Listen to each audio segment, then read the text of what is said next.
here with Dan Gifford, the producer of Waco, The Rules of Engagement, the best documentary about the Waco Massacre, and with Dave Hardy, who is the co-author with Rex Kimball of This Is Not an Assault, Penetrating the Web of Official Lies Regarding the Waco Incident, which is the best book on the issue. And so I have both these gentlemen here, and where we left off yesterday, we were ready to talk about the final assault on April the 19th. But that begins with the gassing plan.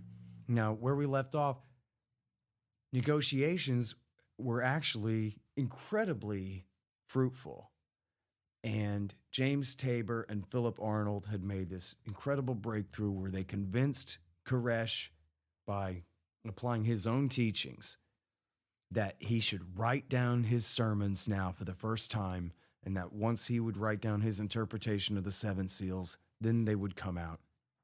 On the night of the 18th, the negotiators told Steve Schneider, there is no deadline. We know how you guys are about deadlines. Don't worry about that. Just keep working on the thing.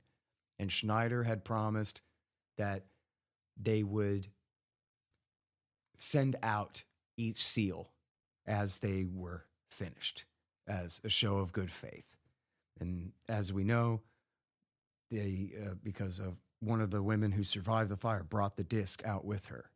We know that he had already written the first seal, and we know that he had this outline where he had already said where each psalm was supposed to be copied and pasted in later when they got to it and everything. So they were, and that was for the later seals. So not only had he finished the first one, but he was already outlining and working on how the others were to be.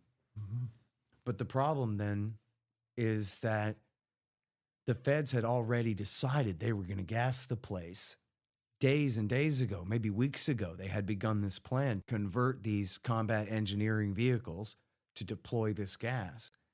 And they had gone through the trouble of convincing the attorney general to let them and everything. And so they were not going to let these fruitful negotiations get in the way of their plan. So even though on the night of the 18th, they said, okay, good work, guys. Really appreciate working with you on this. It's all good. The Davidians woke up in the morning to their house being attacked. This is not an assault, though. Yeah, definitely not. Well, now, so let's start out with the question of just what exactly is CS gas? Well, I can't pronounce the chemical name because it's about 5 inches long. But it's a fine powder, like a talcum powder, and to disperse it, you could spray it out and it just settles down, or the air carries it around like a dust. Or in this case, they mixed it with a volatile chemical, methylene chloride, which then disperses it and it vaporizes it, but it leaves the stuff behind. CS burns readily. That's all. This stuff is widely known. It was used in Vietnam to put into the tunnels of the Viet Cong, and that got to be an issue internationally as far as for using banned chemicals in the warfare efforts, like many other things. And CS is banned by the Geneva Conventions. Yes, that's right? how it got banned, was because the complaints, and it was actually being used successfully to root out people in Vietnam, the Viet Cong. That was, most people have probably heard of the tunnel rats. Somebody had to go down and dig around and explore these tunnels. Well, they could spray this stuff down into the tunnel, and people tended to come out. So, that wasn't well received by especially the political left and whatnot. So we had these international hoo-ha, and then it got banned. But it does. You can still use it on your own citizens, though. Yeah. If you're a sovereign government, right? But it does produce hydrogen cyanide when it burns. This is well known, and this is not something that was. Now, Janet Reno certainly, I doubt, knew that. The FBI certainly knew that. I knew when as soon as I saw that's what they were talking about originally, because from my time at Edgewood Arsenal, which is the chemical warfare center of the U.S. Army above north of Baltimore. It's part of Aberdeen Proving Ground, and this was used extensively. I have been through the little tank where they send people in. You have a gas mask on. You pick up a little side of it and get a whiff of it, and yeah, it's nasty. It's tough. I'd get out of the room, or I'd get out of the tunnel. But to say that when Reno said, she asked, would anybody be hurt, any children? And she's told by the FBI, no, that's a lie. And they would have to know that. Yeah. That would be, and I think as she started realizing she'd been had, she got angrier and angrier. And I'm not a Janet Reno fan by any means, but you got to look at what's going on. The FBI is in control, and they're telling their version of the story, and this works in a vacuum of ignorance. Right. Well, so speaking of which, what is methylene chloride, Dave? It's a powerful solvent. It was used in the stuff that was injected, the CS that was injected at Waco, because CS will dissolve in it, but will evaporate almost instantly. It has a couple of bad characteristics, one of which is that it in the body it metabolizes to carbon monoxide at a very high rate of return. And of course, that's not something you want to expose people to if there's a fire in the near future. It is dangerous enough in that sense that it was originally used as a powerful paint remover. I've been told they took it off the market because it killed some people. It's heavier than air, and if you were down in the basement using it as paint stripper and you had impaired heart function, well, you get enough carbon monoxide load in your bloodstream and you're dead. Mm-hmm. And so carbon monoxide, people are probably familiar with, this is how people die from car exhaust, sometimes by suicide, sometimes accidentally. And what's tricky about this gas is it's odorless, and for whatever reason, your cells prefer it to oxygen and will take it. So where your body expels carbon dioxide, it will accept carbon monoxide before it'll accept oxygen. And this is how you suffocate from it. So now we got to get back to the gassing plan. Okay, now that we know what we're talking about here. They had been preparing this for a while. So you can see the sort of sunk cost in there. Yeah. That they had decided on March the 25th, which is almost a month before, that this is what we're going to do.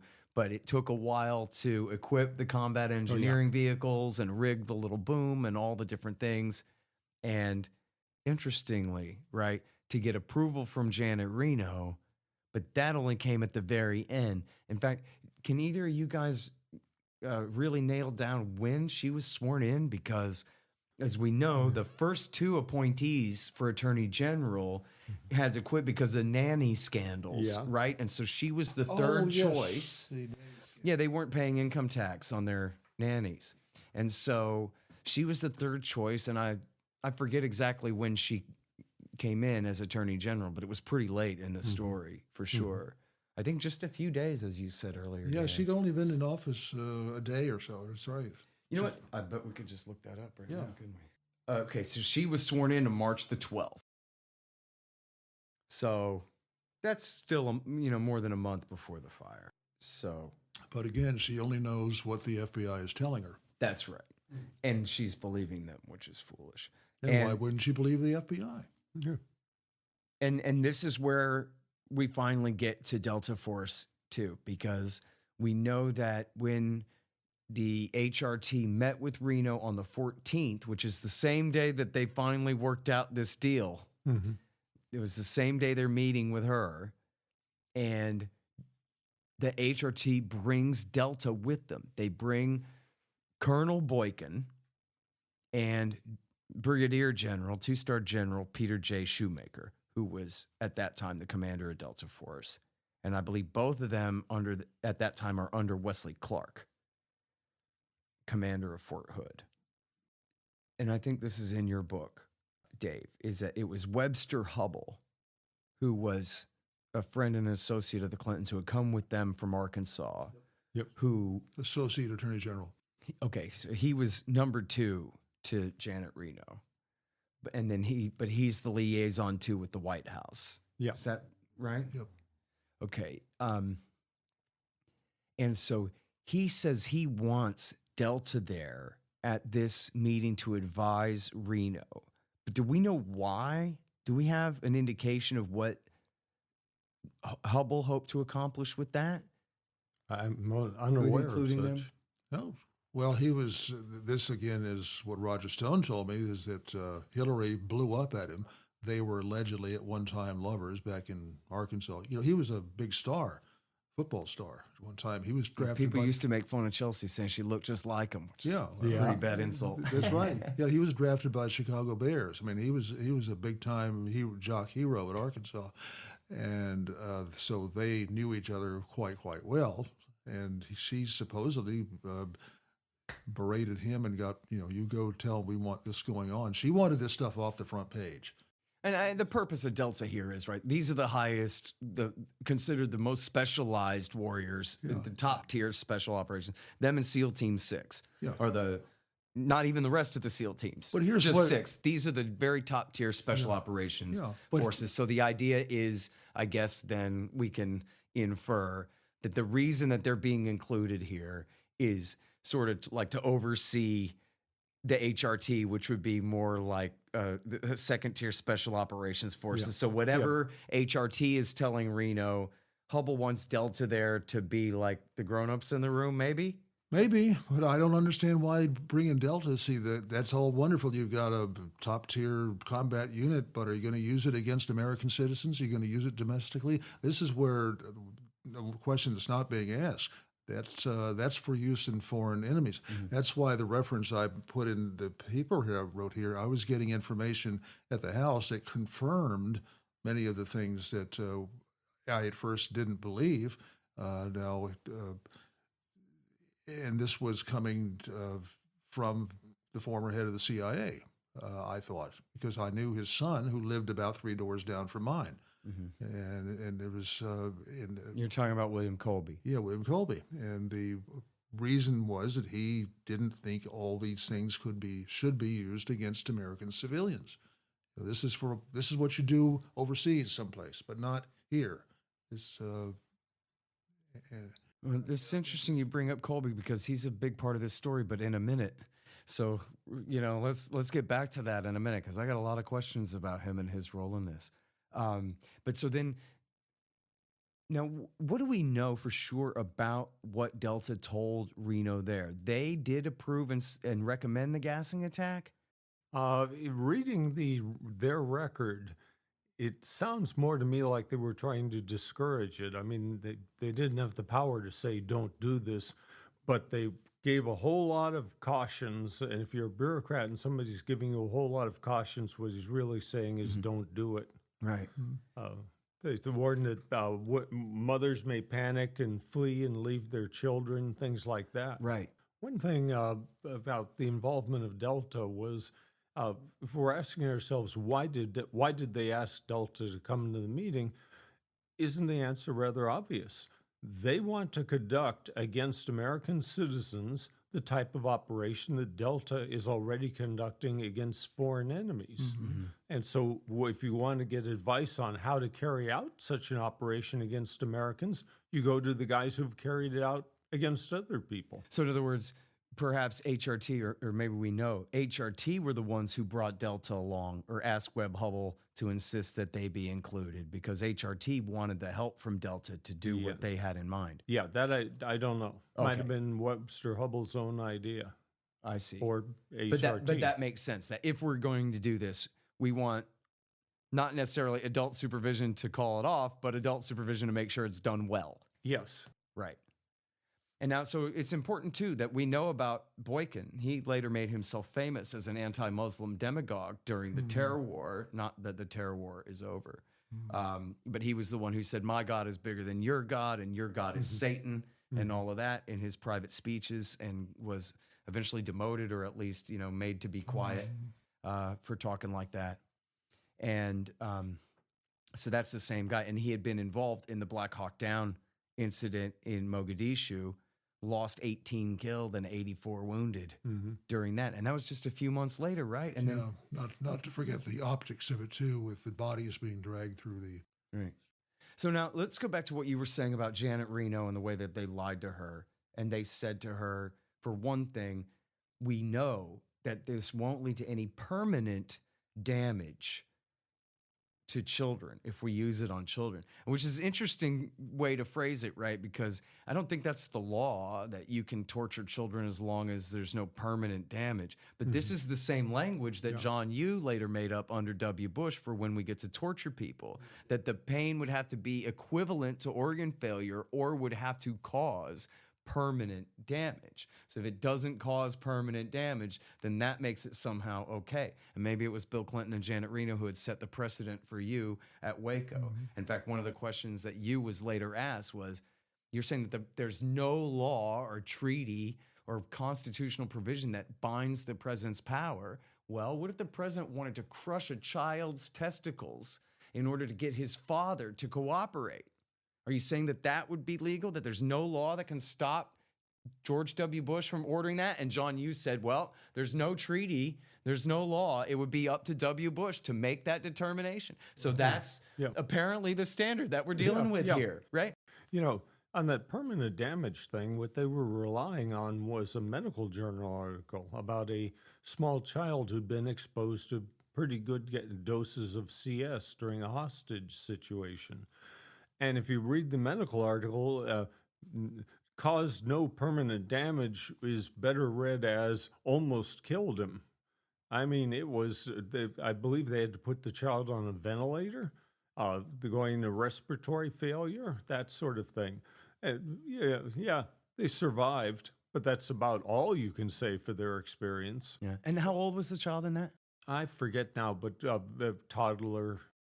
Infant or toddler stage. Well, early. I think that what Dave was saying is important when we're trying to discern what was said, and is that these people speak in bureaucratese and in metaphor and other things, and so you really they always have plausible deniability later on. And, well, we never said that. I mean, even though plainly you can look in, and that's what I'm talking about the way this whole operation was set up.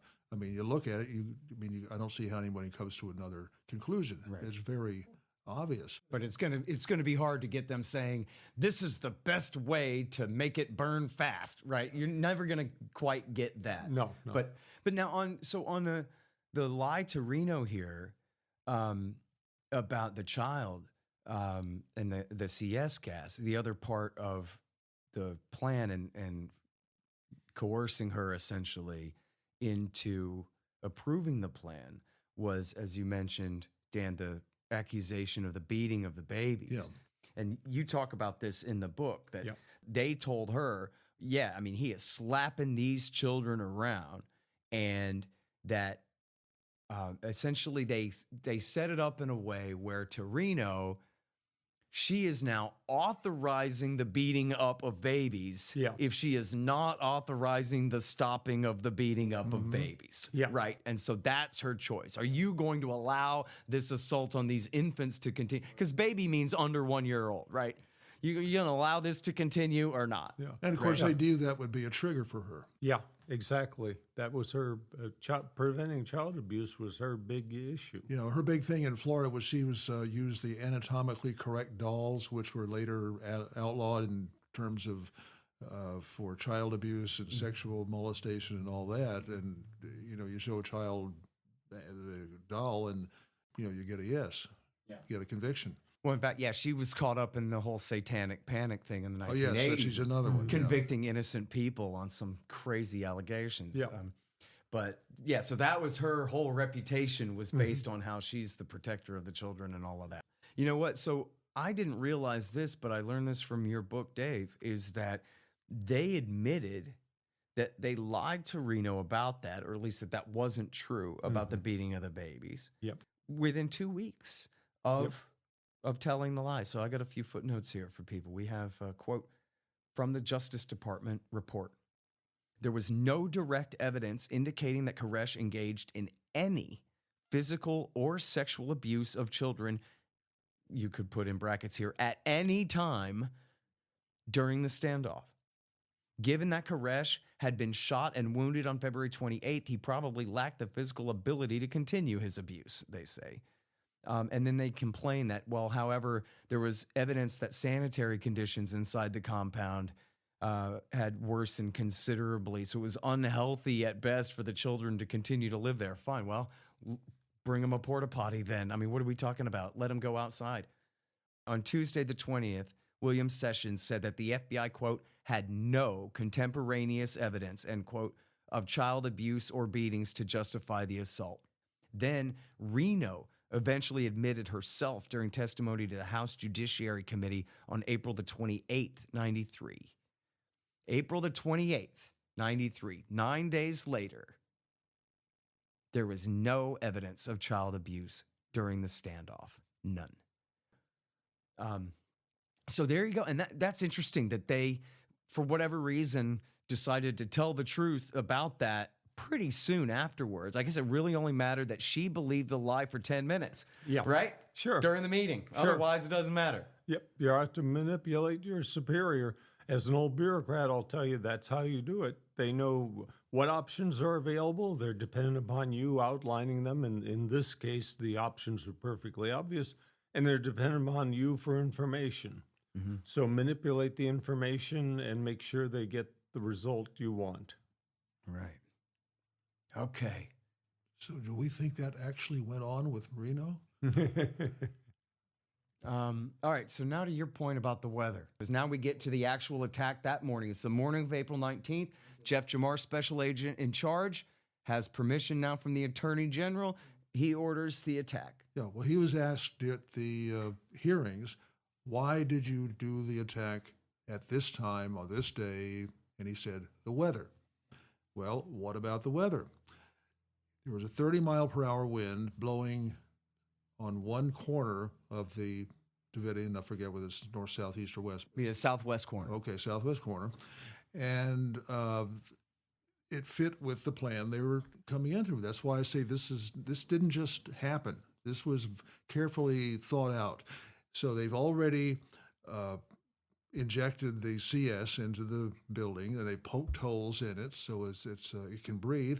And then from the FLIR aerial surveillance video, the first place you see the fire or flame is this corner. I gotta say though, I'm worried that maybe you're assuming too much here because, I mean, clearly the holes in the building and all that, and at the time of the fire, the way that the wind fed the fire and everything, like obviously that's all indisputable. But whether that was really the purpose or not in the beginning of the morning, I think we're assuming too much and skipping ahead there, because wasn't the plan that to force these people out with the gas? And they spent 6 hours gassing them before the fire broke out. And you talk about from the radio traffic and so forth in your book, Dave, that they were really frustrated and upset. This was supposed to work. It worked against VC guerrillas in Vietnam to force them out of their tunnels. These women and children and the rest of the Branch Davidians were supposed to come out. Yep.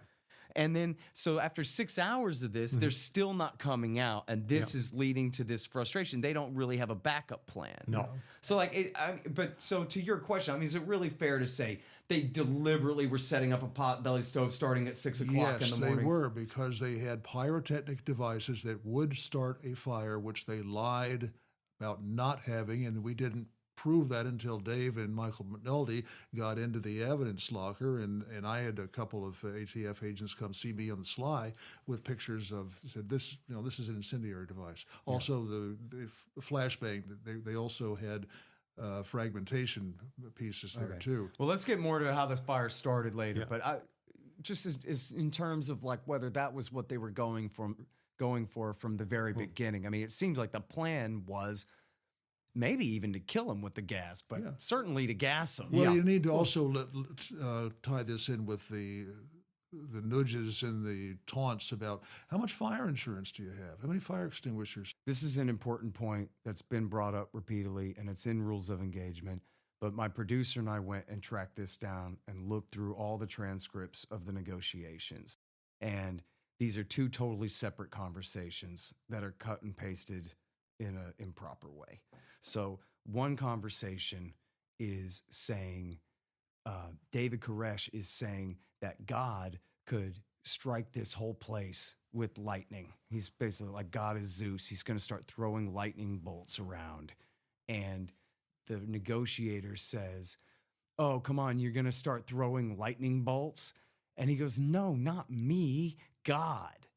And the agent says, oh, geez, I guess we all better buy some fire insurance. And Koresh goes, blah, blah, blah, the Bible. So this is not a threat by the cop. The cop is just saying, oh, geez, if God's going to throw a lightning bolt at me, I better get some fire insurance. He's really talking about everyone, including the cops outside. And Koresh doesn't take it as a threat at all. And Koresh just continues to go on. So that is not in relation to a separate conversation. It's a different day. It's a totally separate conversation about, do you guys have any fire extinguishers in there?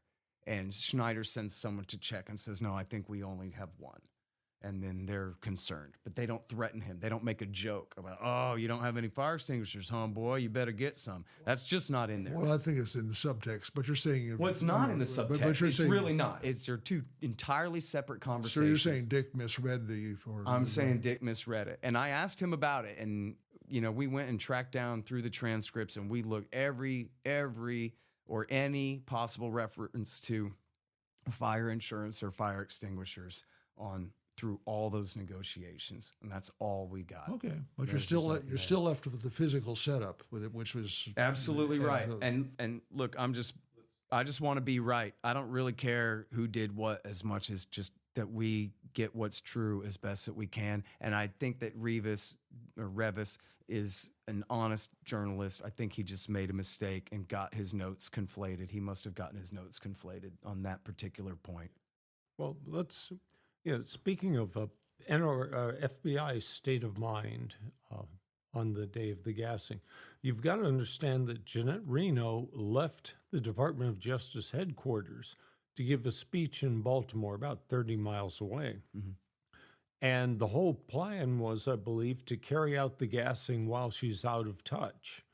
Now, she's technically not out of touch. I can tell you back in the 90s, high government officials had not cell phones, but some manner of radio contact in D.C. I've ridden a car with that equipment. You're telling me the Attorney General of the United States cannot be reached because she's got to give a speech on something, reached on something of this crisis level? No, they got her out of the way. Okay, these are action guys. Janet Reno is a nice old school teacher type. They don't like her being in charge of their military operation. Get her out of the way, and we'll do what we want. So as the time is going on, no one's coming out. That frustration is building. I mean, she's not going to be at the speech all day. Right. We got to get this done. And I think that plays a big role in how massively they gassed the building. They were becoming increasingly frustrated.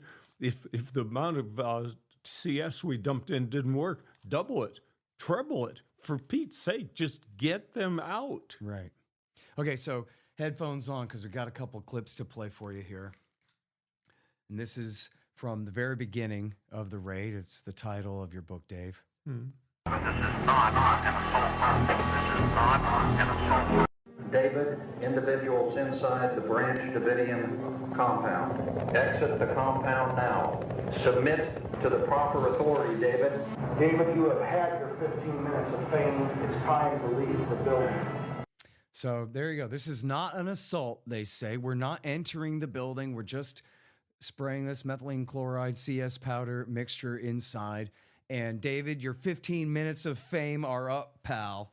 Time to come out, they mock. He also says submit to the proper authorities. And I say, if I put on my Libertarian hat, I got questions about that. Yeah, exactly right. And of course, they're talking to a guy who claims and seems to truly believe he has a direct and personal relationship with the God of the entire universe, who considers their authority to be quite a few steps down from that. That went about as far as I guess anyone could expect there. But so here's some clips from Bob Ricks, and he at least became the head of the Tulsa office, the special agent in charge of the Tulsa office. At this time, he was the spokesman for the FBI. And here's him explaining essentially the FBI's thinking here. Our desire was to get them out to use non-lethal means in a systematic manner so that they would come before the bar and face justice. We did not want this to occur. At some point, we had to up the ante. He was continually fortifying. He was demanding and was seeking provocation to get into a shootout with us, which we were refusing to do. Mm-hmm. So he's saying right there, he's kind of giving away the game. You know, he's essentially talking about their emotions, right? He's saying, we had to up the ante at some point, which is just another term for we ran out of patience for this, right? That's it. There's nothing that's changed. If the policy has been for 7 weeks, we can wait these people out until hell freezes over. Yeah. FBI, we have unlimited tax and Federal Reserve printed money at our disposal. No, but don't forget the FBI is taking hits. Oh, you bunch of pussies! You can't handle a bunch of that. I mean, they're getting their uppance on that. So yeah, they're embarrassed. Yeah. Yeah. So let's talk about this before we play this next clip.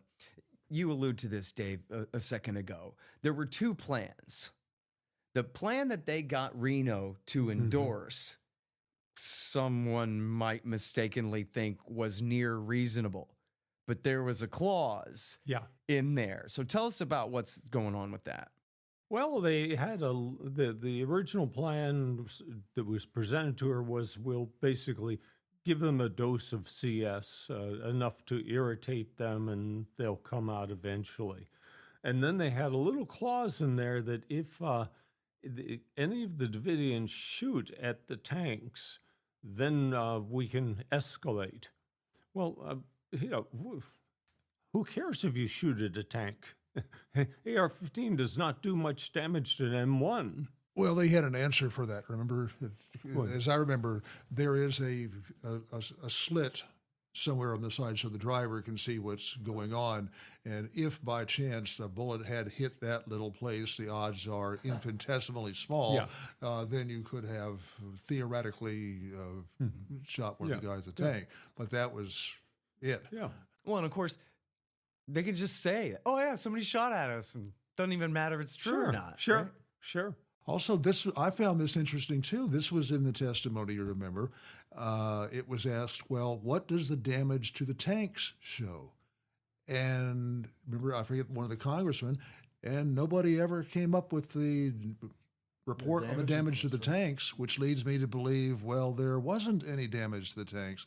It was just a claim being made, and here he's being called on it. Let's see the damage. And then it was never forthcoming. And don't you say in the book that one of the drivers of the tanks or something said he didn't even perceive that he was being shot. He didn't hear any bullets hitting his tank. Yep. So we have that from their own words. Like, well, as far as I know, nobody was shooting at me. Says the guy driving the CVE. There's a combat CEV, combat engineering vehicle. It's called. It's not the same as the Bradley or the M1. Well, I believe there's an M1 that's it's an there. M60 tank. It's a specially outfitted M60 tank. And you'll notice on the things that it has a very short barrel where the barrel of the gun is, and that fires a high explosive charge for demolition, for houses or fortifications or something of that sort. It's not a long barrel where high velocity that you would use against another tank. I see. And it has a special towing capabilities too. So it's specially designed for combat engineering, with clearing minefields. So you might have seen this can be put on an attachment. It's a spinning chain, for lack of a better phrase, and you can go through and clear a mine area. So at least they claim that at some point, I think very early on, right? Says here, after 9 minutes, the FBI claims the Davidians have fired on them, and now they go to Plan B. Yep. And what's Plan B? Dump in all you can, all the gas you can, all the CS. Just engage in a headlong assault against the Davidian home. Mm-hmm. And this is on the booms. They have these gas canisters, the methylene chloride canisters, where they're dumping it in by 10 pounds at a time or so, right? Yeah. And then they also have fired, it says in the book there, 400 ferret rounds by 7:09 a.m. Yeah. So what's a ferret round, Dave? Well, a ferret round was co-invented by Colonel Rex Applegate, who I knew. And it basically is designed to be a way to distribute tear gas without it being fire producing. It's looks like a mortar shell, if you know artillery, or if not, but basically a plastic container about 1.5 inches in diameter, maybe 3 or 4 inches long, tail fins so it will fly straight. And when you shoot it, it becomes a high-tech water balloon. It hits a window, that sort of thing. It punches through. The plastic is shattered. The methylene chloride and CS is sprayed into the air. The methylene chloride almost instantly evaporates, and so you've got CS. So you had a way to get the CS in without fire, which had been used in all projectiles up to that point. A gunpowder-like mixture would expel it. And that was the whole purpose of ferret. And they were, like I say, they're about 1.5 inches in diameter and 3 inches long or so. So each ferret carries a pretty good dose of this liquid. And you quote, I think is it DuPont or whoever, the chemical company, saying that you would use maybe 1 or 2 of these on a regular sized bedroom or something with people in it. Yeah, I mean, it's like I say, it's a good quantity, and I know Colonel Applegate, who was the co-inventor, was appalled at the amount they used at Waco. I talked about it with him. I mean, we're talking 400 rounds. I mean, this is possibly enough to be killing Branch Davidians long before the fire breaks out. Just from this. We're talking about this is the 40 millimeter grenade launcher they would fire them out. Yep. The same. So all the munitions here are interchangeable. In other words, if you didn't want to shoot that, you could put in a fragmentation grenade or an incendiary grenade or anything else, which they did have. And this becomes very important here when we get to the fire in a minute here. But this is, I think I read. Cops use the 38 millimeter, and the military uses the 40, right? 37 and 40. Yeah. 37 and 40. Okay. Well, Some 37. have to stop that drug stuff going on. Oh, that's right. Branch Davidians are getting high and relaxing in there, I heard. Okay, so now, they panic, right? The HRT panics that they used up all their CS already. They got their huge bottles full and their ferret rounds, and it's only still early in the morning. So what do? They just call for more to be flown in from Houston or something? Like that? They hunt around everywhere that they could find CS projectiles and that manner of thing. I know they were hunting for 37 millimeter projectiles. They were using 40 millimeter, which is the military size. Police use 37 millimeter. So they were hunting for 37 millimeter launchers and projectiles just because they'd run out. What are they going to do? And now they're going, at that point too, when they're asking the local cops, they're essentially asking for any old brand of tear gas, any old kind of tear gas you got too, right? Mm-hmm. All right, so here's a quote from Eric Larson, who is an expert on fire propagation and chemical anesthesiology, who's featured in the movie Rules of Engagement here. They would be coughing, choking. They would probably be unconscious. Some of them would probably be dead. Some would be basically inert.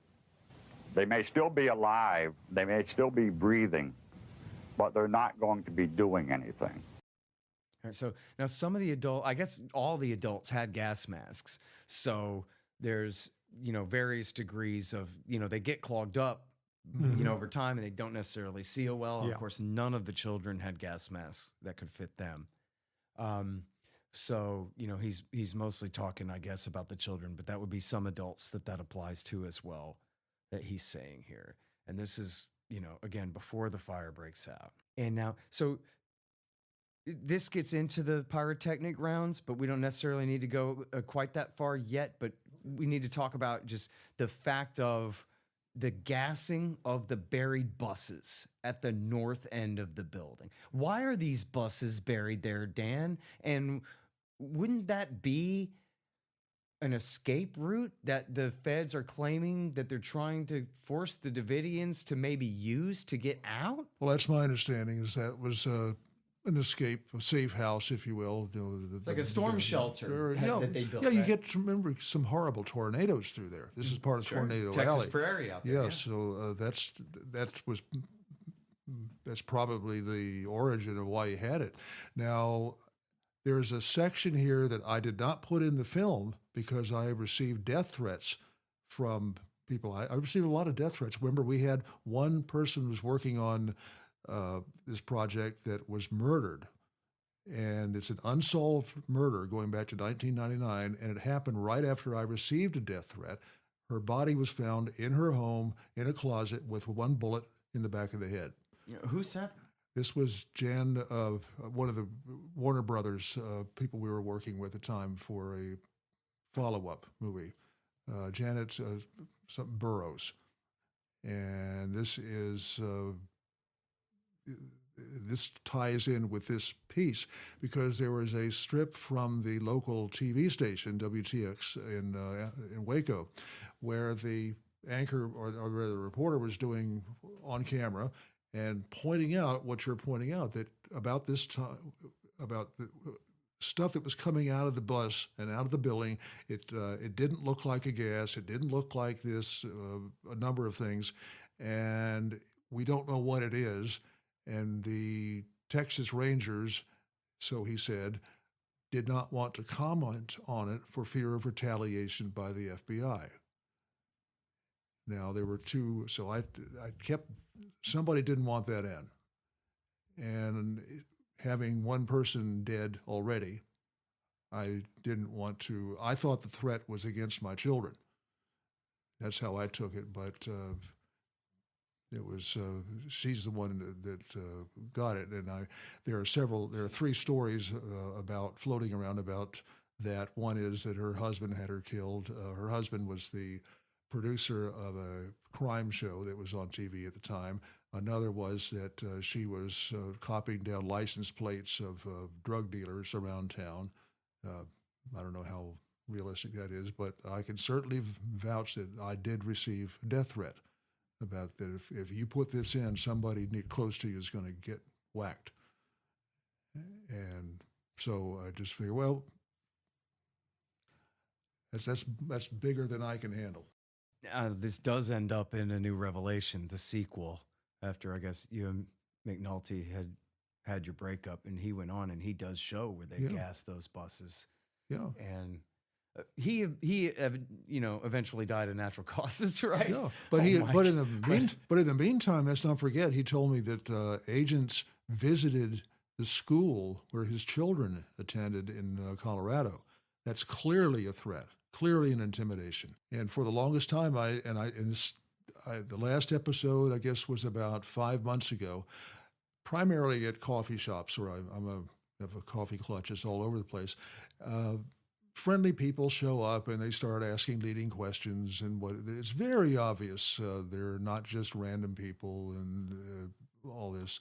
I've often found that dealing with police, there's a certain body type, language, and if read Les Miserables. Inspector Javert talks about that, how you can spot a policeman by the way he walks, by the way he opens the door, by the way he does. Well, especially a guy who's an experienced journalist like yourself. Yeah, that's right. Yeah, that's been around these guys. Now, that's so. My method is, getting truthful information is to go drinking with him. But to go drinking with him, I've got to have an entree. I've got to have somebody who vouches for me, or they don't know who I am, which is why I've always avoided having my face on too much, even though I was on TV. Most people don't remember me. I mean, I was in 1980s, so I have people look and say, "Oh yeah, I kind of remember you," but you wouldn't know who I was. But this is nasty stuff. Yeah. Well, let's hope that it's long enough ago now that they won't murder any of the three of us. Hey, you guys have been way the hell out ahead of me on this whole time, and all three of us are still alive. So that's a good indication we're going to be all right, I hope. And none of us has suicidal inclinations. You got that right. I want to live. Yeah. But here, so let's get back to our narrative about what's happening to the Davidians here during the gassing. Now, there we have quotes in the book here, Dave, of Bob Ricks saying that he has audio of David Koresh standing inside the bunker and ordering the fire to be lit. And he claimed that twice, right? He claimed that day or the next day, and then in a speech, I guess, a little while later. But then later he admitted that he kind of made that up. Is that right? Yeah, entirely. I mean, Koresh was not in the bunker. The ATF or FBI at one point thought that he was. No, the bunker is where they stash the children to protect them. It's the only part of the building that had any concrete in it. Koresh was, I believe, up on the second floor. And so, yeah, Ricks is totally pulling this out of the air, throwing out whatever he wants. But importantly, though, he is bringing up the fact that that house is riddled with bugs, audio and video. By April the 19th. They can see, certainly they can hear pretty much whatever they want. I guess I read, I forget where, that the Davidians would find the bugs from time to time and destroy them too. But there were enough, and in your book, you talk about a military observer. Now, this guy's not with the Delta Force, right? What's this guy? Is Rod Rawlings? The colonel. I forget his exact military capacity, but he was there on the day of the fire, and he told reporters about what he heard coming from the bugs, including some that FBI has never admitted existed. And he claimed that they were basically the the combat engineering vehicles were closing in on Koresh's position, and that, they picked up a number of conversations from Koresh, one of which was that to the effect of basically, maybe I shouldn't die here. And at that point, according to him, Stephen Schneider, who was going to die here, rather lost it and put a bullet into him. Which... Now, the military guy said he heard that, or that was Ricks? Oh, the military guy. And now, he had also placed Koresh in the bunker as well when he said that, right? I think he did, yeah. Yeah. So, in other words, in one sense, he debunked Ricks, but in another sense, he's also clearly off on... Yeah. I mean, there's never been confirmation of this. Because if there was such a bug, FBI will not admit that it existed. Well, and this is the important point, right? They have audio of Steve Schneider shooting Koresh in the head. They have audio of David Koresh ordering the fire to be lit. Well, let's hear it then. Sure. You know, they're covering up. The FBI and Bill Clinton and his whole regime are covering up for David Koresh now. Dan, what do you think? Don't forget Biden. Yeah, well, here's Joe Biden right here. The record of the Waco incident documents mistakes. What the record from Waco does not evidence, however, is any improper motive or intent on the part of law enforcement. David Koresh and the Davidians set fire to themselves and committed suicide. The government did not do that. Horseshit. That's Senator Joe Biden from 1995 from the hearings there. All right, let's see where we're at here. Here's Jeff Jamar again, special agent in charge of the FBI that day. Those children are dead because David Koresh had them killed. There's no question about that. He had those fires started. He chose those children to die. We didn't have anything to do with their deaths. Now, you know, not to belabor the point, but to belabor it, why can't they prove that? Why can't they even attempt to demonstrate that it was the Davidians that set the fire? The best that they can do is play some audio of a couple of guys talking about pouring Molotov cocktails at 6 o'clock in the morning, which even they have to concede has absolutely nothing to do with the origin of the fire at 12:30 whatsoever. Right? Yep. And again, you have Ricks and you have this Army colonel, both claiming that they can hear Koresh giving orders during this time, contradicting each other, but both making extraordinary claims about Koresh on audio that has never surfaced, audio that it's virtually inconceivable that they would cover up if it truly showed. I mean, they could play us a 2-second clip of Koresh saying, "I said light it," and that would be it, right? They wouldn't have to play the whole context and incriminate themselves. They could play just the incriminating of part of him, and they don't. We never heard any of that ever, and it's must be because they're lying then. Well, for artificial intelligence and deep fake technology, that may surface. Yeah, you know what? Yeah, it's coming soon. Computer, I need you to forge me some audio on the following parameters here. And no joke, that's going to happen. Not just on this situation, but lots of other ones. Yeah. All right, so now let's talk about, again, that bunker, that so-called bunker. It's the vault is what it is, the pantry, the concrete room, and a tornado shelter, although not as good as the buried school buses, but still it's an emergency shelter.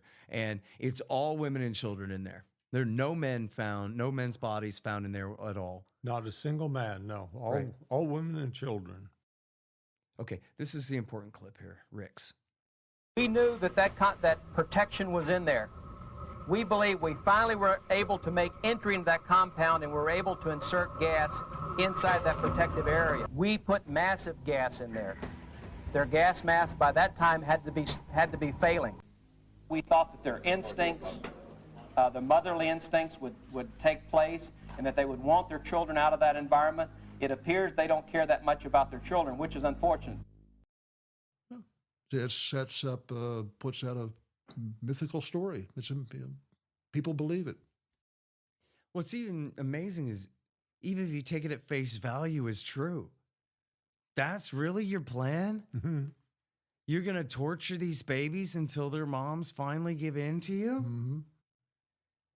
And he's like, yeah. Well, we were betting on their motherly instincts. I guess they don't have any, he says. And that creates the myth. I tortured their children and they didn't give in, so it must be their fault. Well, nobody expects the Spanish Inquisition. Mm-hmm. And perhaps we should, expect more and more like that. Okay, so I played a clip or two yesterday of James Bovard, and I just called him great, but I didn't really introduce him. James Bovard is the most accomplished libertarian journalist in America, and he is essentially, he's got this great bit that it's similar to a few other notable writers in the past, where he does investigative opinion columns, right? So he will absolutely skewer them, but he has original research and real journalism in each piece too. And he's now a regular at the New York Post, and of course he's a fellow at the Libertarian Institute. But during this time, and unfortunately, I didn't know the name Bovard. I didn't learn about him until later. And people can find on his website, jimbovard.com, a massive archive of articles that he wrote about Waco. I think mostly for the Wall Street Journal, but for various publications all through the 1990s. Yeah, and he was a good source. We talked about a lot of this thing. One particular episode at the bar in the train station in Washington, D.C., we were sitting at the bar, and who came up and sat next to me but this guy that just had cop written all over him, and on his belt was something that was plainly a recording device. Yeah.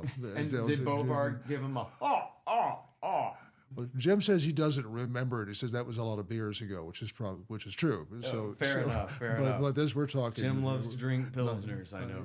1996. But that was there, and that's the kind of stuff that we went through. Yeah. Okay. So here's a clip of the great Jim Bovard talking about some of the fire evidence and the cover up here. There was so much evidence that the feds covered up after the April 19th fire caused by the FBI. And there were audio tapes. And back in May 1995, Attorney General Janet Reno was trying to whitewash the FBI by Janet Reno claimed there were words that were tape recorded while they were spreading the fuels to ignite the fire. The Branch Davidians' words were captured on tape. However, there were a lot of controversies about those audio tapes from inside the compound from the federal listening devices. At the trial in 1994, federal prosecutors put out a transcript that they said was from the electronic listening devices inside the compound, claiming that it showed a Davidian suicide scheme, but the defense attorneys challenged that, and the government's audio expert admitted that he had altered the transcripts after meeting with Justice Department officials. New York Times reported the Davidians' lawyer showed that more than 100 hours of FBI tapes from the compound had been reduced to a single hour of excerpts by the audio expert for the prosecution. And this defense lawyer says, what we didn't hear today was from the transcripts, such as people praying as the tanks were bashing in their homes, or children calling out for their parents as the FBI was crushing their house. But it's important here because, and look, here's our whole section on the possibility of the Davidian side setting the fire. We do have, as previously mentioned here, a tape-recorded discussion. This could have been faked, but it doesn't sound like it's faked. It could be edited, but it's seems to be genuine audio of, and I believe that this is even in A New Revelation. Maybe it's only in the sequel, where Davidians are saying, no, pour it, hand it here, this, that, whatever. In fact, what they're talking about is pouring Molotov cocktails. And the idea is if the tanks advance, they're going to throw Molotov cocktails at the tanks. Brilliant. Evidently, somebody said, brilliant, dude. No, we're not doing that. We're living in a matchbox. You're not throwing Molotov cocktails, dum-dum. And then they never did that. Yeah. And we know that was recorded at 6-something in the morning. And the tank attack continued for hours and hours and hours. Yeah. And they did not ever throw a single Molotov cocktail. There's no evidence of any kind that was relevant to the discussion of the fire breaking out, right? Anybody have an extra comment about that? No. I mean, the tanks would have been fearfully vulnerable to a Molotov cocktail, given how they were designed. But as the Davidian was pointing out, you're living in a matchbox. You can't afford. Well, I made up that part. Pardon me, just to be clear. Yeah. But evidently, someone had vetoed that idea. Yeah. Okay, so now there's something else here. So here's where we get to Colonel Rod Rawlings. Now he's saying, and this is just from memory. He's not claiming to have the tape and listen to it 10 times, but he's saying that he was at an observer post listening to the audio coming over the bugs and so forth.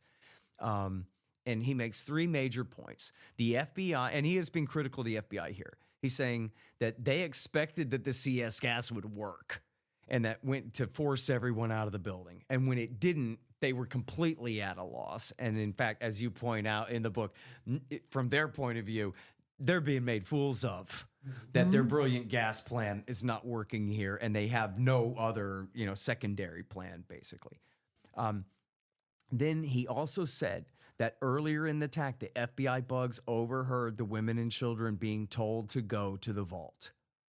And so when we play that clip of Bob Ricks bragging, we put massive gas in there. That's what he's talking about, is that concrete room. They already knew that it was women and children there. And we don't know that they knew that it was only women and children in there. But we know that they knew that. And according to Rawlings, the women and children can be heard, quote, crying, begging, and praying, end quote. And so then after the CEV began gassing the vault, that's when he claimed that Koresh gave the order to start the fire, which we'll just have to not take his word for that one. But you know what? I mean, I don't know. Confirmation bias, right? This guy says 2 things I like and 1 thing I don't. I don't know. You do what you can with it. But there's no proof of any of his claims as far as that goes. There's no secondary reason to believe what he says about Koresh there. But we know that it was women and children in the vault, so that's more believable that they had overheard that. But then the most important point being that, look, why would any of these men cover for Koresh then? If there's audio of Koresh ordering this to happen, then we should have it. And if we don't have it, then we should not believe that it ever existed. There's just no reason to believe these, as Dan continues to point out. At the part of the story where we have to have faith in these federal cops being honest with us, we don't do that because that's foolish. When that's all they have is trust me, and especially on the crux of the issue, the leader of the group ordered the suicide, pony up or shut the hell up. Yep. Right? Yep. Now, I don't have this on tape. This does not come from an interview, but this comes from a private conversation that I had on the phone with Mike McNulty in probably 2007. Mm-hmm. And he was telling me about how he was negotiating with people in Hollywood to try to make a movie about it. And one of the parts of the discussion that we had, and I can't reproduce the whole thing. I'm sorry. I don't have the recording. There was no recording. But he told me that he believed that the original fire, which may or may not be the origin of the other fires, and we can talk about that because there are 3 separate origins of the fire.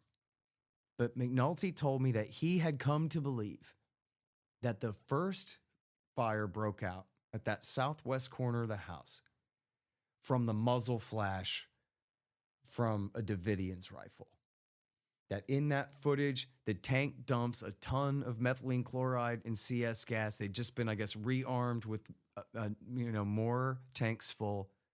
And the CEV comes, dumps a load of gas into that room, drives away, and then shortly after the smoke starts coming out.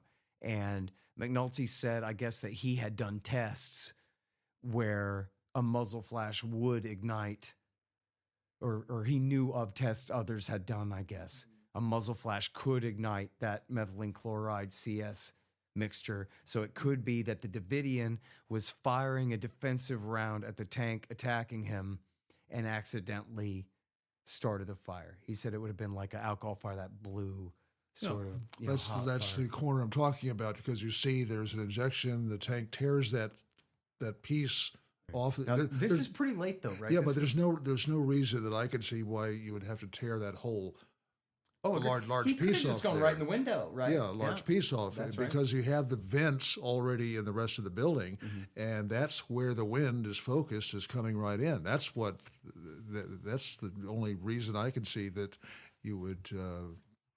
That was certainly the effect of it, and the fire broke out then, and it's clear. And you point this out too in the book. This is complicated, right? But I don't know if most of this matters. But this is now the 3rd wave of attacks by the tanks, right? We've had one has been detracked. We've run out of CS. They have run out of CS poison and all of this stuff, and have had to go back, be rearmed. Yep. Now we have one fresh new combat engineering vehicle on the ground. Yep. I think you say the new one goes around back to the gym. Yeah, I think so. And the other is the one that's poking the hole. And in both cases, we have, in one case from the FLIR and in the other from plain old video, right around this time, the tank in the back and the tank in the front both absolutely ski-daddle from the house, right? The one at the southwest corner, he pokes that hole you keep referring to, and then he beats it out of there to the southwest. He makes a left turn. Right? And gets gone. And then the fire breaks out shortly after that. Yep. Now, so the thing with McNulty now, I don't think he was claiming to have proven this or anything. It was just what he had come to believe was best evidence, was it must have been an accidental muzzle flash that set off that first one. On the other hand, he's really the guy, with some help from his friends here at this table, to give the strongest indications otherwise as far as origins of these fires. So, but I thought I'd bring it up because he did tell me that. And so I figure, in the interests of raising all the possibilities, I think if a Fed had said that to me, I'd have dismissed it. But coming from McNulty, it's at least worth considering, I guess. I got 2 more things here about supposed admissions from Branch Davidians that they set the fire. Now, this comes from the Danforth report in 1999, which we're going to talk about who's Danforth and what's his report and all of that in more detail coming up. But he claims that 2 Branch Davidians admitted that they set the fire. He claims, Danforth, that is, former Senator Danforth, claims that Clive Doyle admitted it and that Graham Craddock admitted it. And it's just not true. So what happened was Clive Doyle, quote, admitted to spreading Coleman fuel in certain places through Mount Carmel, according to them. The FBI asserts that a torch and 4 gas cans had been found in the dining room. But the reality, and they do not quote him directly, or at least not in complete sentences, in the Danforth report. But if you go back and look, what he actually admitted was that he had gone around filling Coleman lanterns. Who, me? Yeah, I was pouring fuel into Coleman lanterns. And then they go, aha, see, he admitted he was pouring fuel. That's the level of absolute dishonesty that we're dealing with here from these cops. Okay, that's Clive Doyle. He never admitted to starting any fire. He never said anything about, I poured fuel in the interests of our mass suicide pact or anything like that. Okay, that is what did not come out of his mouth. All right. Then there's Graham Craddock. Graham Craddock allegedly testified that he saw other Branch Davidians pouring fuel in the chapel area, and that he had testified that he had heard Mark Wendell, another Branch Davidian, say, light the fire. However, if you actually look at what he said, he's saying that they were concerned that the tanks would roll into the entrance of the chapel where the fuel tanks were. So he, Pablo Cohen, and 10 others started to move the fuel away from where the tanks were. So there were about a dozen or so gallon cans. And he testified that he heard people scream about a fire, and he both heard the phrases light the fire and don't light the fire. So someone, I guess, had said light it, and someone else said, no, don't. And then he also testified about seeing someone pour fuel after a fire had already been started elsewhere. But after Cohen spoke to the person, that person stopped pouring it. But even that, the prosecutor is essentially just badgering the hell out of him and attempting to confuse him and putting words in his mouth and trying to make him deny it. Oh, so you're saying this. Oh, so you're saying that. Anyone who's ever been a guest on TV news where they don't like you, that's how they do it. In other words, if you give the guy, you know, a fair take on what he's saying there, he's like sort of conceding to them that maybe it was possible that someone had said that at whatever point. But if you look at the part that they're quoting from him, they're misquoting it. And he had also told the press that no one inside of Mount Carmel had lit any fires, and that the tanks had knocked over fuel cans, and that there was no suicide pact. They had not discussed that, hey, we're all going to set ourselves on fire, any sort of thing like that. So, you know, out of 120 people in there or something, somebody, after, he says, after the fire was already lit in the house, or the house is already burning, that someone said, light something, and then someone else said, don't. But even that is vague enough. You don't even know who's talking or what specifically they're talking about. Do you want to talk about the Ramsey Clark version? Sure. So Ramsey Clark, that's Lyndon Johnson's former Attorney General of the United States. Who was a big civil rights... I actually met him at Mount Carmel in probably 1997, 98. Yeah, by the time this happened, his people had forgotten who he was and his prestige and everything that he had at the time. But he claimed, and I'm sure Dave remembers this, that there was a huge explosive device that was put on top of the concrete room. And you remember there's a portion where you see this big explosion, and that's the big explosion, and that's goes through the fire. Now it's baloney, because it's obviously a gas fire. That's where you see the way it's right. Looks up. It's not an explosive device and whatnot. But this is kind of the stuff that gets into the story and poisons rationality about what really happened. Yeah, I'm really glad that you brought that up. And this is in my notes to bring up at some point. I actually kind of had it, lower on the list here. But there's a hole in the roof of the concrete room that they show. And I have a friend who's in Special Forces. And I asked him about that. And he was saying that, we went around and around about it. But essentially, if it was an explosive, two things. First of all, the fireball is clearly the propane cylinder. Yep. And in the case of in the case of Waco and New Revelation, they essentially make the case that the one detonation set off the other, even though the first detonation would be on top of the first floor. Okay, so that's of that concrete room. That's a New Revelation. That's in a New Revelation. Oh, okay. And the propane tank is in the courtyard.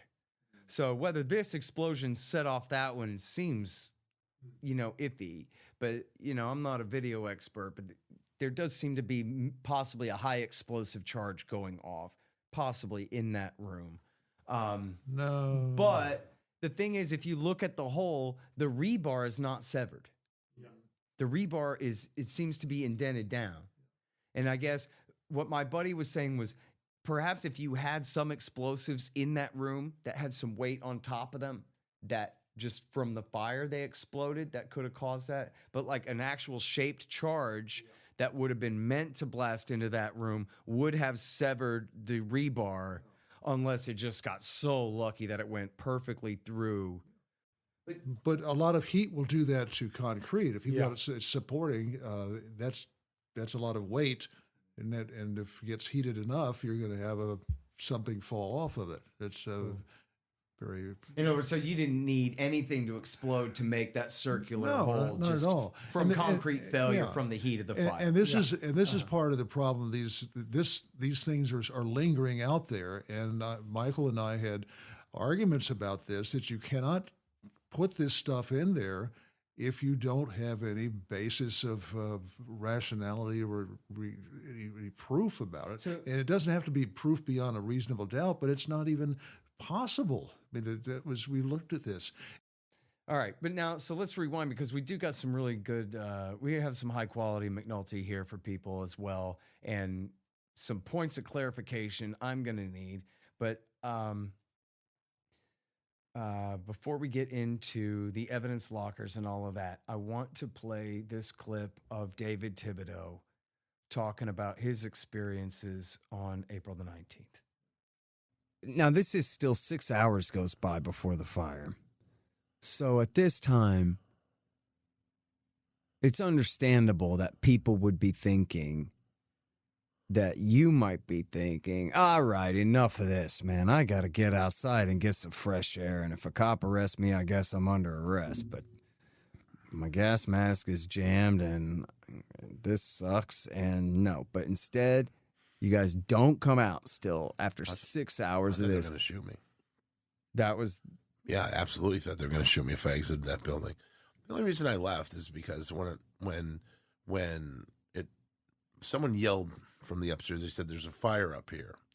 Now, when they did that, I went to the front, and the tanks had already come through the two front doors, and they moved them back to where the beginning of the chapel was, because we had a piano up against those doors, so they moved all of that back, the tanks coming through the front doors.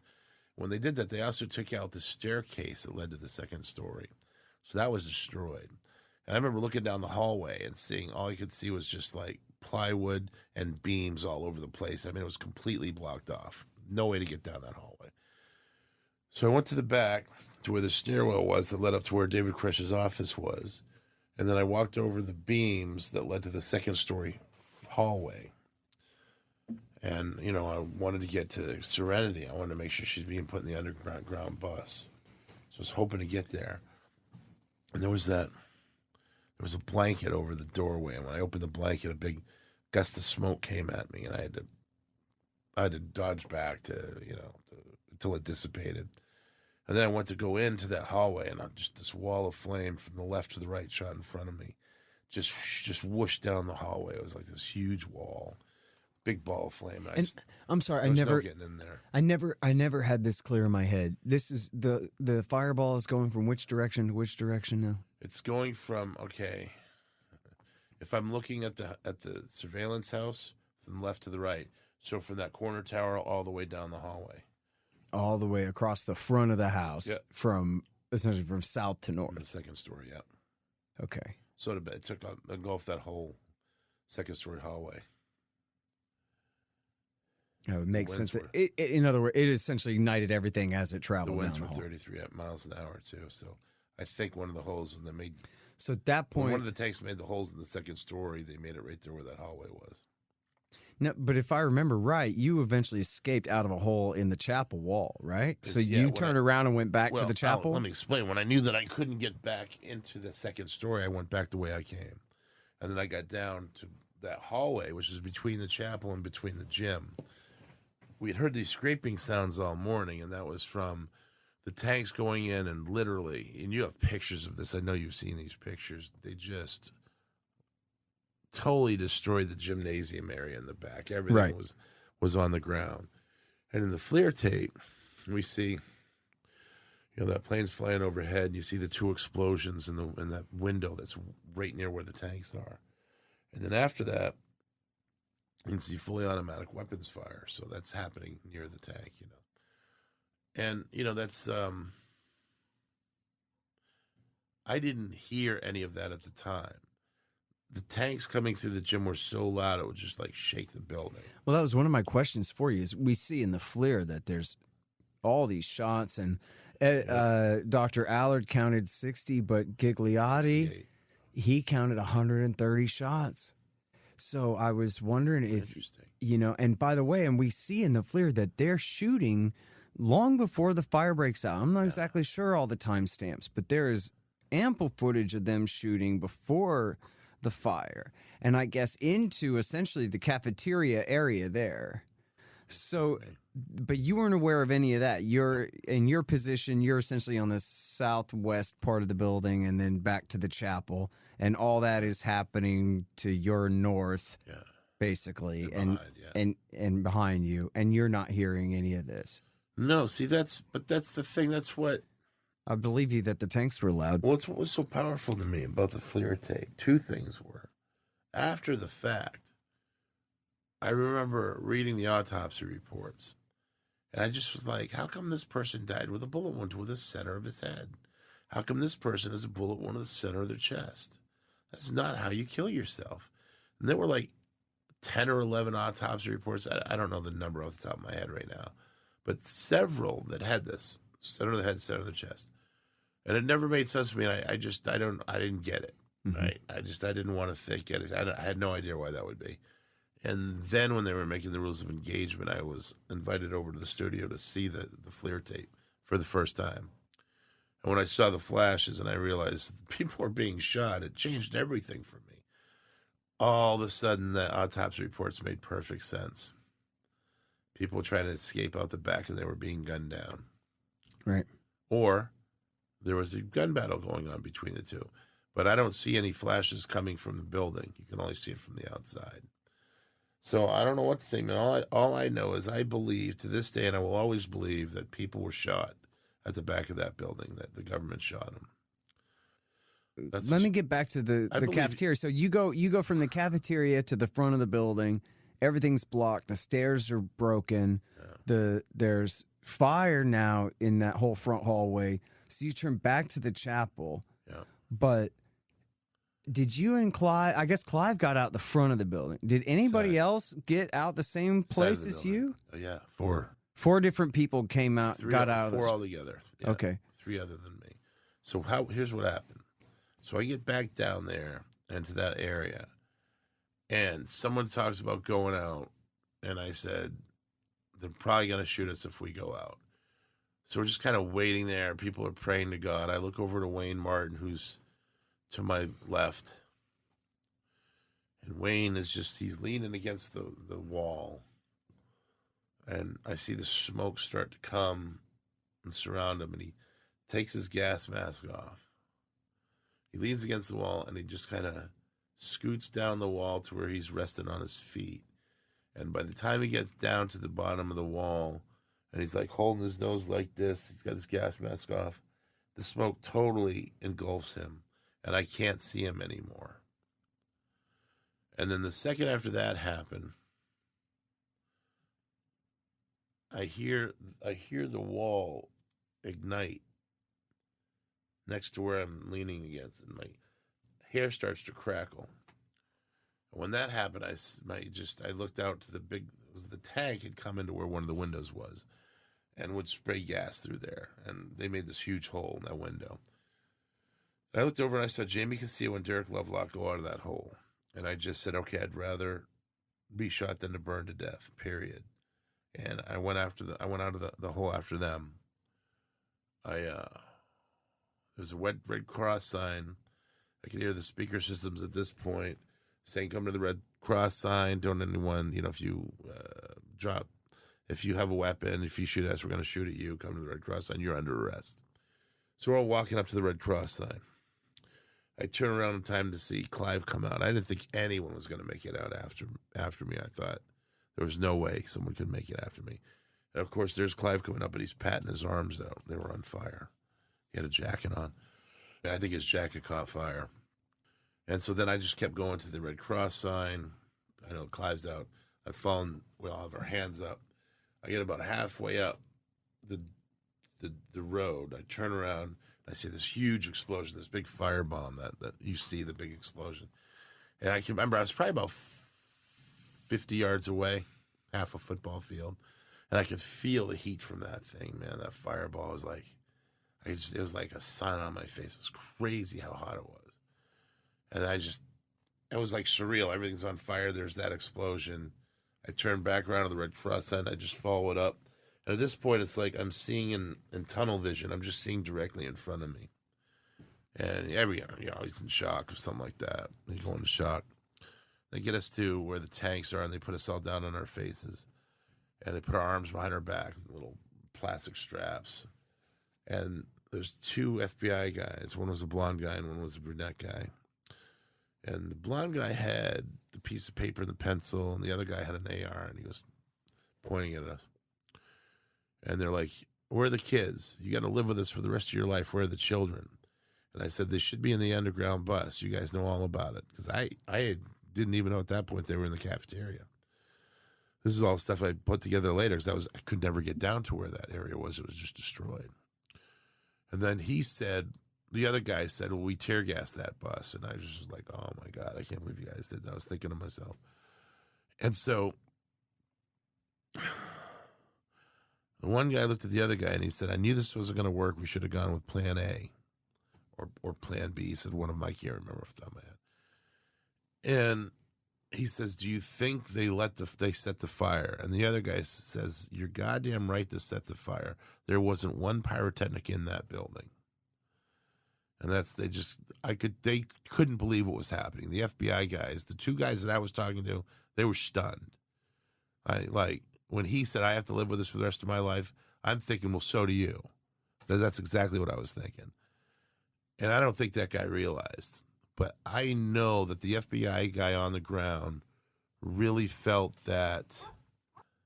So I felt that the FBI guy on the ground really believed what he was saying. I mean, it wasn't, he didn't think there were any pyrotechnic devices used in that building. Of course, we know that there were 6 or 7 pyrotechnic devices that were mislabeled as silencers that were found in the evidence locker. They say they were used in the underground structure, but I don't know. Why would you lie about it for 3 years and then, all this? We did have pyrotechnic devices, but they weren't used. But I think he was telling the truth about that. Yeah, we gassed that. They gassed the only place that the women and children could have escaped to, and I think they blocked everyone from even getting to it through there's like a trap door down there from the north end of the building, right? Yeah. And that was buried from the very beginning when the tank poked that very first hole. That thing was covered in lumber. Must have been. Yeah. Or the route to it was. Yeah. I've looked at pictures, and I've tried to see a hole that may have indicated that there was debris over the actual trap door, but I can't really tell. So I'm thinking maybe more when it went through the cafeteria that it blocked off any way to get down there. This is what he told me and others, that when he got into the evidence locker, that stuff was mislabeled or labeled as machine gun parts. I remember McNulty telling me that something was labeled as a silencer that wasn't. And now I can't remember. I can't remember if it was pyrotechnic projectiles or not. But McNulty said that some of the stuff in the evidence locker had been mislabeled, and specifically some things were labeled as silencers that were something else entirely. Mm-hmm. All right, so this is, right where we get into the kind of reinvestigation and the recover up and then all of that, because you guys found in the evidence lockers at least a picture of, or tell me, how did you get the picture of the one incendiary round that's in the puddle of water at the north end of the building that was taken early in the morning there? I can't Can you remember tell you anymore where that happened? No, that was Mike. Mike got it. Yeah. Okay, so Well, I can tell you where I got it. oh, I'm sorry. I had an ATF agent come and I took him to lunch, and he gave me the photograph. Oh, but this evidence is not in the rules It's of not engagement. in rules of it engagement. came out Yeah. in the second film. There was stuff, yeah. So you got the picture. Yeah, I got the picture. But you got it after the first movie I came got out. it. I got it the way I got some other information, which was the Colby connection. I'm convinced, since I knew his son who lived down the street from me, and I knew that, or I'd been told that the old man was really pissed about what the FBI did, using military equipment against civilians, et cetera, et cetera, et cetera.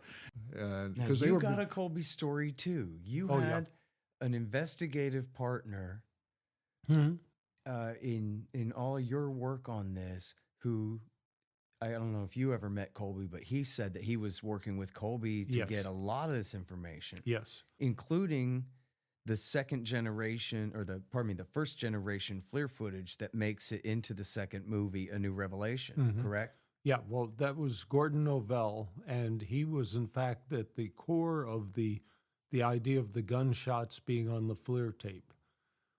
He, at the time, he just called me up and said, put on your FLIR tape that's forward-looking infrared from the FBI helicopter, or maybe it's fixed-wing aircraft. Yeah, I Anyway, believe the latter there. Yeah. Overhead infrared tapes. And then he would take me to go to, 3 hours, 12 minutes, and 20 seconds, and look in the extreme upper right corner. You'll see a flickering flash. And so I'd do that. And there were plenty of cases of it, maybe 20 or so. And later on, he mentioned to me that a CIA person, which he still later said was Colby, had flown into his location and had taken out something that he said was like a portable VHS player. I think what he probably was seeing was a laptop with video in the days when nobody owned a laptop and very few people understood there could be computer video, because he described it as how they showed it and the screen that you could see it on, and that Colby had told him about the gunshots on the FLIR. And I might add that after Colby died, Gordon gave me a call, and it's the only time I've ever heard him fearful. It was he was terrified. He was convinced Colby had been whacked, and he was probably next on the list. Yeah, that's still a big deal in the East, because people that live in Maryland know the currents there in the Chesapeake Bay, and they're saying that if Colby had had a heart attack out canoeing, which is what he was doing, his canoe would not have wound up where it was found. Now that's, I don't know. Who knows? But that's at the time it was mysterious, and I remember watching the coverage of it on CNN Live, and how even the mainstream media kind of admitted, in the sense that, like, they didn't know, they didn't get an explicit instruction not to say this part out loud, so it had come out that his breakfast and what was left of it was still laying on the kitchen table, and his family said that, oh no, this guy is OCD. He would have washed the dishes, dried them, and put them back in the cupboard before he left that room for any reason. And there's just no way in the world he'd have left a half-eaten meal sitting there on the table like that. And that's all I need to know when the former DCI winds up dead at a young age. Yeah. You know, come on, guys. Well, David is confirming some of the things that I've experienced. And again, it was just information would show up that would confirm stuff that I'd heard, which was pretty wild at sometimes. I have a quibble, though, Dave, which is that Mike McNulty told me that the reason that the footage is better in the second movie than in the first movie is because goes back to something that you said earlier. They deluge you with so much information. Yeah. And he said that in the same boxes of evidence that he already had, that they used this footage for rules of engagement, the FLIR we're talking about, that in the second movie, he just had found a better video in the same pile of evidence.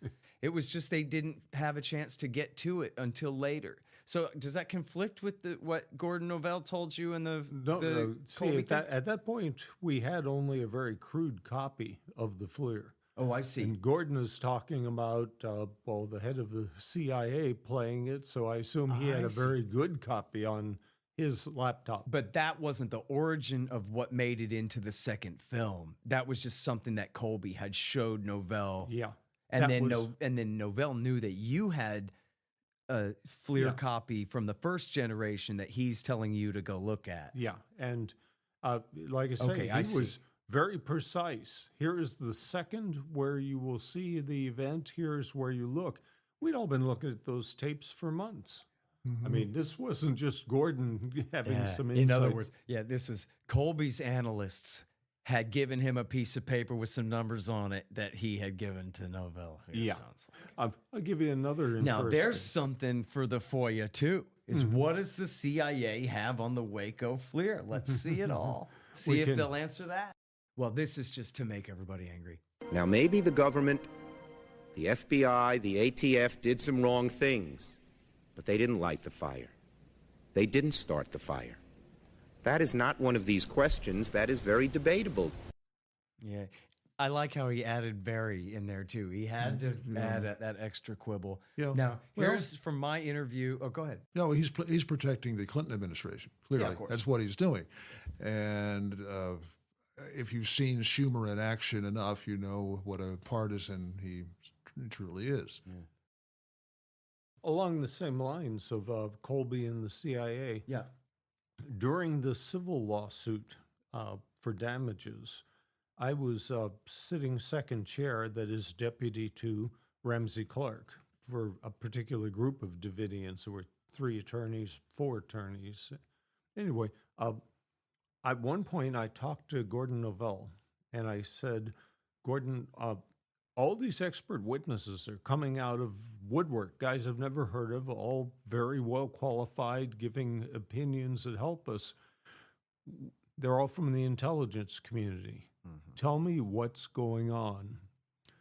And Gordon smiled and said, well, it's a turf war. And I said, okay, being an old bureaucrat, I understand turf wars. He said, the traditional division after the church investigation was the CIA handled all intelligence overseas. The FBI handled all intelligence in the United States.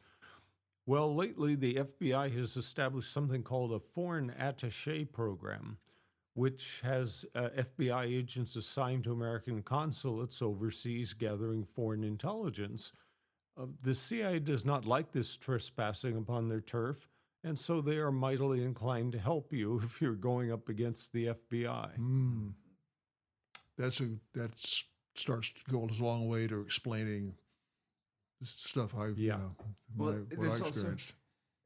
In terms of sources coming to you from... Yeah, I mean, because I thought the connection was from Carl Colby, again, who was doing a film about his father, and his house is not far from mine at the time. And again, it fit a pattern that I'd had in the past in New York and Houston, where agents showing up with information that I couldn't get otherwise, and they were usually embarrassed that the bureau they were being suppressed. I mean, there's a lot of games and stuff that goes on here, but I thought that was probably triangulation of the old man, because I'd heard enough stories about the father not liking what happened and being very angry about it. So that, things are done quietly. But things would be in the mailbox. Things would be slipped under the door, over the transom. All right. Well, yeah, lucky you. You guys both of y'all got incredible information in the movie and the book here. Got to tell you, at one point I spoke back in those days with a friend of mine who is a psychiatrist, and I asked her, "Is it paranoid if you believe there's some secret government conspiracy that is out to help you?" And she laughed and said, "No, that's not paranoid." I said, "Good. I just want to know I'm not paranoid." Right, that's funny. A bunch of evil CIA guys scheming, like, we really gotta get those Waco researchers the material they need. Yeah. Well, that makes sense in the context. Guys. Yeah, it makes sense in the context that they've got a turf war going on. Sure. I mean, that's which I did not know about. Well, you did, but just not, you hadn't thought about it in this context yet, right? Like, this is even the official story of 9/11 is if they didn't hate each other so much, they could have stopped the attack, but they did, So now here's a clip of Mike McNulty from my interview of him on the pyrotechnic devices. Now, let me hold you right there. When you talk about the incendiary rounds that you proved in your second film, I don't use the word incendiary. That's a different kind of device than a pyrotechnic device. Okay. These pyrotechnic rounds. The picture from TV and the newspaper is one of these rounds in a puddle of water. And the Danforth investigation conclusion was they shot 2 of these into puddles of water far from the house, hours and hours and hours before the fire broke out. Is that correct or not? That's a misconception. The 2 projectiles that, first of all, they couldn't find the projectiles in the evidence chain. They had been removed, and nobody had ever found them. All we had was photographs. The 2 projectiles were military CS gas rounds, M528s, I believe they were. And they were fired not into puddles. They were fired at the roof of the storm shelter to the north end of the building. And they found their way. They did not penetrate the roof, and they wound up skipping off into the dirt with water puddles. And best as we can tell, they were fired. Those 2 projectiles were fired earlier in the morning before the fire started. However, it's interesting to note that Mr. Danforth's report totally ignored the fact that 7 or 8 of the DevTech 25 hand-placed flashbang grenades, which are known fire starters, were found inside the building, in the burned rubble, some of them more intact than others, but they were found near or at the points of origin of the fire starting. Branch Davidians didn't have any flashbangs. They had possession of 1 that was noted by one of the attorneys. They didn't have possession of 6. The other problem is the other types of projectiles, which were 40-millimeter penetrating stun munitions. Interestingly enough, those devices were manufactured by one of the experts that we hired to go in and take a look at the evidence chain. And he had sold them to the FBI agent in charge of those devices in the hostage rescue team.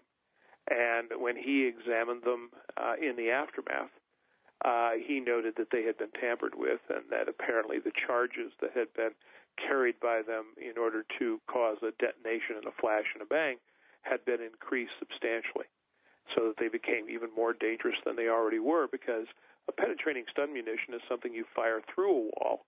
As it passes through the wall, it detonates. You have no idea, unless your name is Superman, what's on the other side of that wall or window or door. And, they are definite fire starters. And they, too, had been found to have gone through the building. They penetrated a little too well. So, and then there's no telling how many of these devices may have been actually used, because the government's not fessing up. And Mr. Danforth made sure that those devices were not dealt with at all. They were totally ignored in the reviews of the reports that he wrote. Okay. So Now we're talking about, first of all, when we talk about the ones in the water there, as he said, they were fired again at these underground buses, these buried buses that were storm sheltered there at the north end of the building. And here's where we went off on the tangent, was death threats surrounding your coverage of this particular issue here. There's a tunnel, there's a trapdoors that you heard in the discussion with David Thibodeau. There's a trapdoor at the north end of the building on the first floor to get down. You climb a ladder down to get down into the buried buses. So one of the very first things that they did was seal off that entrance with tear gas and fire these military pyrotechnic rounds down into the school bus area or over near it enough.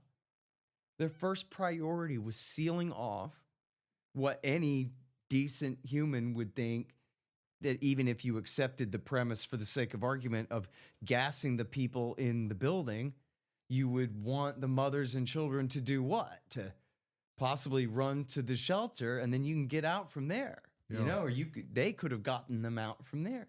They're cutting off. The first thing they do is cut off an escape route. And then it's my claim in the Thibodeau interview there, but I think this holds up, right? Isn't it correct from the very first footage as featured in your film? This is not an assault. This is not an assault, they announce in that clip that we played.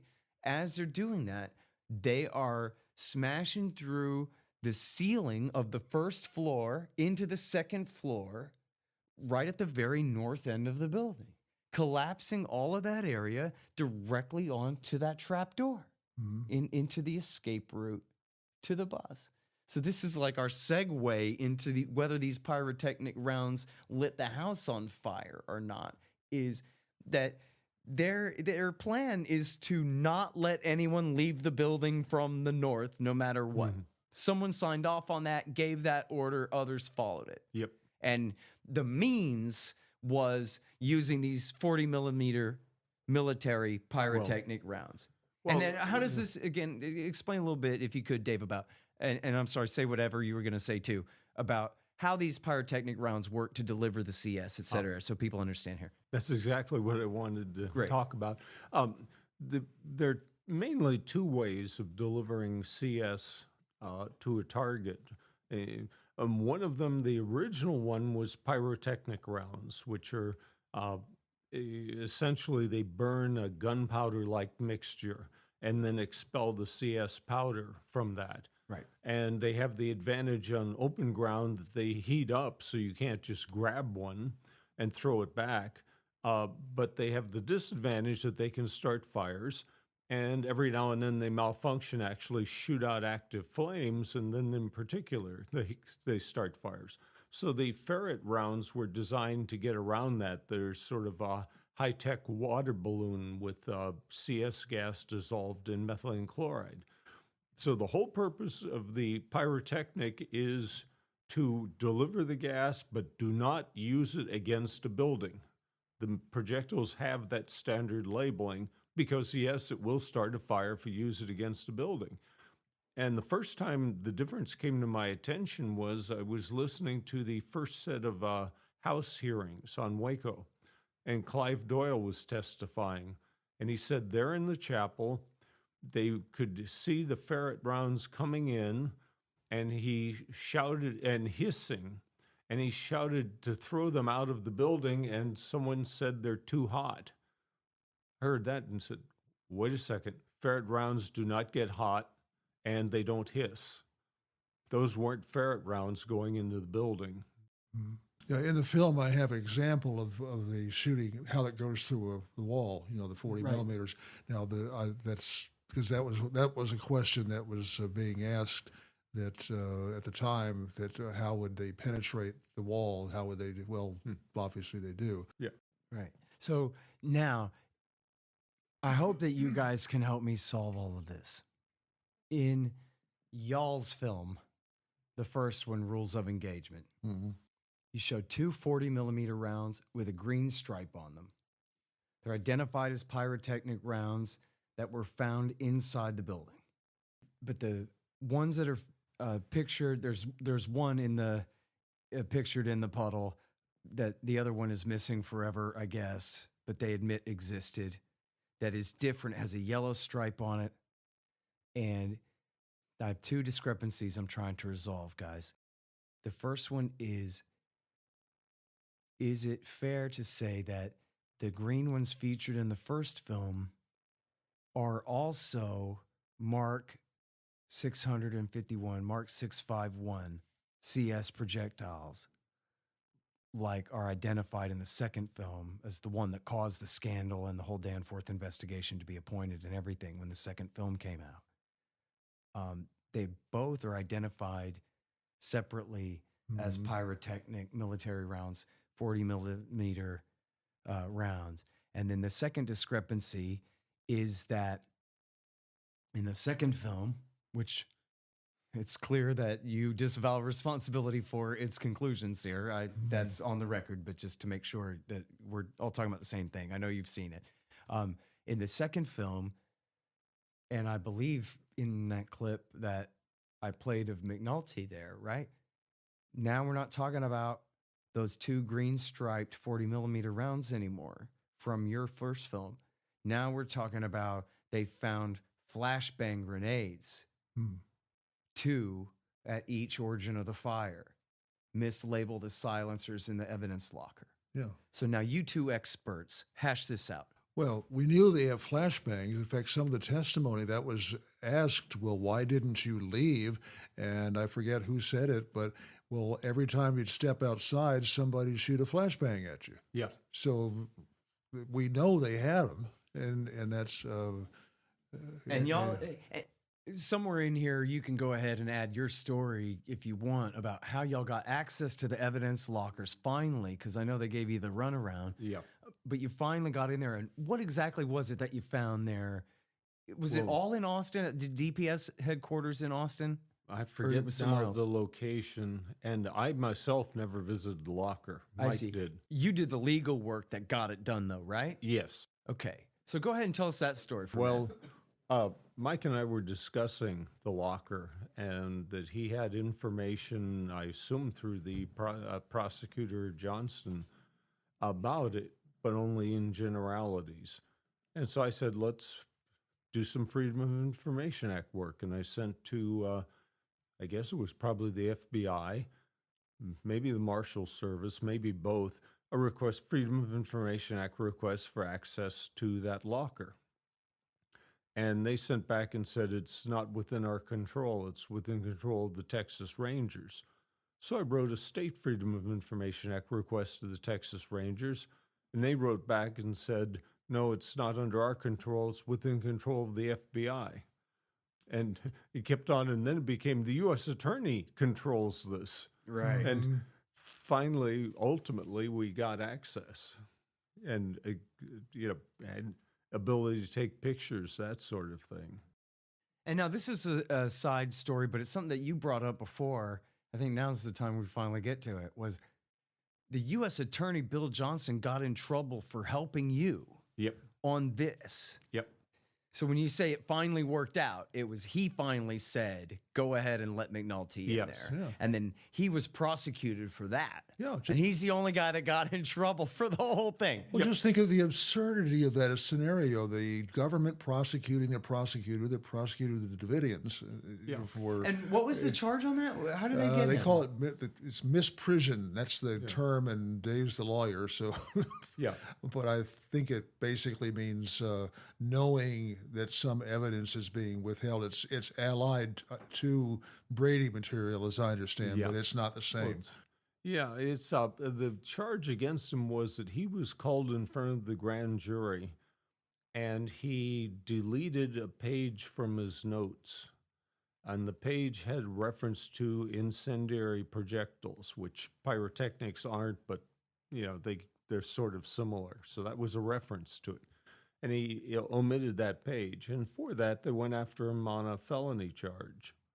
Of course, his real sin was he embarrassed his agency. That's unforgivable.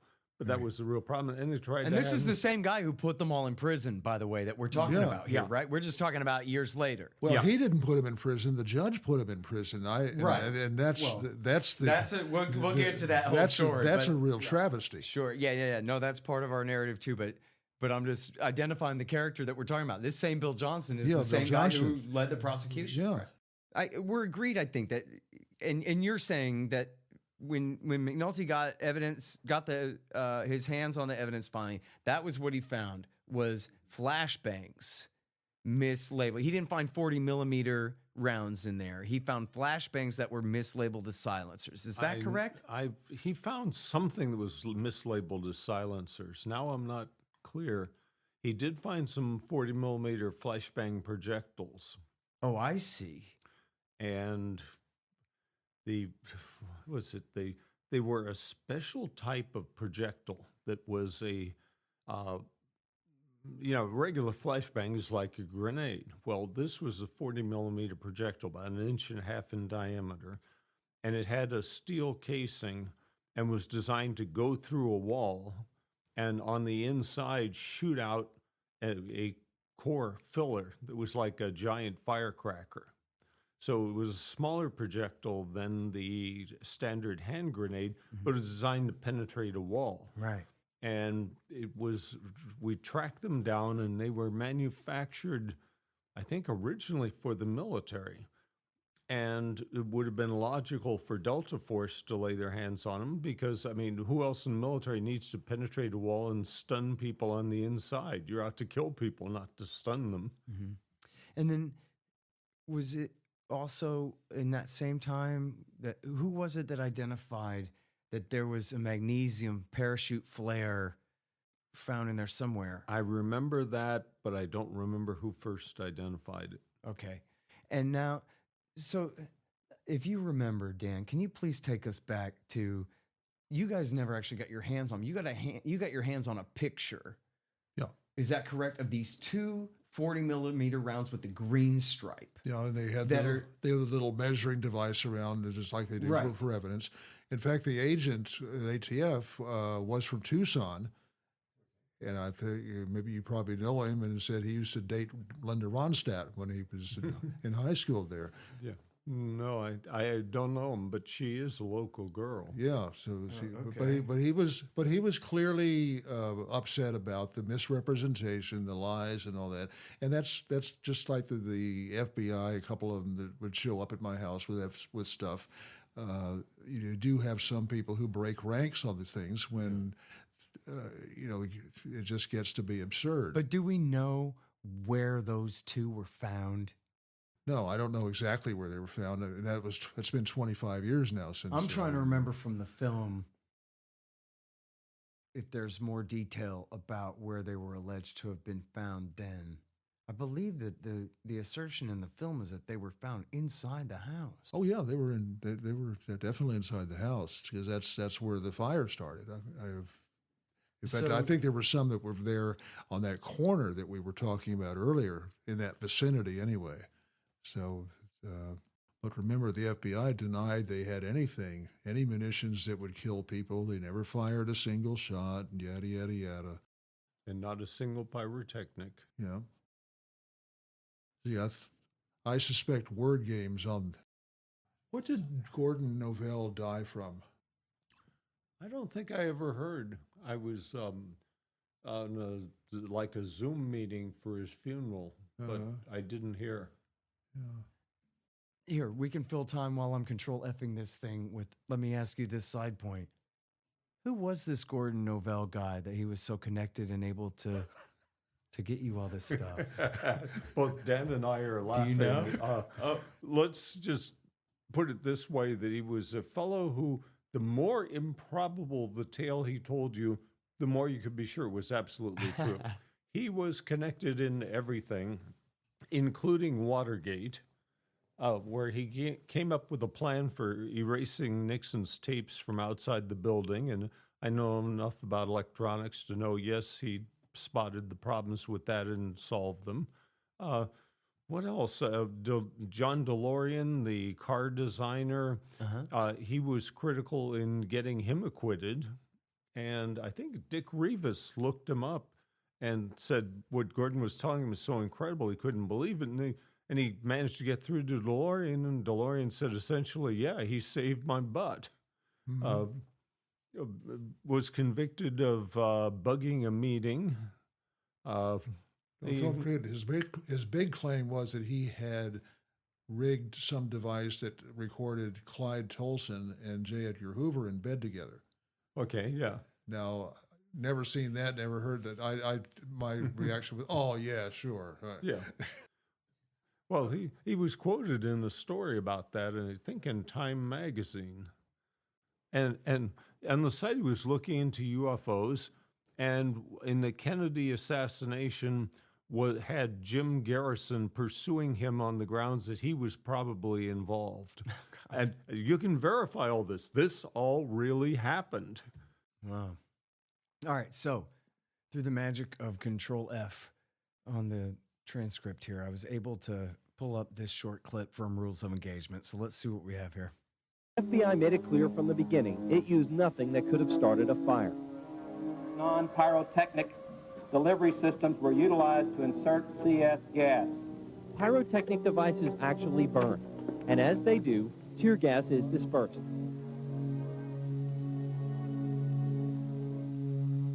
This pyrotechnic projectile is one of two found in the rubble of Mount Carmel. It's a 40-millimeter military device that's fired from a handheld grenade launcher. This one was found here, near the corner of Mount Carmel where the first fire started. Okay. The other was found here, in the kitchen dining room area. And that's you talking, right? That's me talking. Yeah. Okay, so, and now how did you know that, where they were found? Do you remember? I don't remember. That's was pointed out. I couldn't tell you who or what now. Okay. I mean, long time ago. This is not really contradictory, and it's not, necessarily complimentary either, but it's just, seems like you have 2 military rounds fired at the north end of the building early in the morning that amount to a red herring, except for the fact that they're what kicks off the Danforth investigation. Then we have 2 military rounds. And I was wrong when I said green stripe. Most of the thing is green in the picture here. Yeah, and then you have those 2 military rounds are found first at one definite origin of the fire area, and then the second at one where it seems like the second fire had started toward the kitchen area.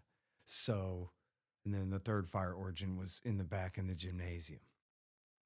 So, and then we have, on top of that, 6 to 8 flashbang grenades. I think the number was 6 flashbang grenades that were found. And I guess DeGuerin, we heard before in the earlier fight with Schumer from February 28th, that DeGuerin says the Davidians had one of the flashbangs that didn't detonate. Yep. And so that must be the one that McNulty was referring to, that we knew that they had one. That was where they got it. The ATF threw it in their window, but it didn't explode. Otherwise, they wouldn't have had any. But that wouldn't account for there being 6 of them throughout the house, as David Thibodeau said. So now, look, you make the case in your book quite clearly that they went from gas to fire. Gas wasn't working, so they decided to set the house on fire, and they used these flashbangs and or these pyrotechnic rounds to do it. Dave, is that your conclusion here? That's the most likely conclusion.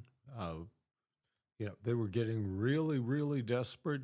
Janet Reno was going to get out of that meeting or speech eventually, and so far they look like absolute fools. I mean, they're being defied by a group that was largely little old ladies. And they're the hostage rescue team. By gosh, we can stand down terrorists. We can surely deal with old ladies and children. And I think they got awfully desperate. And they didn't particularly care what it took to drive the people out of the building. I mean, they're human, okay? They've reached the end of their rope. Yeah. And now we're skipping a step with the machine gun fire because we're going to get back to that in a second. But the machine gun fire came between the gas and the fire.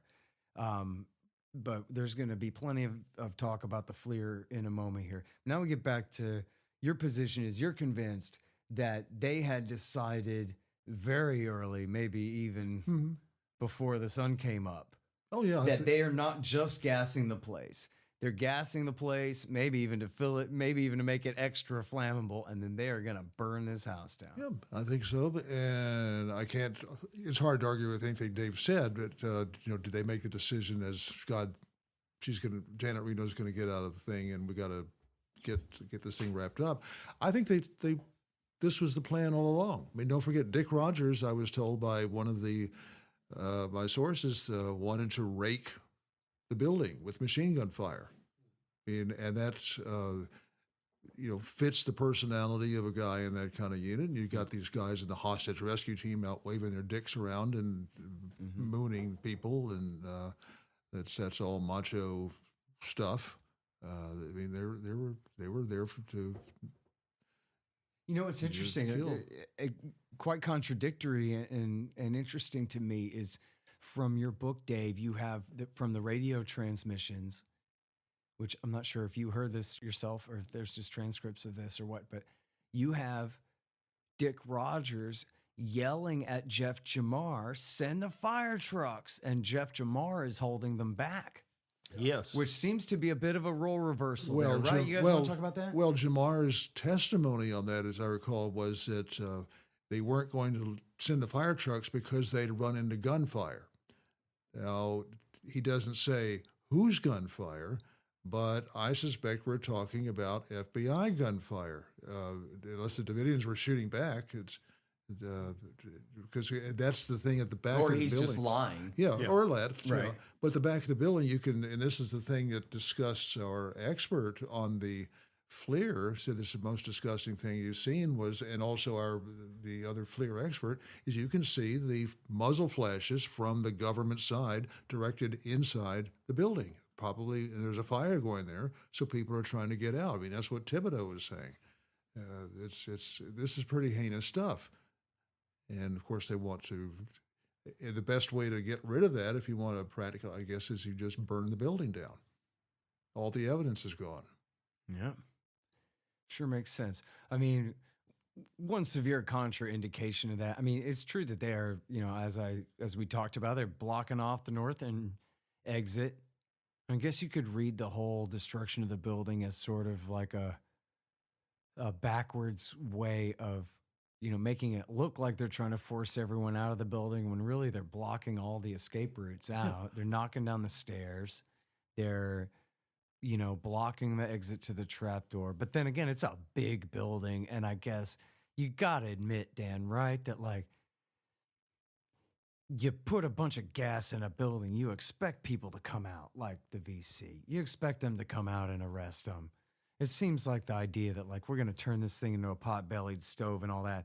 I don't doubt that that was deliberate. I got no reason to doubt it was deliberate, but I guess I just figure that.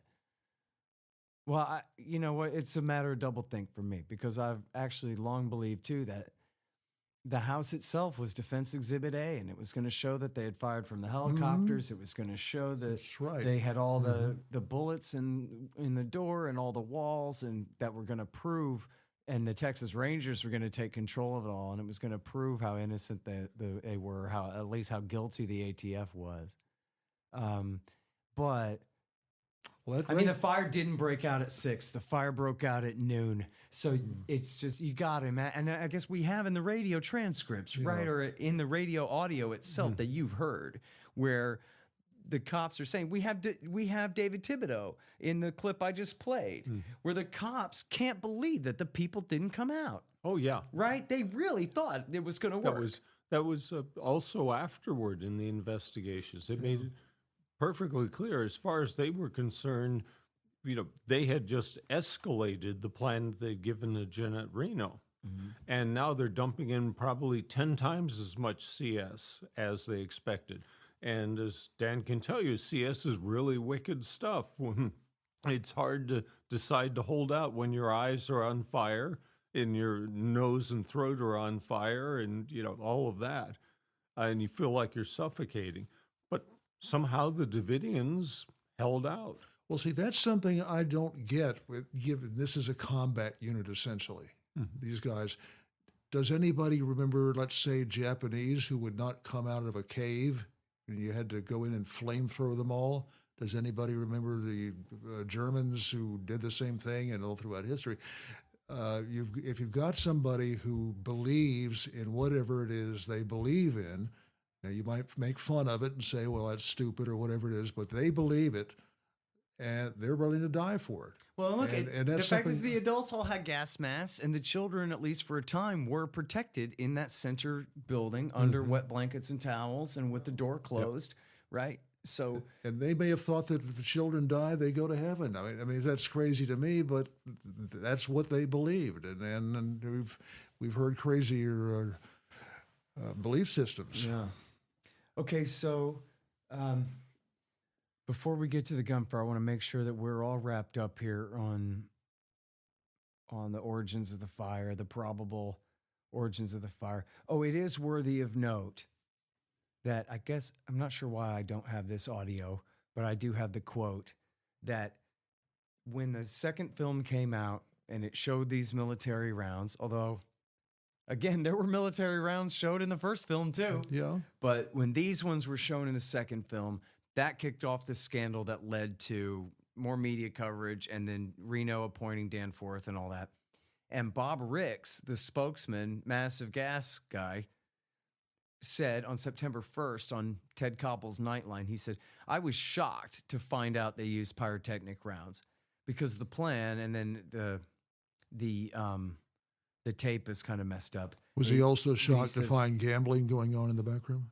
Maybe, but here's what he says though, Dan. He says, because we were very much concerned that a fire might be started by the FBI if a pyrotechnic device, and then the tape kind of messes up again. But it's, so he's, I don't know if he's being genuinely shocked or just Casablanca style pretend shocked, but he's using this explicit language that like, well, come on, you can't use a pyrotechnic round because everybody knew that would start a fire. And you don't want to start a fire, right? You know, and this is even Bob Ricks himself. So if it was a deliberate plan, he didn't necessarily have to be read in on it. Maybe he was kept out of the loop for that, or maybe, as you say, he's just sort of faking it. You know, he had time to practice in the mirror before going on Koppel that night. You know. Well, he was insisting on "Achy Breaky Heart" being played over that was and over. him. Yeah, That was just, son of a bitch. So, you know what? This reflects poor taste, right far there. too R-rated for this horrible, coverage of this massacre. But Bill Hicks got revenge on Billy Ray Cyrus for us. If people want to check out Rant and E Minor there. And now, so back to the parachute flare, because this is in the evidence somewhere. And the thing is about a parachute flare is, why would they even be there at all? Because from the very beginning, you have these massive searchlights. And these are military searchlights, as you document in the book. These came from Fort Hood or somewhere. Yeah, I these are believe so. These massive searchlights that illuminate everything to daytime or brighter qualities in the middle of the night if they need it, shining in every window and doing whatever they need. So, and again, this house is essentially a matchbook waiting to go up at any time. And a parachute flare, which is magnesium, right? Burning that bright. Burns extremely hot. And was found in there somewhere. Well, I don't know if we have an explicit cause and effect, but man, what might you do if you were a bunch of tissue paper and I threw some burning magnesium at you? You know? Well, yeah, it might be a moose. I'll tell you what. So now, by the way, so here's an important part of the story that is rarely mentioned. And I don't think I came up with this. I heard someone else finally say this and said, oh yeah, that is a good point. That none of the Branch Davidians were charged with any crimes for what happened on April 19th. They were not charged with arson. They were not charged with conspiring to commit mass suicide and kill all these kids. They were not charged with firing on government tanks on April 19th. Yep. They were not charged with any crimes for April 19th. Yep. The government had no intention of prosecuting them for setting a fire. They didn't want to test that case, I guess. Yeah. You know, And they didn't want to talk about, put their own activities, you know, putting the ATF sort of on reverse trial under cross-examination for February 28th is one thing. Mhm. Putting the FBI under cross-examination for April 19th, you know what? Let's just skip that. Yeah. You know? We don't have to mess with that. We're going to lock them all up anyway. Yeah, so I how much thought so. paperwork does that save? Yeah, that too. Have a contractor do all that. Okay. All right. Now, so the fire trucks were not called until 12:13, 8 minutes after the fire broke out. They didn't arrive until 12:34. And then once they arrived, Jeff Jamar held them up for 7 or 10 minutes, depending on who you ask. Even though, as you document, Dick Rogers is on the radio saying, "Where are the damn fire trucks?" Yeah. And the CNN videotape shows that it's 31 minutes after the fire was first reported that the building was almost entirely gone. By the time the fire trucks were allowed to get there, it was essentially over. There's no building to soak. The thing had been completely destroyed. But I was still curious what Jamar was talking about. Whose gunfire were they going to run into? Yeah. Oh, that was clearly a farce.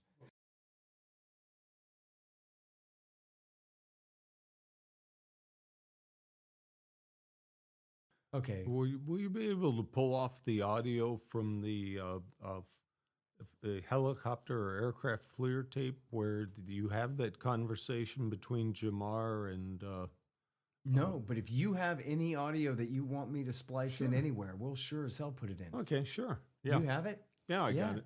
Okay, great. And that goes for anything that we've talked about where you go, ooh, I have a clip of that we discussed, or I have a clip of that we discussed. And for you too, anything that you go, hey man, you could play this clip because we do discuss it anyway. Okay. Then I can paste in anything I want. So absolutely right. Give me a few seconds to give you a lead on that. Okay, great. Well, the FBI had an aircraft orbiting the Waco building on April 19th, and it was taking a forward-looking infrared videotape.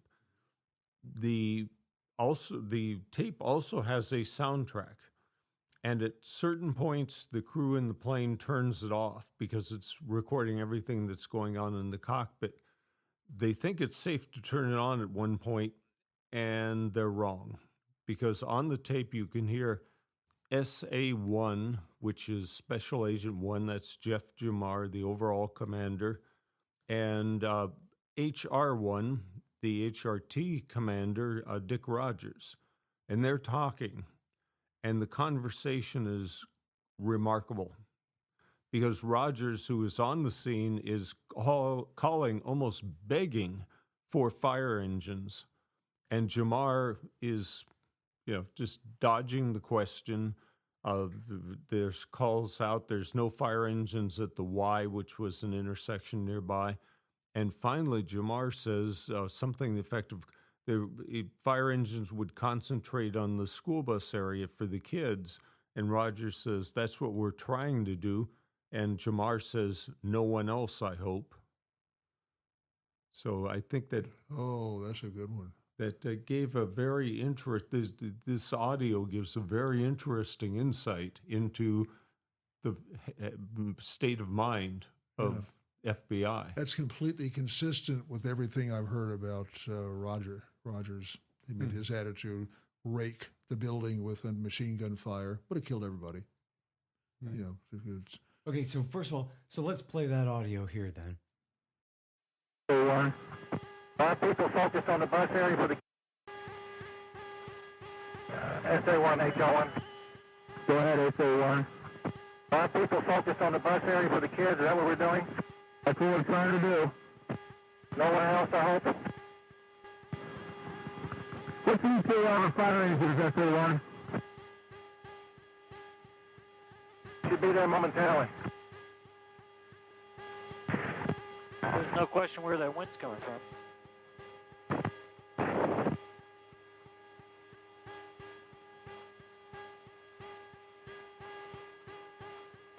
One, send a unit in for two. If you've got fire engines down there, put them up here immediately. What was that? Something about fire engines. No fire engines. Yes.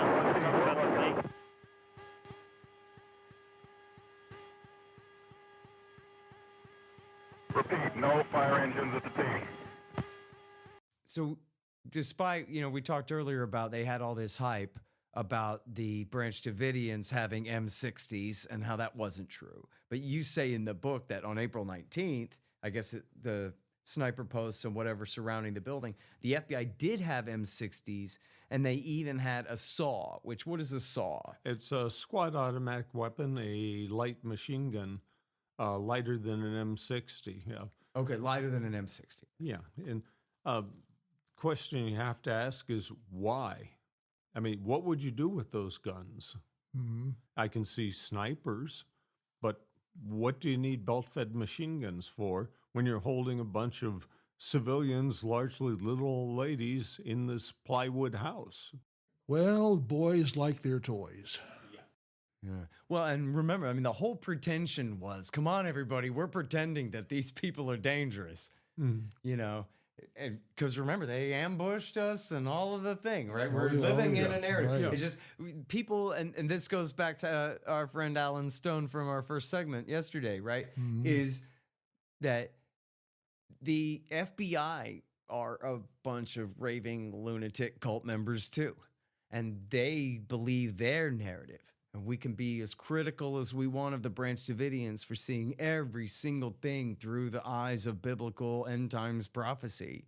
But the FBI see everything through their own self-serving narrative about how the U.S. government is the true victim here and how they have to save society from these horrible Charles Manson cult member murderers who they're going to attack a McDonald's, I heard, and whatever else, yeah, right? That's right. That's right. Well, they're noggin. Exactly.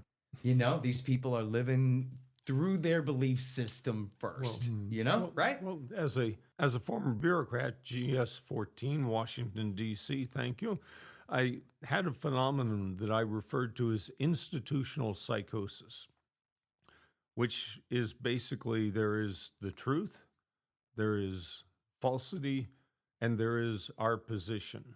Yeah. And literally, they would debate what our position was. And this exists outside the continuum of truth or falsity. It is your reality, but it need not be true or false. It's on a different plane of existence entirely. Yeah. That is the most savable and repeatedly quotable soundbite probably in my entire history of broadcasting anything. I'm going to quote you on that forever, Dave Hardy. I saw it happen many times. Oh, and I have too. I just didn't have the proper English words to put it in its exact context like you just said, but that's exactly what it is. And of course, this is always my hobby horse because I studied it for a semester in junior college, so I know it's the key to everything. It's all social psychology. So even as we're recording this, we all know that the only people who care about the Branch Davidians, especially 30 years later, are a bunch of right-wing kooks or a bunch of somethings. There's a certain kind of person who's interested in that. And if you don't identify as one of those kinds of people, well, then maybe this story isn't for you. And, that kind of, just the basic sort of question of, what are your people going to think about you if they think that you think this?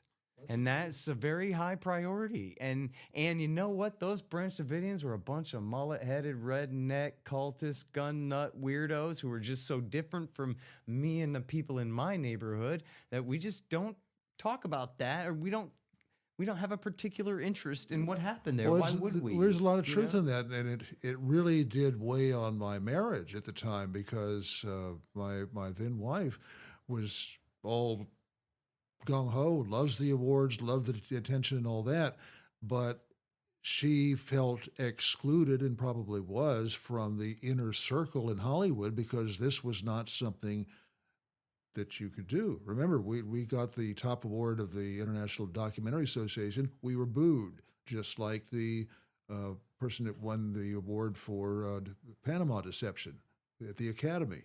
There's a groupthink here. You were booed for Rules of Engagement, man? Yes. The International Documentary, they booed it. And just like there's a position that correct position, and this went over the edge. And so here we have a woman who's wealthy, Jewish, all the things that you would think.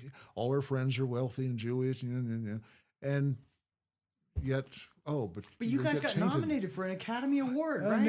That takes a real consensus to choose to do that, doesn't it? Yeah, and she's very happy about that. But then, and so others want to fawn up to you about, maybe I can be on your next project. That's the not in this case. Well, as long as it's not something icky like this. I see. It has to be something politically correct, which that was a term we were still using at the time. Remember, this is the era when, and this still goes on, if someone told a George Bush joke, you would have people looking around to see who laughed harder. Yeah. If you didn't laugh hard enough, that meant you were suspect, and we'll take your phone number out of the Rolodex. And this is for the record, George W. Bush is a complete piece of shit. But that attitude still permeates here, and I don't know where it is now. But there's a red line somewhere that you dare not cross, and then it turns. It's all this stuff turns. It's so the Davidian business is. The narratives are powerful. Yeah, at some point, I could see this turning and being used as an example of the things we would probably like it to be shown and to contain the abuse of power. But that's not the case right now. Well, I don't know what the percentages are, but I know that Waco is a huge symbol to not just the far radical right and the militia movement and all that, but for a lot of Americans who don't really identify left, right, libertarian, or any of those things, but just look at that fire, especially people on the right, look at that. This all started in the name of gun control. This is what they will do to you if you resist their power. And it is an important lesson. A lot of people have learned it and taken it mostly, in its most important sense by now, even if it's not, the full consensus. But you do see, every February 28th and April 19th, the ATF, or, on the 28th, the ATF and maybe the FBI on the 19th, they'll say, boo-hoo for our people and whatever. And they get ratioed to the grave. They get, 2 likes and 7,000 comments telling them to join their dead friends and worse. Well, let me give you one of the great examples right now about this. There are 3, you have, 3 conservative talk show hosts, more than that, say Larry Elder, Dennis Prager, Hannity, go down the list. There was only one nationally known talk show host who would have us on when we were making the film and talk about it. Everybody else was shut down. And the same thing going on. Wait, who was it? Liddy? No, Michael Reagan. Michael Reagan, okay. His son. I sent this to I know it's not, self-promotion isn't something you ought to do in media terms, but to these guys, Prager, et cetera. Yeah. The night we won the Emmy in New York, Hannity did not want me to be on camera. Yeah. He was trying to push me out. So there's something here that cuts across even the ideological line. And it's just too dangerous. Yeah, believe and so. Well, let's just talk about the end of the day there, or the end of the morning. The Davidians are all dead. 6 escaped the fire, I believe. Correct? Around there. And then the ATF pulls down the Star of David, which was, I don't think so much the Israeli flag, but more like a Jewish Star of David flag. And there was... To the Davidians. It could have represented, I guess, the nation of Israel as well. They tore that down and they put up an American flag and an ATF flag. That's right. On that pole. Mm-hmm. Just think of Iwo Jima. Mm-hmm. And we got pictures, and I'll go ahead and debunk a popular rumor here because there's this guy, Chip. Help me out with the last name, Dan, if you know it, who they tried to Biden tried to make him head of the ATF. Well, I remember the guy. Anyway, the guy you're talking about. So, he had pictures of himself at the site. Well, that was the joke. So there were people who put up a picture of a guy standing over a smoldering corpse with a rifle and a big smile on his face, and they claim that it was this guy, but it's just not true. And it's so obvious. And I don't think any credible researcher who knows the first thing about Waco ever said that the ATF were involved in driving tanks or shooting people or setting fires on April the 19th. The ATF was not there doing that. Or if they were, that's the toppest secret that I still have never heard the slightest rumor of. The men depicted in those pictures are hostage rescue team and or possibly some members of Delta Force. But when this came up in the news, Lee Hancock said, well, I have that picture and it's on a disc labeled Hostage Rescue Team Pictures. And here it is with a few others too. And she put that online. This was 2 years ago when Biden's first year in power, when he's trying to nominate this guy to lead ATF is when this came up. And so it was a fun smear and an attack on a horrible, evil ATF agent. But this ATF agent was not involved in the raid, but he was involved in Waco. He helped prosecute them. So he's going to hell anyway, and who cares what happens to him? And if those smears and attacks actually kept him from being named director of the ATF, then fine, I don't care. But it wasn't true. The men depicted in those pictures were FBI hostage rescue team. Those are the trophy pictures. And those are the trophy pictures. And they're standing, you can literally see burning, smoldering corpses and even, bone skeleton showing. These people in the rubble in the background laying behind them. And there's 4 or 5 of them. And they're all standing around. They're all so proud of themselves. And they all look like soldiers. You would think if you just saw the whole group of them, you wouldn't know which ones are HRT and which ones are Delta Force. They don't look one bit like police officers at all. They are operators. That's what they are called. Special Operations Forces. Even when they're under the so-called rubric of the Justice Department, that's essentially a fiction. And they're spottable too. That's go back to Inspector Javert and his description of how do you know a cop? He's and how do you know they're a soldier? Well, that one doesn't look like a cop to me, man. Yeah. Especially even when they're standing together and stuff, you could tell. And again, that counts for HRT. I mean, the HRT guys. Many of them came straight from the Army anyway. Well, they're still in, basically. I mean, it's, as I said, the SAS and all these guys train together. They're basically functionally the same unit. Exactly. So now we know there's a lot we don't know, but there's a lot we did learn from the autopsies and from the Ranger reports and other crime scene reports. Was it all of the women and children who were in the concrete bunker, or just many of them were found there? But only they were found there. Well, 1 or 2 got out, and I don't recall where they were in the building. I don't think they were in the bunker. There's 1 or 2 women. But basically, the group annihilated in the bunker was women and children.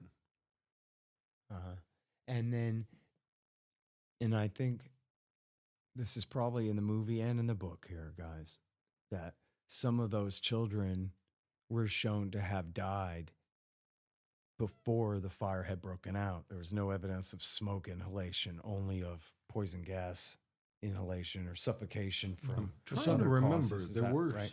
Some of them were bent alarm backwards. Well, and that's a separate question now too. But go ahead and talk about that. Well, that's supposedly one of the signs of cyanide poisoning, and that's we were told that's why at San Quentin they used to strap the person down. It wasn't to keep them from getting up and running away, but so that the people who are the witnesses don't see some of the extreme contortions that cyanide causes when they breathe it in. You might remember there was a movie in the 1950s the title was I Want to Live. And it was about a woman who had murdered a couple of people, and she was sentenced to San Quentin. And I think Burt Lancaster played the attorney. And this was part of the thing that they were talking about how can you do this to a woman? It's well, let me tell you something, Dan. I spent years quoting your movie, talking about that, because it's absolutely outrageous, and the pictures in it are just absolutely sickening of this young child's body contorted that way. And I said that, I guess, in an interview And some jerk on Twitter said I was wrong.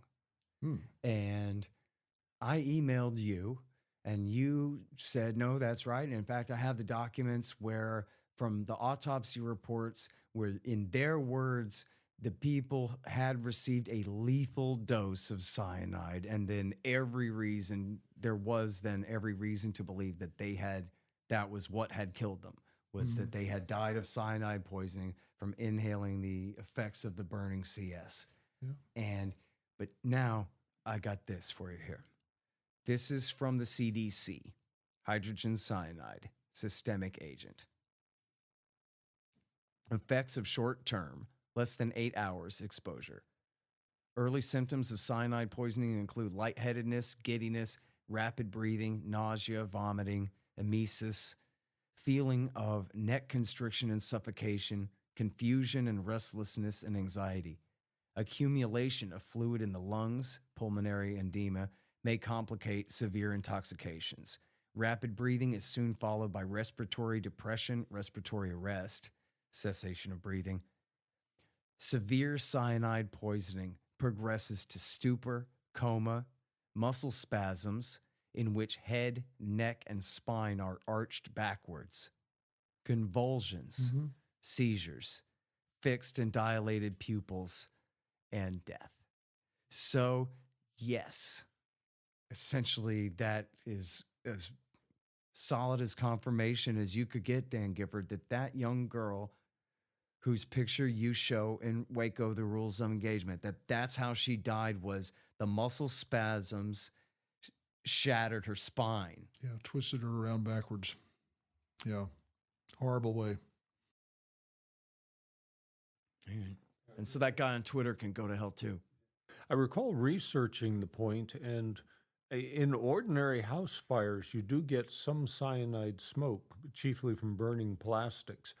But none of them, I found a study, none of them came anywhere near what you find in some of the Davidians who died at Waco.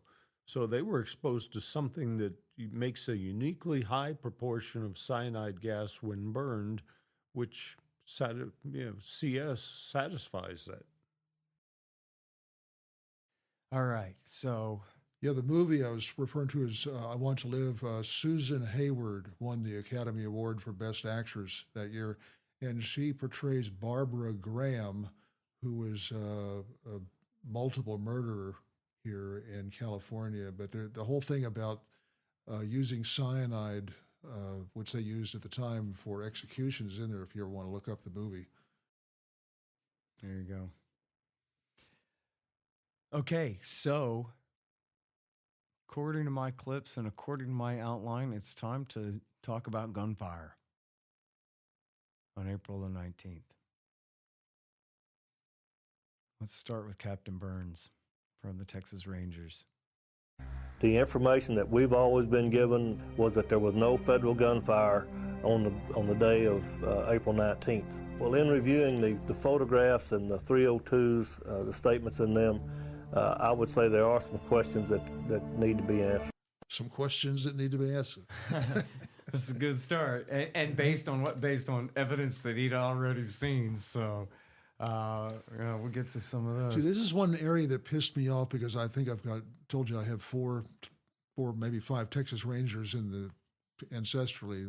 My family was some of the early settlers of Kerrville. I hope you played that card on them when you were interviewing them. Yeah, but that piece that I was threatened not to put in there, it had the Waco, the local TV reporter, said we asked the Texas Rangers about this. They wouldn't comment for fear, we were told, of retaliation by the FBI. And they meant hitmen. Yeah, yeah. But since when are the fucking Rangers, back down on that? I mean, all these guys, none of these guys backed down from crap. They were involved in big battles with Comanches in Kiowa. I'm part Comanche, by the way, and battles. One was killed in an ambush over in New Mexico's territory, and Dave, I guess my great uncle. Good times make Rangers soft, I guess, huh? It must. They're not the same type, I suppose. I guess not. Well, maybe the FBI was going to take their money away. Well, FBI can do a lot. I mean, I don't mean to minimize it. There's no question they can they can pull a lot of levers. Okay. Lon Horiuchi, the guy that killed Vicky Weaver, he's stationed on April 19th at the undercover house. Now, I believe it's in your film that he also was riding around in one of those combat engineering vehicles for at least part of the time that day. Yeah, probably. But then, so here he is. He's at the undercover house. This is Sierra 1 sniper position. And it's demonstrated, I think in part 2, that, I mean, it's so funny to me. I don't know. Seems strange that they would snipe people and then just leave shell casings all over the floor when they could just as easily pick them up and put them in their pocket. You know what I mean? But they just left shell casings all over the floor where apparently they were sniping people. We don't know when they were taking shots, but they were taking shots. Yeah, but they're not worried then about consequences.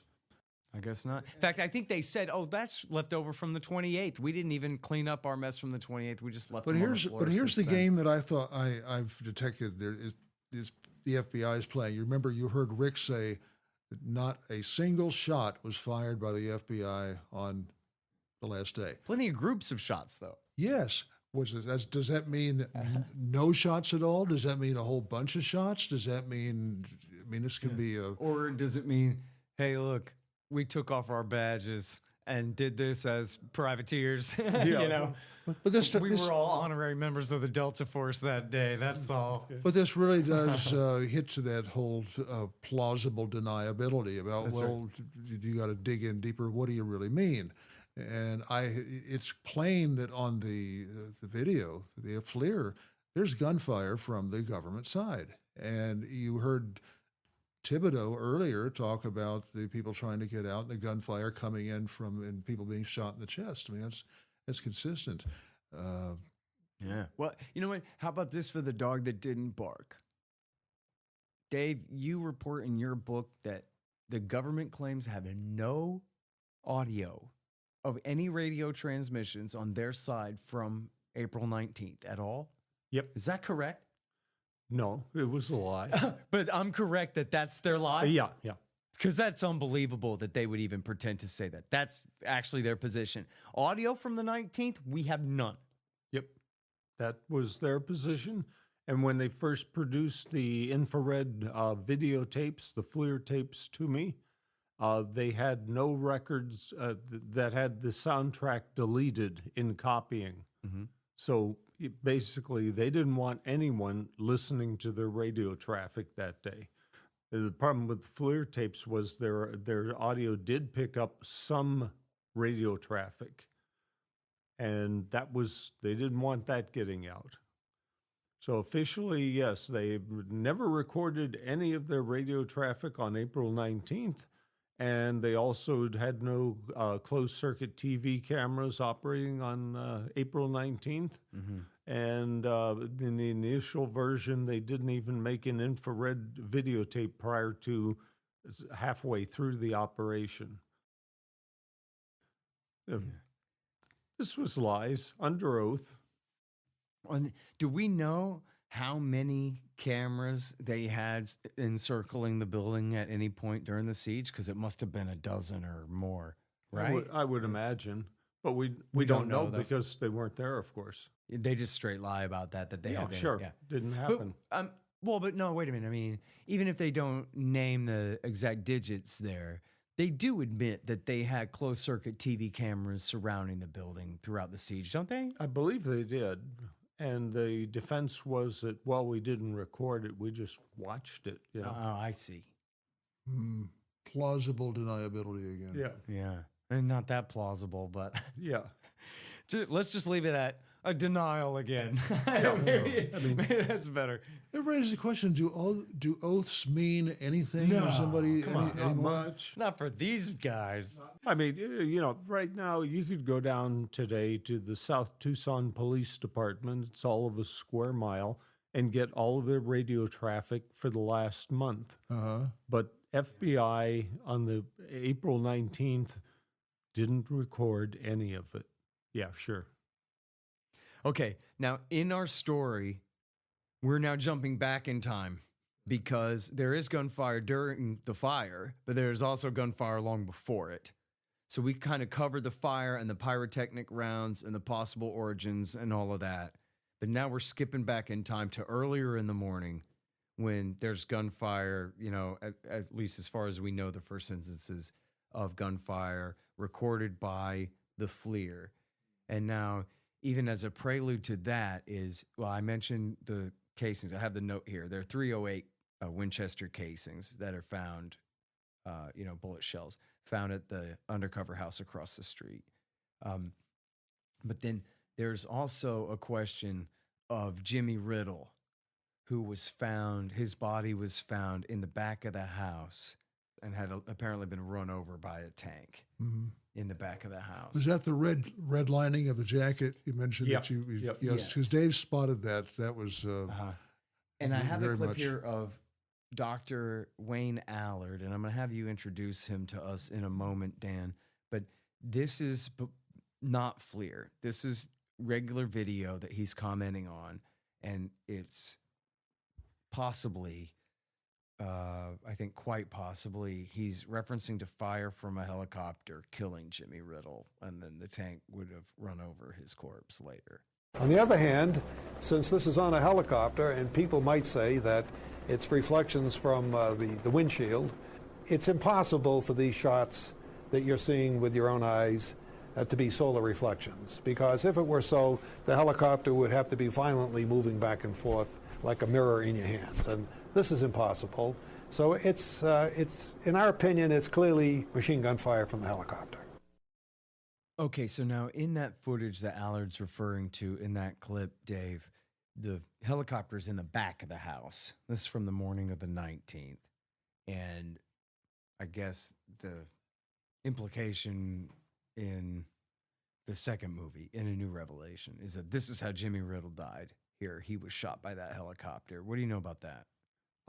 I just know he was shot. His autopsy shows that. I have no idea whether it came from a helicopter or a sniper on the ground.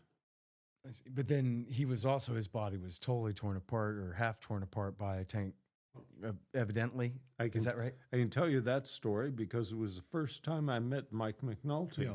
Okay. And it's what got me kind of involved in this too. Okay, a both of y'all go off here. little later, yeah. Well, he showed me a 4x6 photo made from an FBI aircraft that was circling the Davidian place before and during the fire. And this one photo... This would be the same FLIR plane. Probably a different plane. Okay. Because there are two up there, as I recall. Okay. Well, in it, this is relatively late in the attack, and it's at the back of the building, what they call the gym. And the gym is better than half demolished at this point. So you're looking at a field of construction rubble. It's not like things stand out. It's a wreckage. So McNulty shows that to me, and he says, "What do you think about this?" Well, I was very nearsighted, so I take off my glasses and I can focus down to maybe 6 inches. I look at it and say, "Dang, you found the body." And Mike says, "What body?" And I say, "Why were you showing this to me?" He says, "That big splotch of red just outside the building, I think that's a pool of blood." And I say, "No, that's the red flannel lining of a man's Levi jacket. The man has black hair. He is lying on the ground face down. His right wrist is caught in the tank's tracks, and it must be backing up because it's pulling his right arm up toward the tank sprocket." And McNulty said, "You're hired." Yeah, right. Well, at that point, he whips out a magnifying glass because he wasn't nearsighted, looks at it for a while and said, "I've been looking at this photograph for weeks, and it takes a blind man to tell me what's in it." And then he said, Gordon Novell, "Bring me the autopsy of Jimmy Riddle." We dug it out, and there was Jimmy Riddle killed by, I believe, a gunshot wound to the head, right arm traumatically amputated. Mm-hmm. Now, how would that get traumatically amputated? And I don't know if it was on this occasion or maybe later, we got his Jimmy Riddle's autopsy photo. Now, Jimmy Riddle's body officially was found inside the perimeter of the burned out building. That is the wooden floor underneath his body had to be completely burned to ash, and 2 stories above him had also burned to ash and dropped on top of his body if it was at that position when he died. If you look at it, the edges of his clothing are a bit singed. That's all.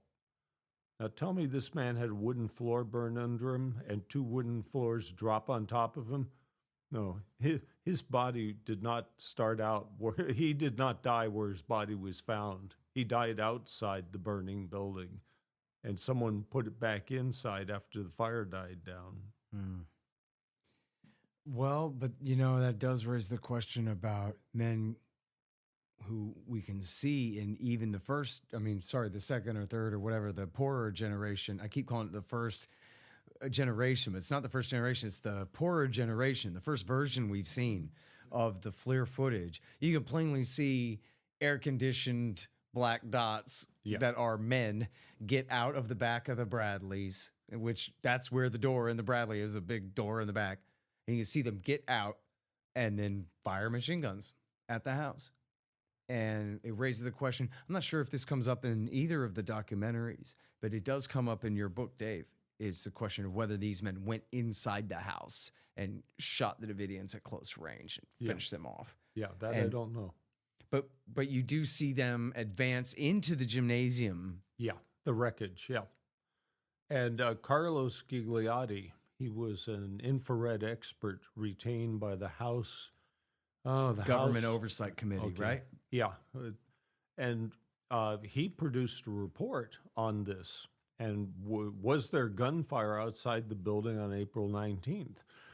And he concluded there was at the back of the building, and his reconstruction of it was that he could vaguely make out the image of someone moving out of the building, presumably a Davidian. Then in front of the FBI combat engineering vehicle, there are a couple of big flashes. He said he couldn't tell what that was, but his probable interpretation was whoever came out of the building threw something at the tank that had 2 detonations. And then he said you saw the hatch on the tank open, and you could see the interior was cooler. So he said that was readily visible. Mm-hmm. And then guys got out, I believe 2 of them, and they worked through the wreckage, and you saw gunshots from them. And this was all that he'd had, which was on the best equipment that I am familiar with at that time by a man who was an expert. So he said, yeah, it was a gunfight at the rear. Mm-hmm. And his interpretation was it wasn't planned. It was something the hostage rescue team did in reacting to something that a Davidian did. So I have a VHS copy of A New Revelation, and the footage in that, the FLIR footage in that, is far clearer than in Rules of Engagement. No offense. Just go. No, and we note that the difference between what the Senate, the congressmen saw, right. The investigation and what we had to work with, and I make that point. And then again, as I said, McNulty said, "Oh, we had the better version of the film. We just didn't know it. We found it later in the pile." That's what I mentioned about the trick it is used. You get involved with something with Uncle Sam, with the government, or a big corporation, and you get five train loads of stuff, and you can't go through it. It's the Lost Ark in the warehouse, right? Yeah, exactly. But here's the thing: as I was saying, that even in the original, that is whatever 3rd or 4th dub generation footage, you can clearly tell it's men getting out of the tank and moving and then shooting. But in A New Revelation, boy, you really can tell that it is. I guess I'm not going to claim you can see their legs separate from their bodies, but maybe you can. It's just much clearer footage. I don't have it that clear in my mind's eye, and I don't know how well it works on the YouTube version, which is, obviously much later generations again. Same problem again. But on the VHS version, especially if you have like a high quality out to a high quality television. It's extremely compelling. And you can see them, shooting all in the back of the house there. We're going to play a bunch of clips of Allard and all this, but I'm going to go ahead and bring this up, even though it's just hearsay. I don't care. It ain't court. And it's not that speculative. It's worth mentioning. It's not really a question of like, do you believe it or not? Because it's not enough to believe. But I think it's still enough to raise. And I think that the question that it raises is believable. So it goes like this. Paul Fatta told me in a follow-up interview, which I didn't record, but it was just on the phone, that his lawyer told him that a Davidian who survived, a young woman named Misty Ferguson, who is known for losing her fingers in the fire, she told Paul Fatta's lawyer, allegedly, that she saw men dressed in black enter the house with guns. That was all he knew. But the story didn't come from media anywhere. It came from Paul Fatta told me his lawyer told him that. He had no other source in the world where he could have got it from, because that's not a rumor that's going around. That's it. It's the only place I've ever heard it. It was directly from a surviving Davidian, and he claimed that his lawyer attributed it to this woman. Our producer tried very diligently to track her down to attempt to ask her and to verify this rumor, which I will identify it as a rumor. That is what it is. And he was unable to do so. Is she American or Australian, or what was the other? I'm not sure.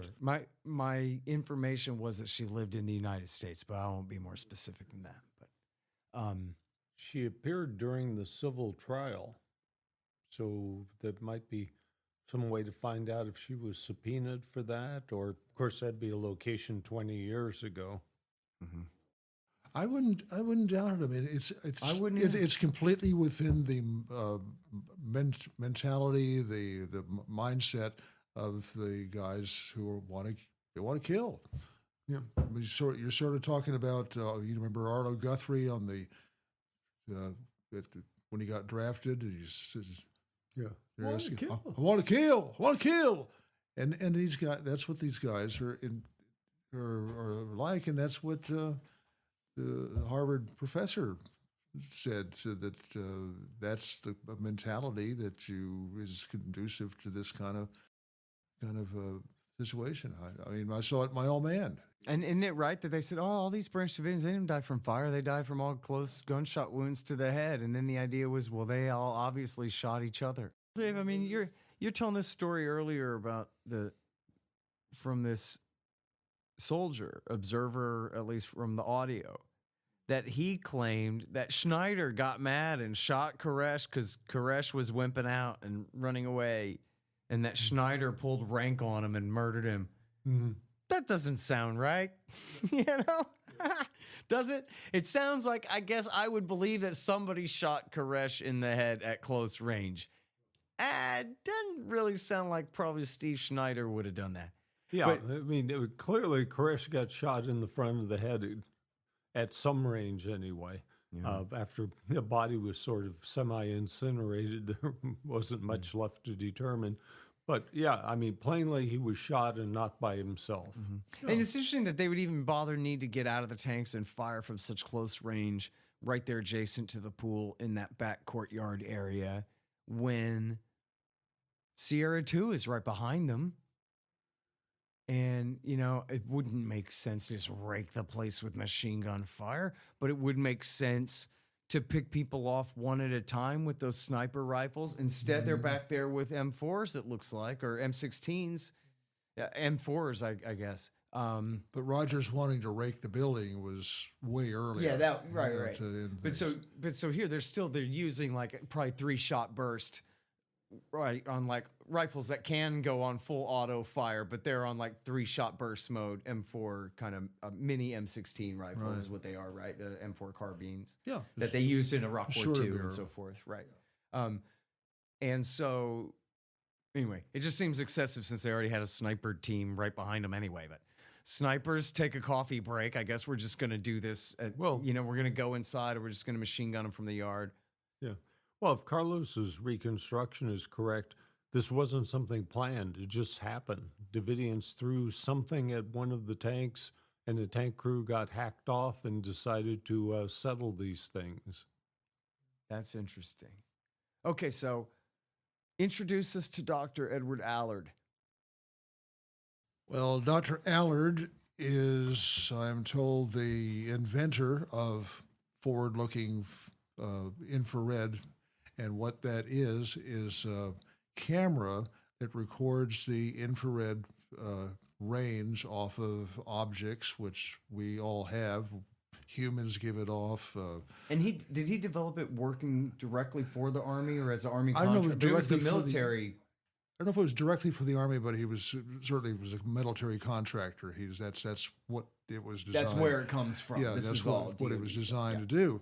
And so what you're getting is, if you look at the screen, you're getting a black screen with white images. The white, some things will be whiter than others, and those are things that have more heat coming off of them than others.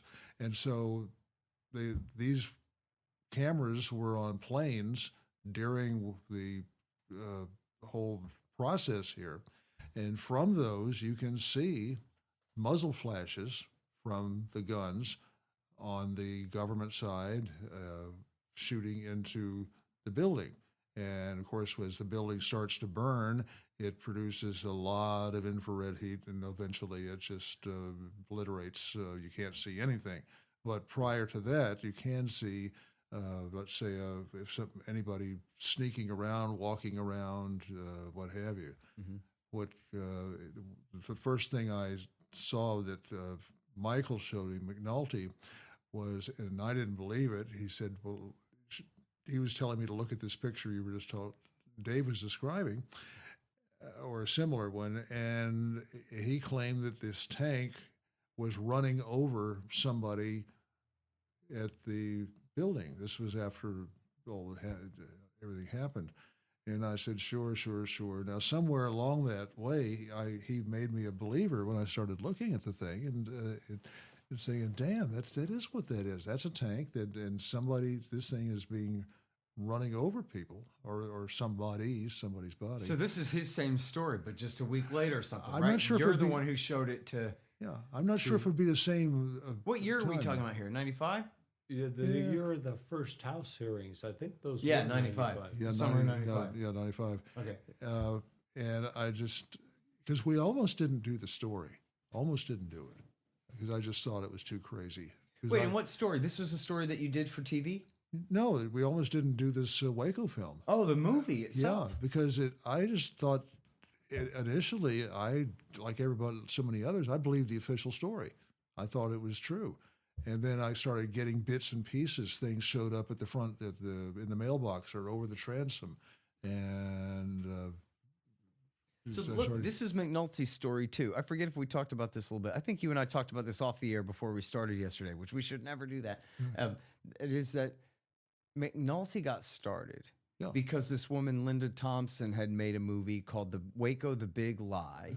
And for Bill Hicks fans, you'll be familiar with Bill Hicks saying that he's seen this footage with his squeegeed third eye of a Bradley tank shooting fire into the front of the building.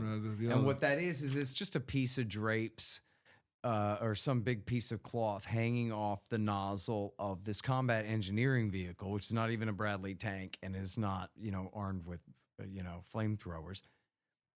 And I guess she colored it orange, or maybe it was orange, or it appeared orange for whatever reason in the video. I think maybe she had even colored it orange and said, well, there you go. See, they shot flames in the thing.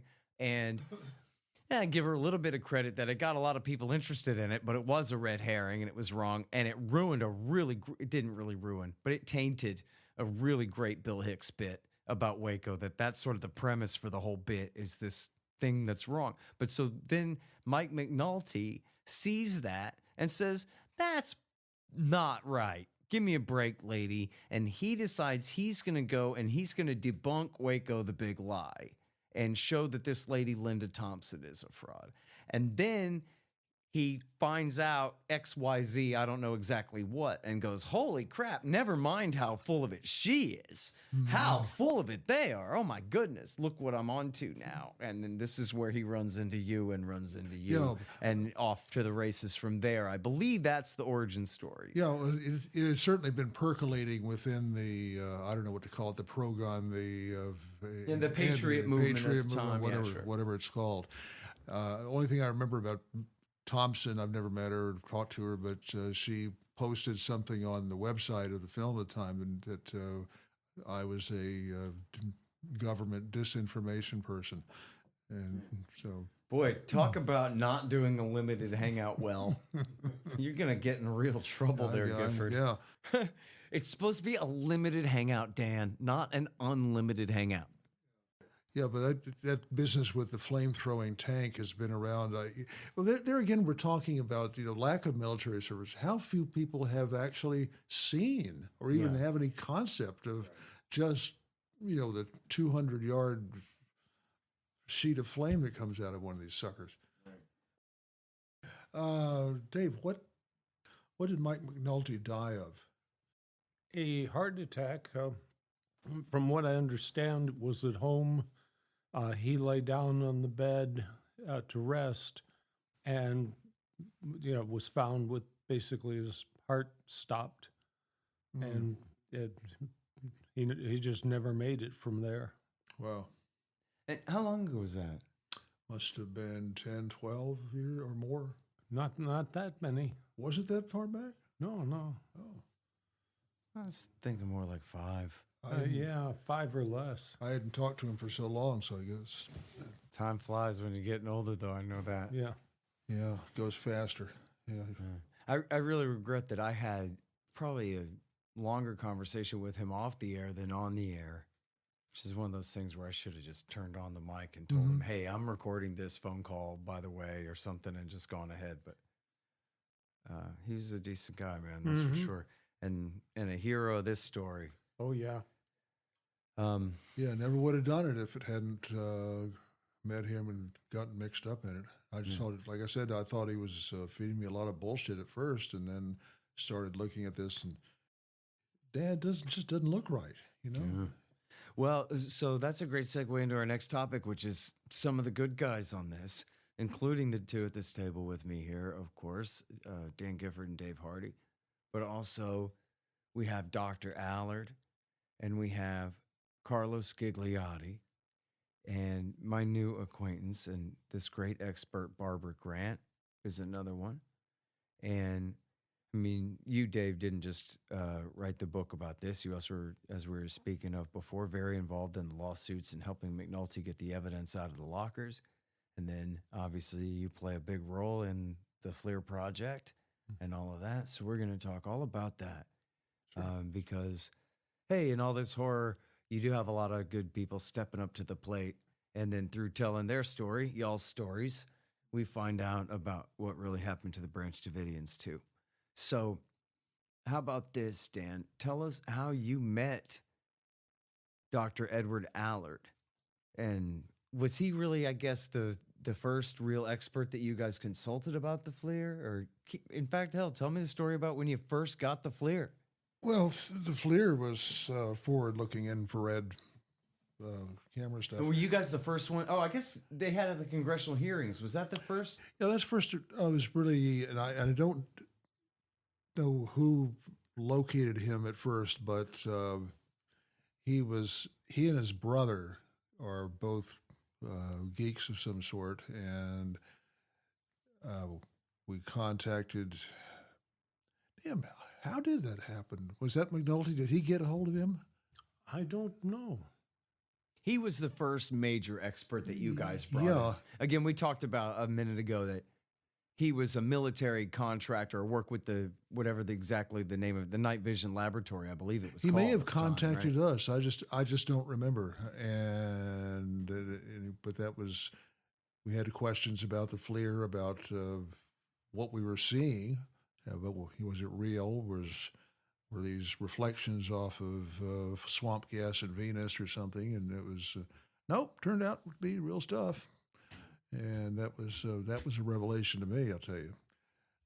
I just thought the stories that were being passed around were all baloney, but some of them were, of course. But that makes it very difficult to separate them sometimes. But when he got into looking at this stuff, and he was horrified. And he was really, especially the last day here where you had the fire, and you could plainly see the muzzle flashes on the outside pointing in from the government side. So the stories we'd heard about people being shot trying to get out of the place were true. And of course, you heard David Thibodeau earlier talking about how people got shot in the chest. And we have the unconfirmed story of the survivor who says he saw black wardrobed guys in the building shooting people. I tend to that's not, given what we're talking about here, that's not out of the question. It's just not. Yeah. Okay, well, listen, so you have extensive clips of Edward Allard talking in Rules of Engagement, and then McNulty in his sequel, A New Revelation, as well. And so I think this collection includes clips from both. But here's a little bit of Dr. Edward Allard. Again, we heard him talking about the helicopter a minute ago, but that's from some regular footage. But this is him talking about his analysis of the forward-looking infrared.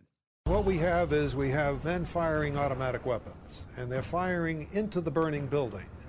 And like some sort of a cowboy movie, they're retreating down the building and firing as they're retreating.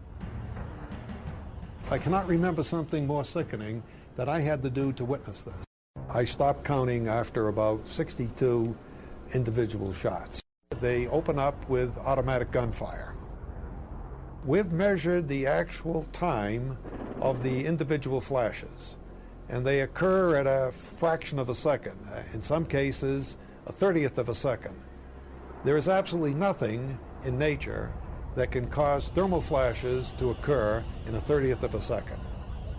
What we have here is a tank infantry type of an operation. As the tank moves forward, two men have dropped out of the escape hatch. They roll over, and as they roll over, they open up with automatic gunfire. Okay, and so this man speaks with absolute certainty about what he's seeing there, and we can urge all listeners to go and find a copy of Rules of Engagement or A New Revelation, and especially A New Revelation, if you can get a high quality, a copy of that, it's quite a bit clearer than in Rules. But you know what, let me ask you, do you guys, either of you, have the original or the highest quality generation copy? And is there a way that we can just go ahead and have that and link to it ourselves here for people? I've got literally, after I won the Freedom of Information Act suit, ATF and FBI just deluged me in materials. And so I've got probably 6 cubic feet of VCRs that I've never actually gone through because a bunch of them are duplicates. I've never actually gone through to see which one of these is the best. And are some of these are super VHS, or they're all regular VHS? Do you know? I think they were all regular VHS. I'm trying to think about super VHS. Carlos may have recorded in super VHS. Someone used that. That is, he may have copied them onto super VHS. Someone used that format, but these are all regular VHS. Okay. But you're talking about, what, dozens of tapes? Probably about 50. You know, there are a lot of good libertarians in Tucson. I wonder if we could recruit an assistant for you. Oh, that'd be great. You'd be open to that, sounds like. Mm-hmm. Yes.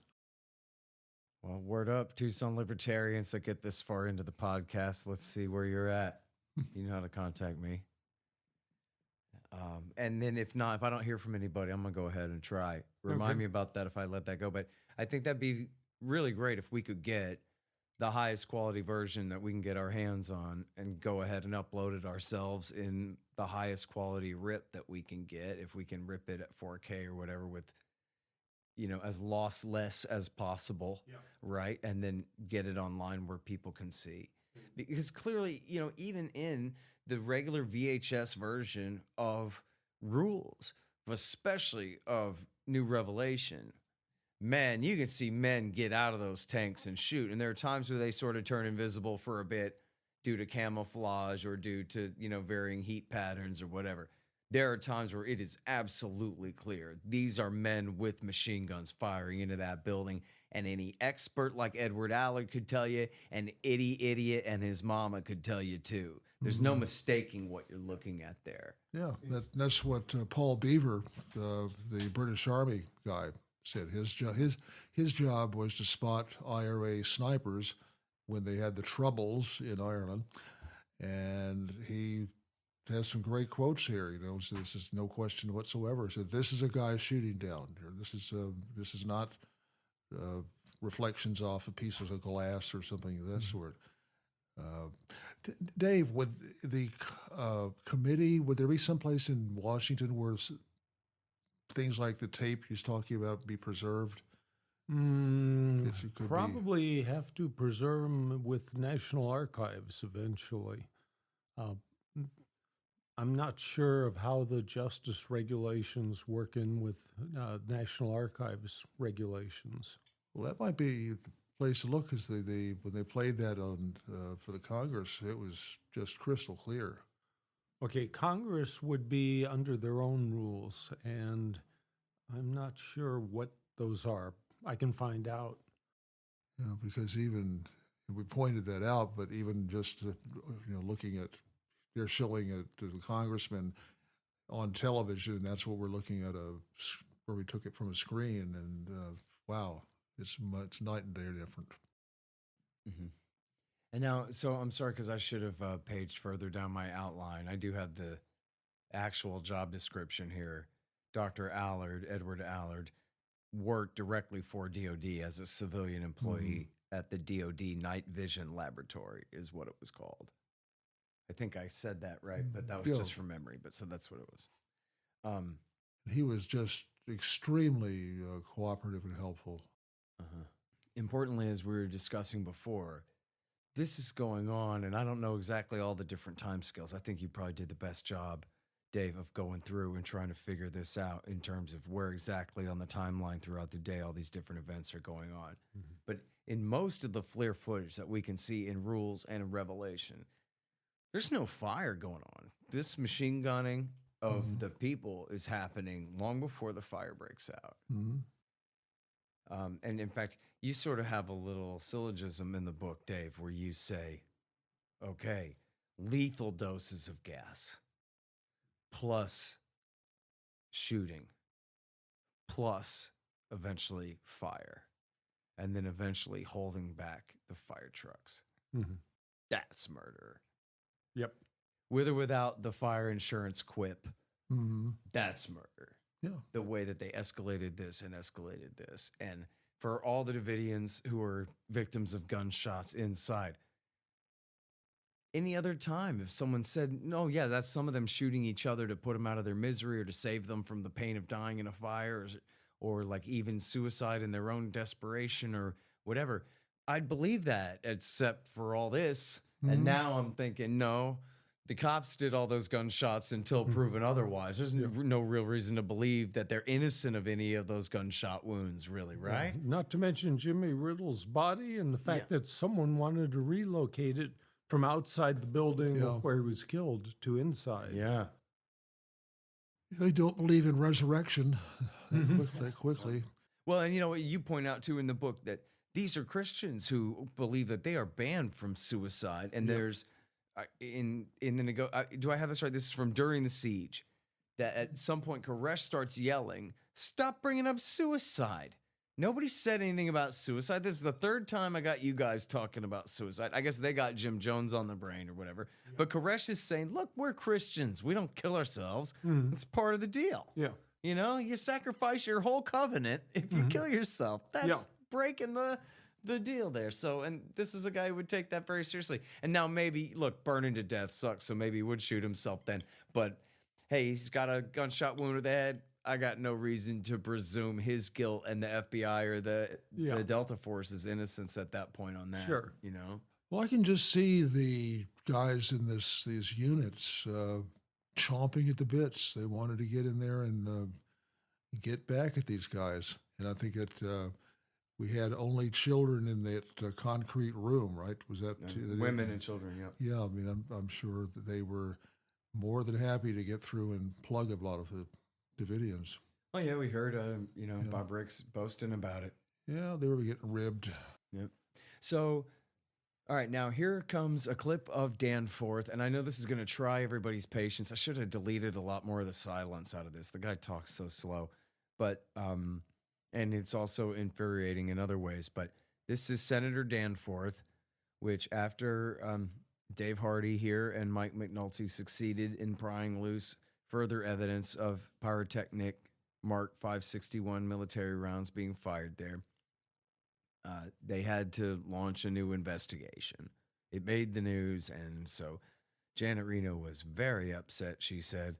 And so this is now a clip of Danforth. Essentially, I think this is a clip of him announcing his conclusions to the Congress. Now, there have been a lot of suspicions that have been raised, and the basis for the suspicions has to do with the fact that at one point on the morning of April 19th, 3 pyrotechnic tear gas rounds were fired. And that was not disclosed. It was not known by the Attorney General. It was not known by Director Sessions. But it was known by somebody. And it was not disclosed. And we have spent, I would say, most of our time and effort trying to figure out why it was that the firing of the 3 pyrotechnic rounds was not disclosed. Well, why is this? What happened? But one thing that is absolutely clear is that the fact of their firing was inconsequential. It had nothing to do with the disaster. The 3 pyrotechnic rounds were fired 4 hours before the fire broke out. They were fired in a direction away from the building itself, and they caused no damage to anybody. There really is a distinction between bad judgment or human mistakes and truly bad acts. With respect to the events on April 19th in particular, I want to again make it clear that the alleged bad acts just did not happen. Thank you very much, Senator Danforth. I mean, the guy's a senator. What else is he going to say? Former senator. Yeah. It's like he's some scrappy young prosecutor looking to make a name for himself or something. Well, yeah, and then might as well be a Bush or something. Yeah, it's like the problem with blue ribbon committees. Does the guy really have the expertise to decide on what he's talking about? No. So he ultimately is rubber stamping a staff document which was obtained from whoever they consulted. Yeah. And he puts his name on it. It's all optics, political optics, and which, as we said, it's powerful. He also, of course, claimed that there was nothing to the gunfire. It was all just sunlight reflections, and that he had demonstrated that with a recreation of the back of the Waco so-called compound at Fort Hood in 1999. Pardon me, March 2000. Now, the thing about this was, and I just remember this from the time, and I know you guys absolutely document this so thoroughly in the FLIR project, which is movie 3, if we call it the, no offense, the McNulty series here, Dan. The third movie is the FLIR project, which is the debunking of the debunking, where Senator John Danforth went and arranged this hoax and said, see, that doesn't prove anything, which is what it was made to do.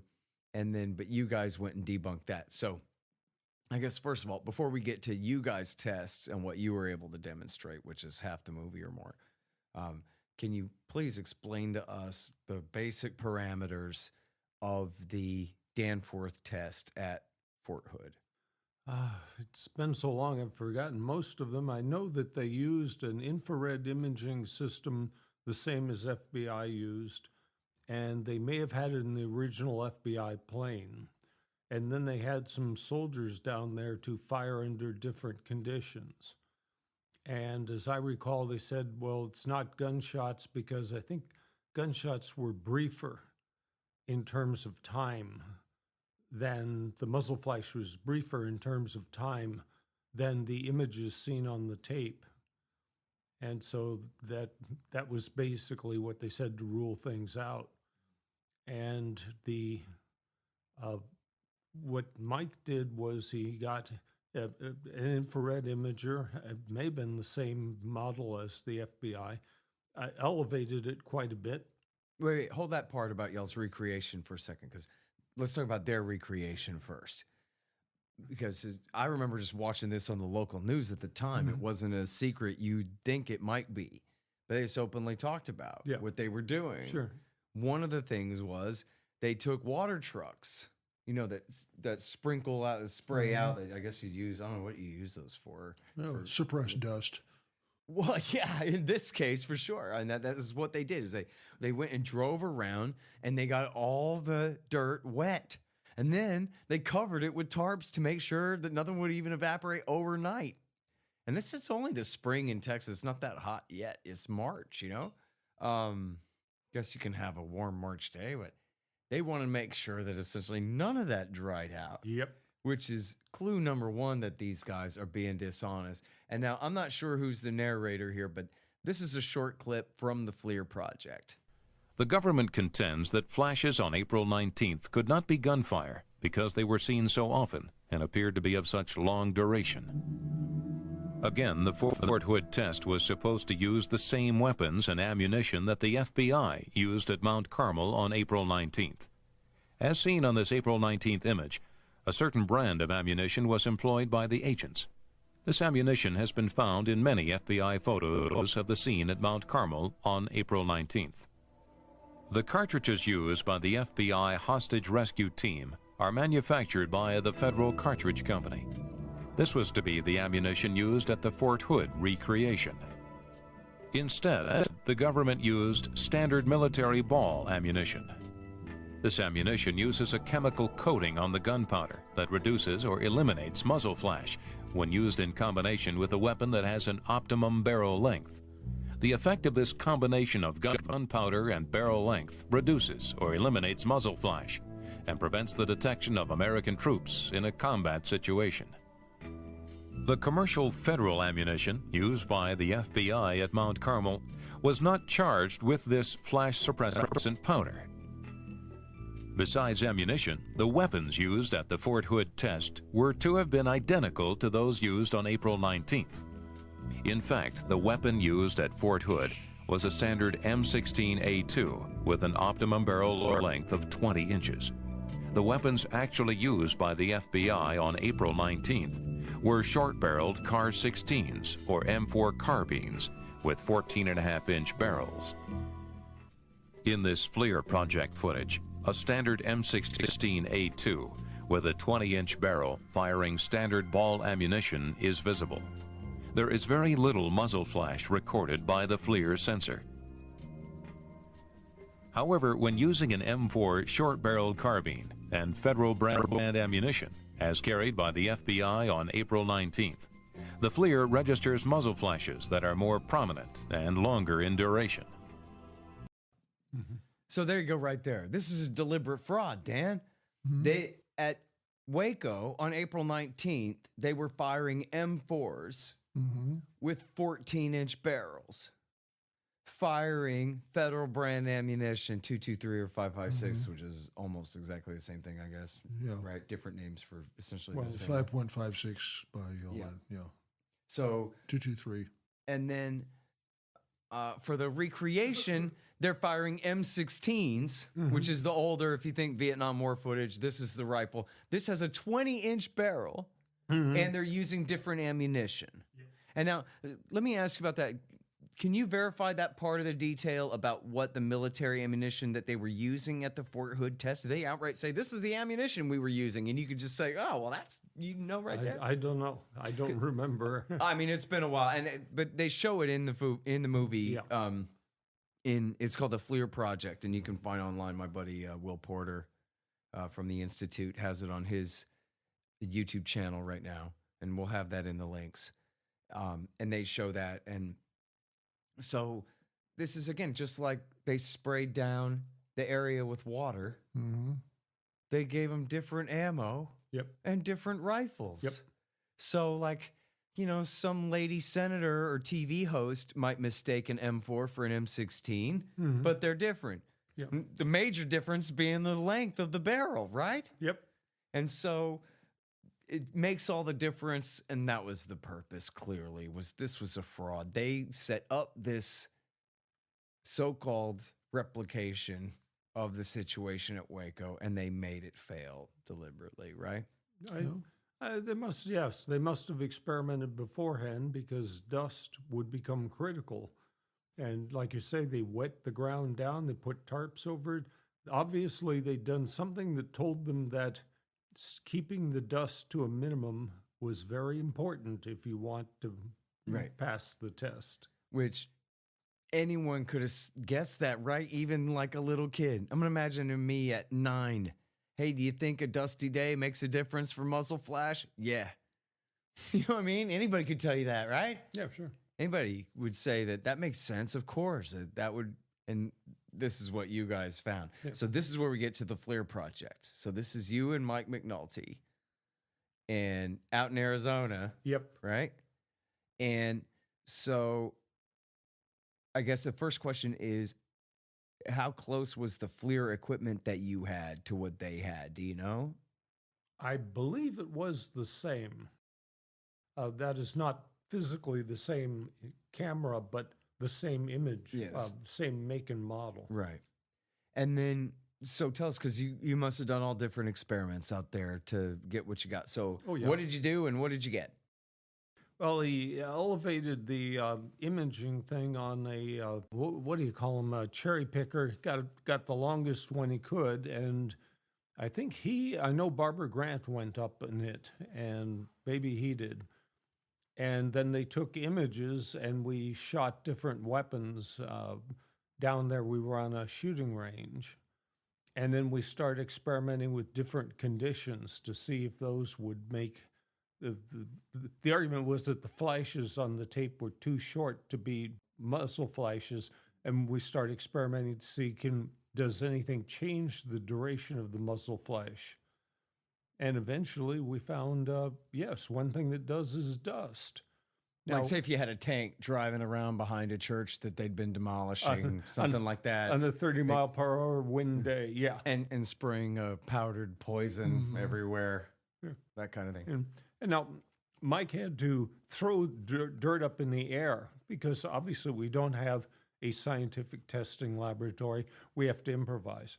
But the point is, once you know that dust lengthens the duration of the flash, and that they did everything to suppress dust during their recreation, put the two together, and at the very least, their recreation is useless. Yeah, absolutely. So yeah, even if they didn't rehearse it, which is pretty obviously they probably did before the test that we know about, which they could obviously do at Fort Hood any day of the week if they wanted to. But even if they didn't, they could have just been using their intuition. We ought to spray that dirt down. You know, it's so obvious. And I mean, it just goes with the rest. But isn't this the outrage, other than the mass murder of all of the people, but is also just the absolute floor to ceiling, morning to night dishonesty of these people and cynicism of these people? It's just Olympic and incredible. I got to tell you something about the Danforth special counsel investigation. In the civil suit, we took the deposition of, I believe it was the British FLIR experts, who had to confess they'd never analyzed a FLIR tape before. But we took it, and we show up at the special counsel's headquarters. And understand, the special counsel, as I recall, all of their staff were federal employees, as they're temporarily detailed from like postal inspectors to the special counsel, but the bottom line is they will then go back to the regular federal job. When the Department of Justice attorneys came in with us, the special counsel staff invited them to go back into their personal area and talk for about 20 or 30 minutes and left us in the waiting area, which told you, of course, they were viewed as insiders and we were viewed as invaders, foreigners, whatever. Not one of us. Okay, well, you brought up the name Barbara Grant there. Can you tell us, who is Barbara Grant? Barbara Grant was then in Tucson. She's now in Northern California, and she's an expert in, I should have looked it up, they're electro-optics or optoelectronics, basically the interface between light and electronics. And she knows her stuff very well. She got her degree from the University of Arizona. I think her latest project is to producing and editing what will become likely the text on the study of FLIR, infra-red imaging. So she knows her stuff. She found the patents for the imager used in the FBI camera. And so she was basically the technical expert on the people who were trying to find out what happened at Waco. Okay, well, I have some clips. I believe, if I've labeled these correctly, the first 4 of these are from an interview that I conducted with Barbara Grant last year. And then the final 2 are from her film, which is called When the Government Lied, Waco's Infrared Deception. And that's at barbaragrantmedia.com, and you can watch it on Vimeo. And so I believe the first 4 clips here from my interview of her, and then the other 2 are from the film, and which is interesting because the way that she speaks is so perfect and professional that you can't tell the difference from her answer in an interview from her narration of her own movie, which is professional and practiced and polished reading off of a script. It sounds exactly the same both ways, which really speaks to her intelligence and level of professionalism that she brings to this, I think. When we see the multiple repetitive flashes, I've provided a number of instances of those in the video. We're looking at gunfire directed toward the building. Now, I will say I'm not a weapons expert, so I don't have detailed knowledge on the weapons types, but it's definitely weapons fire. All right. But so why are you so sure then? Well, because I took a number of approaches to reach my conclusion. The first thing was to test muzzle flash. And the second thing was I followed what Maurice Cox had done, looking at footage of the tape from a number of different angles and looking at the path that a sun reflection would take in those particular images. And the path that a sun reflection would take was very different from what I was seeing in the images. And not only that, we are not talking about one sun reflection here, supposedly, in the case of the multiple flashes, we're talking about several. So in order for the sun reflection hypothesis to work as the reason for the flashes, debris would have to be shiny, watered down, and precisely positioned for the aircraft's camera to observe them. So when I made my initial conclusion, I said that these are likely to be from weapons fire, these flashes, multiple repetitive ones. And as I studied the problem further over time, I became completely convinced that that is what we're seeing. I delivered my initial result really basically 20 years ago. If I'm talking about one flash here and one flash there, I would be much more suspicious. But part of the interesting situation is that people that I knew of who analyzed the tape were not given the system parameters of the FLIR by the investigation. They were just not given them. So that leaves people to assume things like how much spatial detail can you see on the ground and how is the sensor operating. I would have to say that if you see these multiple flashes, you see them more than once, you see them in similar circumstances, it's hard to dismiss that as a scan artifact. That is true for debris lying flat on flat ground. That is absolutely true. Now we have a sequence, or I have a sequence in the video where someone is picking up a piece of glass and flashing it toward the sensor. But and that's how you see it. So, unless that happens, you will not get multiple flashes if you are not at the appropriate angle. And I do have an example in there where we do see a sun reflection at an appropriate angle. So the real clincher to the argument of these multiple flashes not being caused by sun reflections is the fact that they are multiple flashes. You have to have 4 or 5 debris surfaces or pieces of debris lined up at a very specific angle to generate something like that. One, I can imagine, sure, if it's at a certain angle, but here we have several instances of multiple flashes. So it's the combination of the multiple flashes with what I learned in gunfire testing and research and participating in tests. It's the combination of those two conditions that leads me to the gunfire conclusion. I was not a physical on-the-ground observer for the Fort Hood test, but by that time, I was looking at the test protocol. So there I am going through the protocol, and I'm thinking, boy, this took a long time to develop this particular protocol. So, who's working on it? Who is working on it?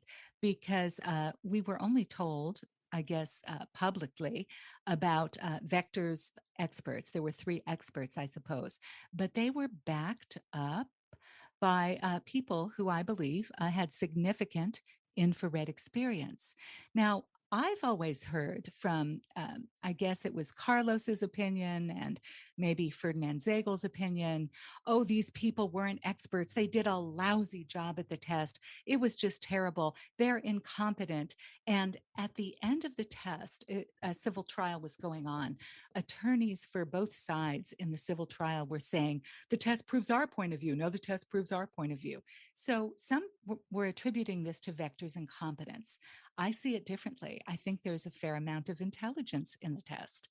There is enough information in the test to throw somebody off who doesn't know what the heck muzzle flash looks like.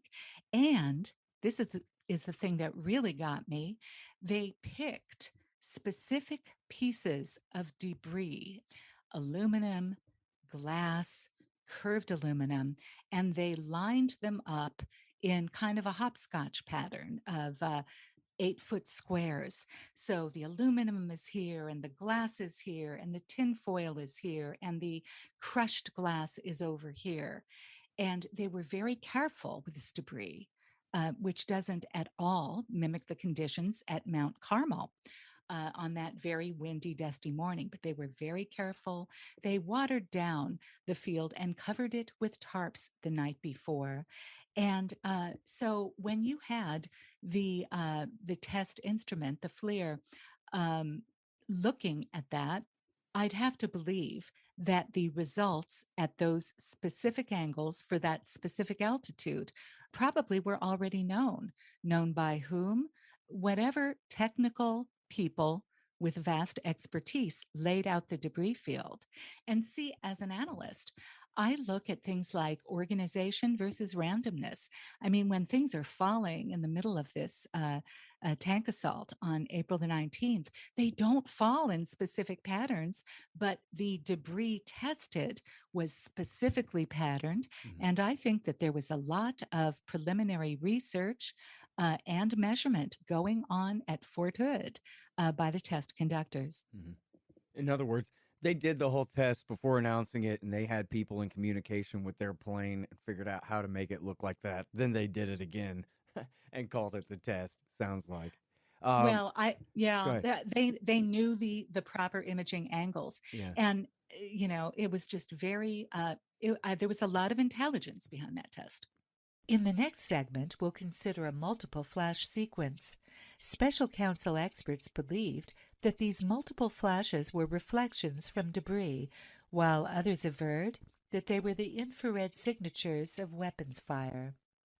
The sequence shows multiple repetitive flashes along with one final bright flash. To the right of the flash positions is the Mount Carmel cafeteria. Here's the sequence. Note the position of the flashes. Note the direction of the long shadows in the image, from the large cylindrical tower at the bottom right, from nearby structures, and the tower length along the cafeteria roof. They point to the azimuth angle at which a solar reflection from flat debris will be captured, and it is nowhere near the position of this aircraft and its infrared sensor. To make the azimuth point more clear that the flashes at 1128 could not have come from flat debris on the ground, it's useful to compare them to a known instance of glint which we've already seen. The blue arrows show the direction in which the camera is looking, and the red arrows show the position of the solar reflection azimuth for that particular time. While we were in proper position to see the sun glint from the post at 10:54, we are not in position to see reflections from flat debris on flat ground at any time during this multiple flash sequence. As we've seen in a previous clip, reflective debris such as glass can be angled and aimed toward a sensor to produce a multiple flash effect. If debris were elevated and precisely positioned, its reflection azimuth wouldn't have to align exactly with the positions of shadows we've seen. But the trick is, to make this explanation work for the flashes at 1128, 5 debris surfaces must be exactly positioned. The Cox report considered several scenarios like this before dismissing the possibility as ridiculous. Okay, so that's Barbara Grant. The first 4 clips there were from my interview of her, and then the latter 2 from her show there. So she's really taking into account all their explanations and showing why they couldn't be right. And I could tell from your body language over there, Dave, that you certainly agreed with and were impressed by her argument that they had set this up to get the result that they wanted, huh? Oh, yes. Had to have yes. been. Like I said, Barbara knows her subject matter. Yeah. And then the way she talks about, hey, look, this could be sunlight if the plane was here, not there. But the way that reflections work, you can just go off of the shadows about the way it would have to be lined up and so forth to work that way. Yep. And the repeated nature of the flashes in different places around the yard during the whole episode and the rest. So, and I urge everybody to, of course, check out that great film as well as the FLIR project. And so that's the thing. She really shows in detail in there. And you guys, you describe this in great detail in the book. This is not an assault as well, about the discrepancy in the length of the muzzle flash is accounted for by you guys' test. Yep. And so the way that they say, no way, it's not within the margin of error. Yes, it is too. It's only because they faked it. Simple as that. Yep. Yeah. Okay. So, next here then is, that only tells us so much. There is also the question of what all could be found in this story. For example, there was an expert in thermal imaging who had been retained by the House Government Reform Committee named Carlos Gigliotti. Can you tell us about him, please, Dave? Well, I did not know a lot about Carlos. I visited him at his office a couple of times, and we talked often on the phone. I can't even recall how we first got in touch, but he was officed in the Maryland suburbs of Washington, D.C., and he was just fascinated by infrared. And this guy had, at a time when we're talking the hottest computers are IBM 386s. Almost nobody remembers back that far. He'd managed to make, I think, 3 of them work so that he could process infrared images side by side. And he could also look at visual, regular videotape versus the infrared and feed it into his computer and then sequence the two so they would be the same thing. And he had pictures all over his office of images that he'd made and things that he'd solved, problems that he'd solved. So he'd been in the Navy and then went out, I guess, into the private FLIR end. He was a rather exacting fellow. I remember at one point he said of the FBI's imager in their aircraft, heck, I had better equipment than that years ago. That must be it. He was a little disdainful of the fact that they also used VHS. He was using something better. Maybe that's where my memory of Super VHS comes in. He was using the Super VHS, and I think the idea here is that this would have been maybe the second generation dub off of the original tape. This is the highest quality tape that anybody had was in his possession. Yeah. And I mean, dubbing it from a regular VHS to a Super VHS is not going to help you, right? You're only going to get what was on the original one. So I guess the implication here is he has a much higher resolution on the Super VHS I think tape. so.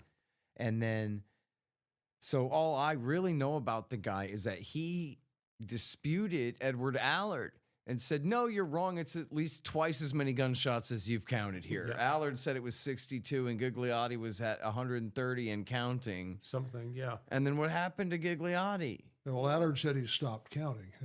Right, I guess, yeah, at some point. So, it was the principle of the thing, right, or something. But I think it proves the point. Did you ever ask him why he stopped counting? That is kind of strange, right? He should have gone ahead and finished. He was, I know that toward the end there, we talked on the telephone fairly frequently, and he faxed me a copy of a written report that he'd given. It was informal, that he'd given to the House committee. And he also said that he had showed the videotape to them, both minority and majority staffers, and that at certain points, in particular when he could point out the hatch to the tank was being opened before someone climbed out, he said they looked like they were sucking on lemons. And then the report outlined where all the gunshots were fired and everything. And, like I say, he faxed me a copy. Well, he was found dead in his office, where apparently he often slept. And apparently heart attack, early age, but his father had the same at the same age. And they immediately, apparently the police or whoever found him found a business card of one of the House staffers. And they called up the House committee, and the House committee immediately disavowed all connection with him. They said he never gave us a report. Well, I've got the faxed report. I know what was in it. He never did what we wanted, and we were going to fire him anyway. And, basically, don't listen to this guy. And I could think of no good reason to disavow an expert you hired and who has already made his report and lie about the fact that he has made that report.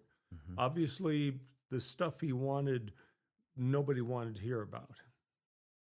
Wow. On either side? On either side. Can we have that report now? Well, I've got an image back at my office. Sure. Great. Let's post it. Okay.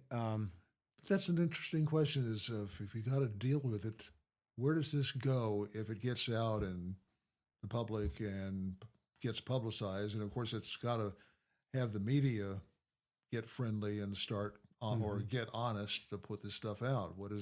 What's the result if we put this stuff out there? And I have a good idea myself. Sure. What do you think? I think the result is exactly what you wouldn't want, whether you were a congressional Republican or a Democrat. Mhm. Impairing faith in law enforcement, federal law enforcement, and in the FBI, and in the fact that they can injure us and get away with it. They can and do. Yes, I agree. Whichever party you're in, if you're in the legislature, you don't want to have that message get And out. we're in there, that territory, key custodiet ipso custodes. Mhm. Who protects us from our protectors? We hire police, we pay an army. What if it turns on us? Mm-hmm. Yeah, monopolies. They deliver lousy services for high prices. Who would have thunk it, huh? Mhm. Okay, so additional FLIR commentary. Oh, wait, let Go me ahead. get I just recalled the lead plaintiff's attorney in the civil suit, now I forget his name, he told me that after Carlos died, the House committee staff met with Carlos's sister and himself, the attorney, and that they were really pressing to get all of Carlos's data, exclusive possession of all of Carlos's data, and I believe they were threatening her with charges of taking government property or something like that. He said these guys were really hot on laying hands on all of Carlos's infrared analysis and his images. So she gave him up? I don't know. I do recall him saying that you could tell she was Carlos's sister, meaning she was pretty stubborn. Mm-hmm. I mean, my answer to your question, what happens, I think the worst case scenario for federal government employees of any description, right, is embarrassment. None of them are ever going to be held accountable for anything. But that was what happened. That's a clip that I left in my lesser folder and didn't include here because why? But it's Janet Reno saying, I'm very, very embarrassed. Yeah. And even Ted Koppel said, because she also said, I take full responsibility. And he goes, well, what does that even mean? When you don't resign, nothing happens to you. That's not taking responsibility. That's just saying words. That's what are you right. talking about? Yeah. And everybody, it was a joke at the time. What do you mean you take responsibility? That would mean I quit. I'm out. But nobody took responsibility. Well, it still amazes me that there is no general outrage about what happened. Mm-hmm. Now we have Gordon Novell, your guy. Yeah. And not only him, but I guess McNulty and the lot of you, I don't know, had arranged with Texas Instruments and with all different organizations that were experts in forward-looking infrared to examine this and come to their own conclusions here. Yeah, and Dave came out with Novell, and they stayed nearby. I was really suspicious of Novell. I got to say, he just sounded like he could be. Sounds like a very connected guy with an agenda of one sort or another, right? Yeah. But how connected? I mean, is there a connection here? Is he working with us to feed information to somebody? Is he trying to poison the well? I don't know. I had an odd.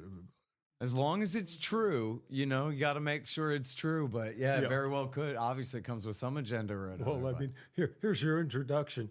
This is Gordon, but you shouldn't believe everything that Jim Garrison said about him being involved in the Kennedy assassination. But otherwise, take him very seriously, Yeah. And he's working on UFOs right now and a single source energy and all these other things. He was involved in Watergate, but he didn't. He just planned things. He didn't actually do anything. By the way, here's a real high-quality copy of the Waco FLIR footage, in case you guys are interested. Given to him by the head of the CIA, though we didn't hear that until later. Yeah. It's just amazing. Okay, so now this is actually its own little scandal, right? Is all the other experts who said, I agree, but don't quote me on that, and this kind of thing, right? So we have Texas Instruments' top infrared expert who agreed that it was gunfire, but didn't want to be an expert witness in court. We have another guy who was recommended by that same Texas Instrument employee who had retired as the director of TI's FLIR operation. And this individual also agreed that the footage showed gunfire, but would not testify. Then Novell had a contact in New York who worked with 60 Minutes. He provided them the story and the tape. 60 Minutes was interested, wanted a second opinion. So they reached out to Infrospection Institute in Vermont. And this part is featured in the rules of engagement, right? Mhm. That Infrospection Institute said, oh, yeah, that's gunfire, all right, but we don't want to be in your 60 Minutes episode. Yeah. Right? So in April 1996, 60 Minutes got their opinion. The firm's expert confirmed Allard's assessment, gunfire beyond any doubt. Quote, it was obvious to me on several occasions that there was gunfire or automatic weapons discharge seemingly fired toward the building from the outer perimeter. There were occasions on the video that seemed to appear as though people were entering, exiting, or being run over by an armored vehicle. I also observed firing discharges from the armored vehicle. Despite this evidence, see, that's unique, right? Gunshots from out the vehicle ports themselves. I didn't realize that was one of the accusations. But end quote there, I'm sorry. So I also observed firing discharges from the armored vehicle, end quote. Despite this evidence, 60 Minutes killed the story claiming it was unlikely to be a career advancer. I'm not sure whose quote that was, but that was their reason. Is that what they told you? This was going to get us in trouble if we do it? Well, not so much. I mean, there's code talk. Just, oh, well, it would, you know. Yeah, we're going to cover something else this Again, week. conspiracy theory was, you know, that was a phrase that was being widely used at the time, still for a very long time. Yeah. So anything that was outside the norm, and this had just taken off as a whack job. But that's from the very beginning with the plan of that first TV special on there, which the writer then disavowed after he realized he'd been had lied to, and what really went on. And several other writers have done the same thing, but you don't hear about them. Right. Yep, the narrative is, you know, still all important, but we're building another one here. So tell me, do you know Maurice Cox? Don't know. Okay. Oh, yes. So Yes. tell us about Maurice Cox, because Barbara Grant refers to him a couple times there when she says the Cox report. She's not talking about Christopher Cox, the Republican congressman of that era. No. She's talking about this guy, Maurice Cox. So who's that? Now, to tell you the truth, after 20 years, I'm having trouble recollecting, but he did do his own report on the Waco flashes, but now I'm hard put to remember exactly. Okay. I put you on the spot there. So he was a retired intelligence analyst and mathematician who worked on military satellites, and he's featured in A New Revelation.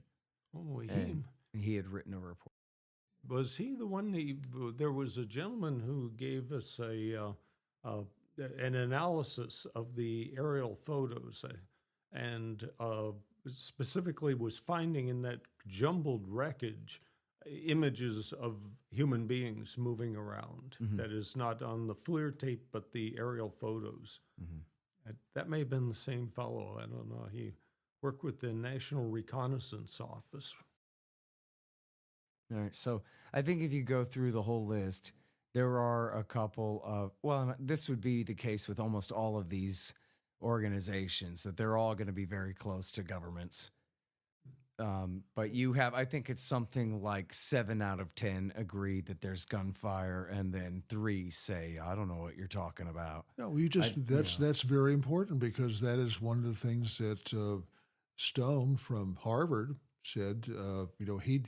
They hired him to come back with a report based on the fact that he's a psychiatrist and a lawyer, talking about how out of touch or Waco or whatever the Davidians were. Mm-hmm. And he said, well, I found out that it's the FBI guys that are there. Those are the guys. And he was told, well, your services will never again be required in Washington. Yep. And these guys are talking about, that was the problem with many of them, is their existence, their livelihood depends on a government paycheck, because that's who they work for. And if they step out of line and start doing something that Uncle doesn't like, the checks are going to stop. Okay, so this is Mike McNulty. I think people need to ask the question today, well, why is Waco important today, April 18th, 2007? Well, the answer to that question is found in the second film, Waco, A New Revelation. And I think the question is raised about 2/3 of the way through when we discover that people in the White House were actually calling the shots that day. Again, not to defend her, as we've all disclaimed repeatedly in this thing, but they really scapegoated Janet Reno for this, who, after all, was the idiot lady that they backed into the corner and essentially forced to sign on the dotted line. She's the fall close guy. as they could get. Yeah. And they, to this day, say Waco, and people who are good on Waco will go, oh, that Janet Reno. That's right. But you know what? Janet Reno's not the boss of the Delta Force, is she, Dave? Let's see. Well, Delta Force would be Department of Defense. So That's no. right. Yeah, that's exactly right. And in fact, in the Clinton years, the structure was Delta, and the top tier special operations were even outside of the chain of command of Secretary of Defense. I thought it was the Arkansas Mafia. Yeah, a little bit of that. Yeah. So, Delta Force answers directly to the President of the United States, and you can infer that and deduce that, but also we know that because it came out in a lawsuit by Judicial Watch on the issue of Bill Clinton, and when they sued to find out about all of his connections with this guy, James Riotti, who was the Chinese Indonesian banker who paid for his reelection in 1996 and whose right-hand man got the job issuing, John Wong was his name, got the job issuing missile technology transfer licenses in the Commerce Department. And when they sued about that, Waco came up. And this, hilariously, is a clip of Britt Hume asking, I'm sorry, was it Carl Cameron? I forget about it. Now, David, the president said something about Waco in this interview, correct? That seems to have some people interested. What's that all about? Well, Britt, James Riotti was at the White House on April the 19th, 1993, the day that the Branch Davidian compound in Waco burned to the ground. Mr. Clinton, in talking about that day to investigators, suggested the tragic outcome wasn't his fault, though he does take some responsibility. Mr. Clinton testified, quote, I gave in to the people in the Justice Department who were pleading to go in early, and I felt personally responsible for what happened, and I still do. I made a terrible mistake. Officials at the Justice Department were caught by surprise. Which, by the way, this is a Fox TV news segment. The guy's in a real hurry, and this is a breathless thing. But that's really important, what he just said there, if you take that for a moment, and we're taking the time here. The president said there was a huge mistake. He gave in to the Justice Department that we're pushing so hard. And he looks back on it in horror, whatever. I'm paraphrasing poorly. And Bill Clinton, he doesn't really care about other people. But for him to even go that far, making an admission like that, even, trying to look good to the people in the room or whatever it was his motivation at the time, goes to show that essentially, even from that station in the government, the official story is that was bad. The official story is not that, no, those people were bad and they deserved it and they did it to themselves and this and that and whatever. The official story is that the President of the United States says he told them, go ahead and crash your tanks into these people's house and fill it with poison gas, which one way or another led to that fire. And nobody here thinks it was a suicide. But even if it was somehow accidental, like McNulty's theory with the muzzle flash or a lantern turned over, something clearly the assault that morning led to the destruction. And here's the President of the United States, and the guy's quoting it, but he's obviously reading in a hurry, but I think that's actually worth maybe taking a listen to a second time real quick here. This statement from the President of the United States then. The tragic outcome wasn't his fault, though he does take some responsibility. Mr. Clinton testified, quote, I gave in to the people in the Justice Department who were pleading to go in early, and I felt personally responsible for what happened, and I still do. I made a terrible mistake. Officials at the Justice Department were caught by surprise by the president's statement. They say that Attorney General Reno and Webster Hubbell, a longtime Clinton friend who was in charge of the Waco standoff coming to an end, consulted with the president but didn't have to twist any arms. They say that they consulted with the president merely to apprise him of the situation, but not to get his permission. They suggest that Mr. Clinton's suggestion that he gave in to the people who wanted to go in early is simply not accurate. Britt? David, thank you very much. Coming up next, Bill Kristol on Dick Cheney. Be right back. Ha! I love that, the Dick Cheney and Bill Kristol bit at the end there. Yeah. So, yeah, a couple things there. So they dispute it, and they say, well, they're kind of in a way going, no, we were the ones who decided, not him, but really what they're disputing, in a way they're also contradicting themselves and saying, well, we didn't have to twist his arm. He gave us permission. So they're like admitting that he gave them permission, but also saying kind of in a way that they did it on their own authority somehow. Yeah. Amusing. The Attorney General is saying that the president is lying when he says that exactly. That he did it, not her. But again, look, you could have a situation where General Shoemaker says, "Go ahead, boys," on his own authority, but not likely. The absolute, conclusion has to be there that part of what Bill Clinton is talking about in that admission is he gave orders to the Army Combat Applications Group, Delta Force, to help the FBI hostage rescue team finish those people off. Yeah. Well, they all wanted it finished. It was just taking up, as we said, it was on television 24/7 on CNN, and that's about all there was at the time. Yeah. Everybody was watching it. And we were divided into those who wanted everybody in there to be snuffed out, and those who were more like in line with us. Yeah. So here comes Gene Cullen. He was a former CIA officer at the time. And, well, you know what? In fact, before I play that clip, we need to discuss this. It shouldn't go without saying. People maybe don't know. After the Civil War, Congress passed what's called the Posse Comitatus Act, and there's an Insurrection Act as well. That these have very strict rules about when the military can be used against American citizens or for policing, for backing up. Well, the war on drugs chipped away at some of this, didn't it? Yeah, it did. That's where they allowed military personnel to essentially not get involved in law enforcement as such, but they could do things like at Waco, fly the helicopters, train the people, give them material assistance, that sort of thing. Okay, so Shoemaker is the head of Delta at the time, and he's got Boykin under him, I guess, as the commander on the ground there. And again, officially, they all admit that these guys were observers in that, although... Officially. Yeah. Again, in the ranks of things, HRT are at least second-tier special operations forces, but probably maybe are more considered like third-tier since they're under the FBI, and the Delta Force would be, considered their bigger brothers in this situation, probably, right? If you guys going to be driving tanks around, we're going to be helping you do it right. If you're going to be, shooting at these people, we're going to make sure nobody gets away to tell the tale. Yeah.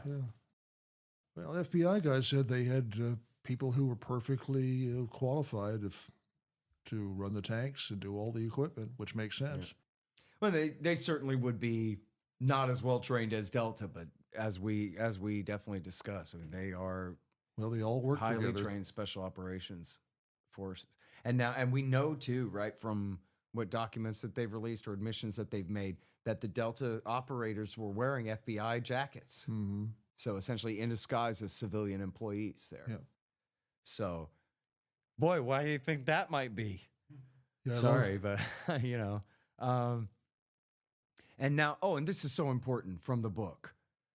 Judge Smith ordered that all federal agencies turn over everything they have to the court. The military handed over 30,000 documents, which one day when I win the lottery, I'm going to hire somebody to go through that. And then 7,000 pages were regarded as classified. Yep.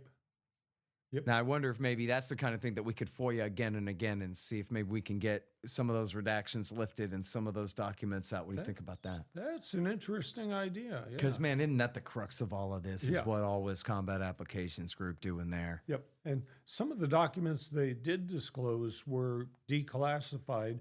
And they were marked with top secret, no foreign, which means they cannot be shared even with foreign officers, even ones allied to us. Mm-hmm. And SPECAT, which is special category, which is higher than or in addition to top secret. So, a number of these things that were declassified were originally very highly classified. And this is dealing with a domestic law enforcement operation. Okay, so here's Gene Cullen. He's a former CIA officer, and he was involved in a lot of the discussion and planning that was taking place at Fort Hood. Mm-hmm. And these clips, I'm pretty sure all of them come from Waco, A New Revelation. And by the way, in fact, let me fast forward here a little bit, as long as I'm talking about this, that we have the note here where I thought we did. Yes, we do.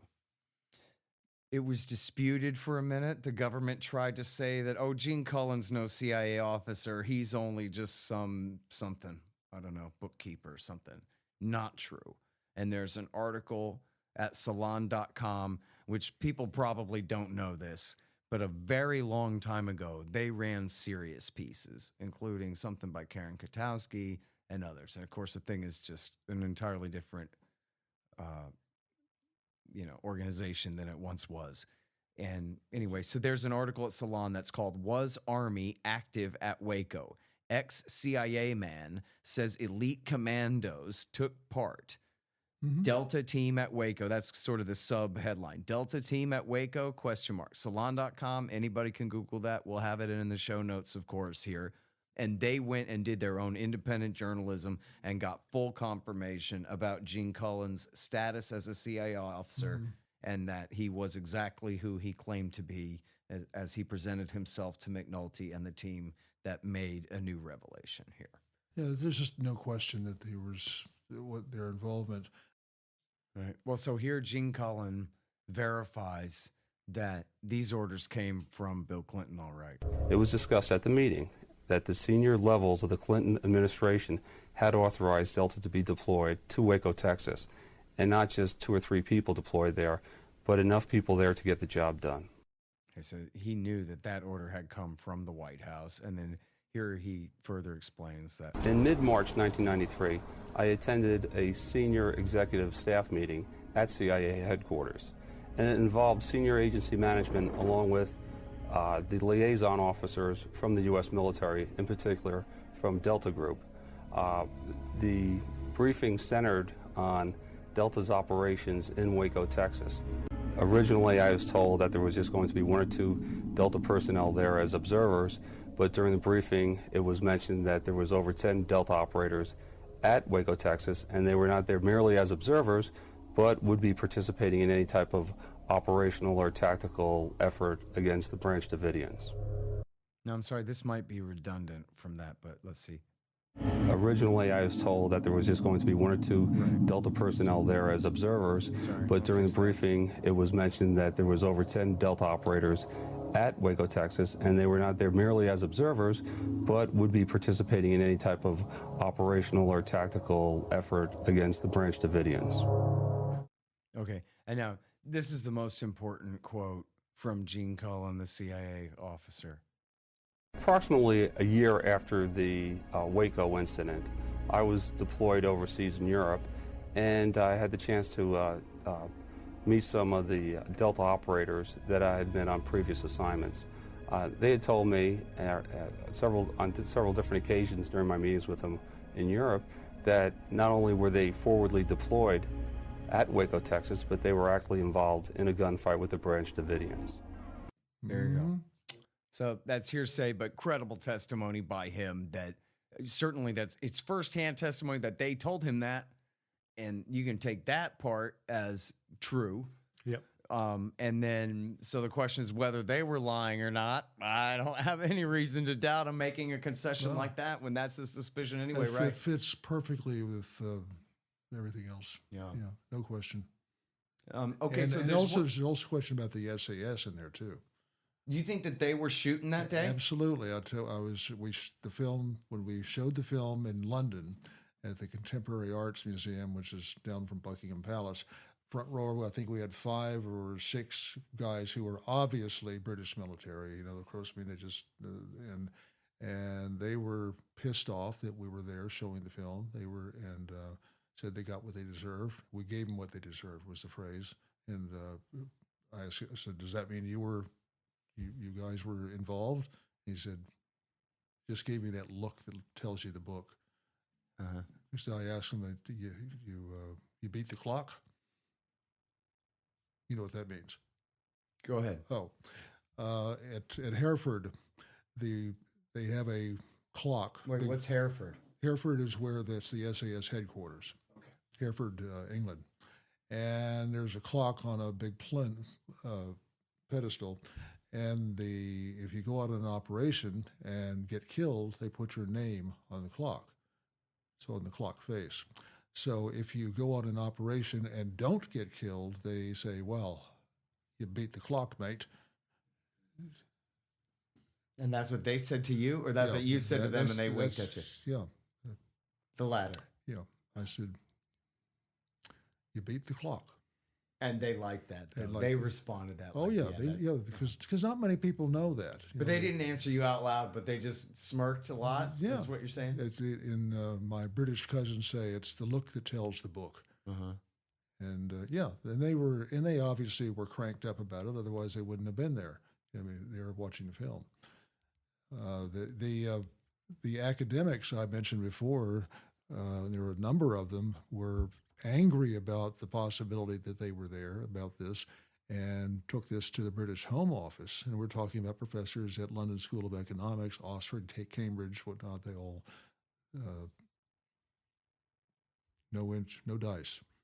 Catherine Wessinger, I believe, the academic who was at a different school then, where's she down in New Orleans? Or yes, Loyola of New Orleans. Okay, yeah, she was, she knows all the people, and but they were pissed off about this. And I tried to track her down and it didn't work. I just didn't have the time to do it. Okay, now, so we do have a clip also of Stephen Barry, who's former Special Forces, and he essentially, as a secondary source, verifying what Gene Cullen said there about Delta. But I did talk to some Combat Applications Group guys, and they did confirm that, yes, portions of B Squadron were there pulling triggers. Pulling triggers. So that's double hearsay and pretty good from some guys who are, seriously quotable about that. Now, and I don't think that was ever refuted. I mean, I think, Lee Hancock in the Dallas Morning News said, yeah, but there's no documents that prove that. But what, they didn't write down that the Delta Force was in the back helping machine gun the people? Well, I'm surprised by that, Lee. Well, it's like surprised as you are. I got a call back when we did this, the film, from Seymour Hersh. Tell me this story. And, well, he wanted proof about all these things. And he says, do you have documents? And a lot of these things don't have documents. When you go in and gather and listen to people, it's not written down. They don't put it on a billboard, and everybody knows that. And he, of all people, ought to know that. Now, Hersh is the one that exposed the My Lai massacre.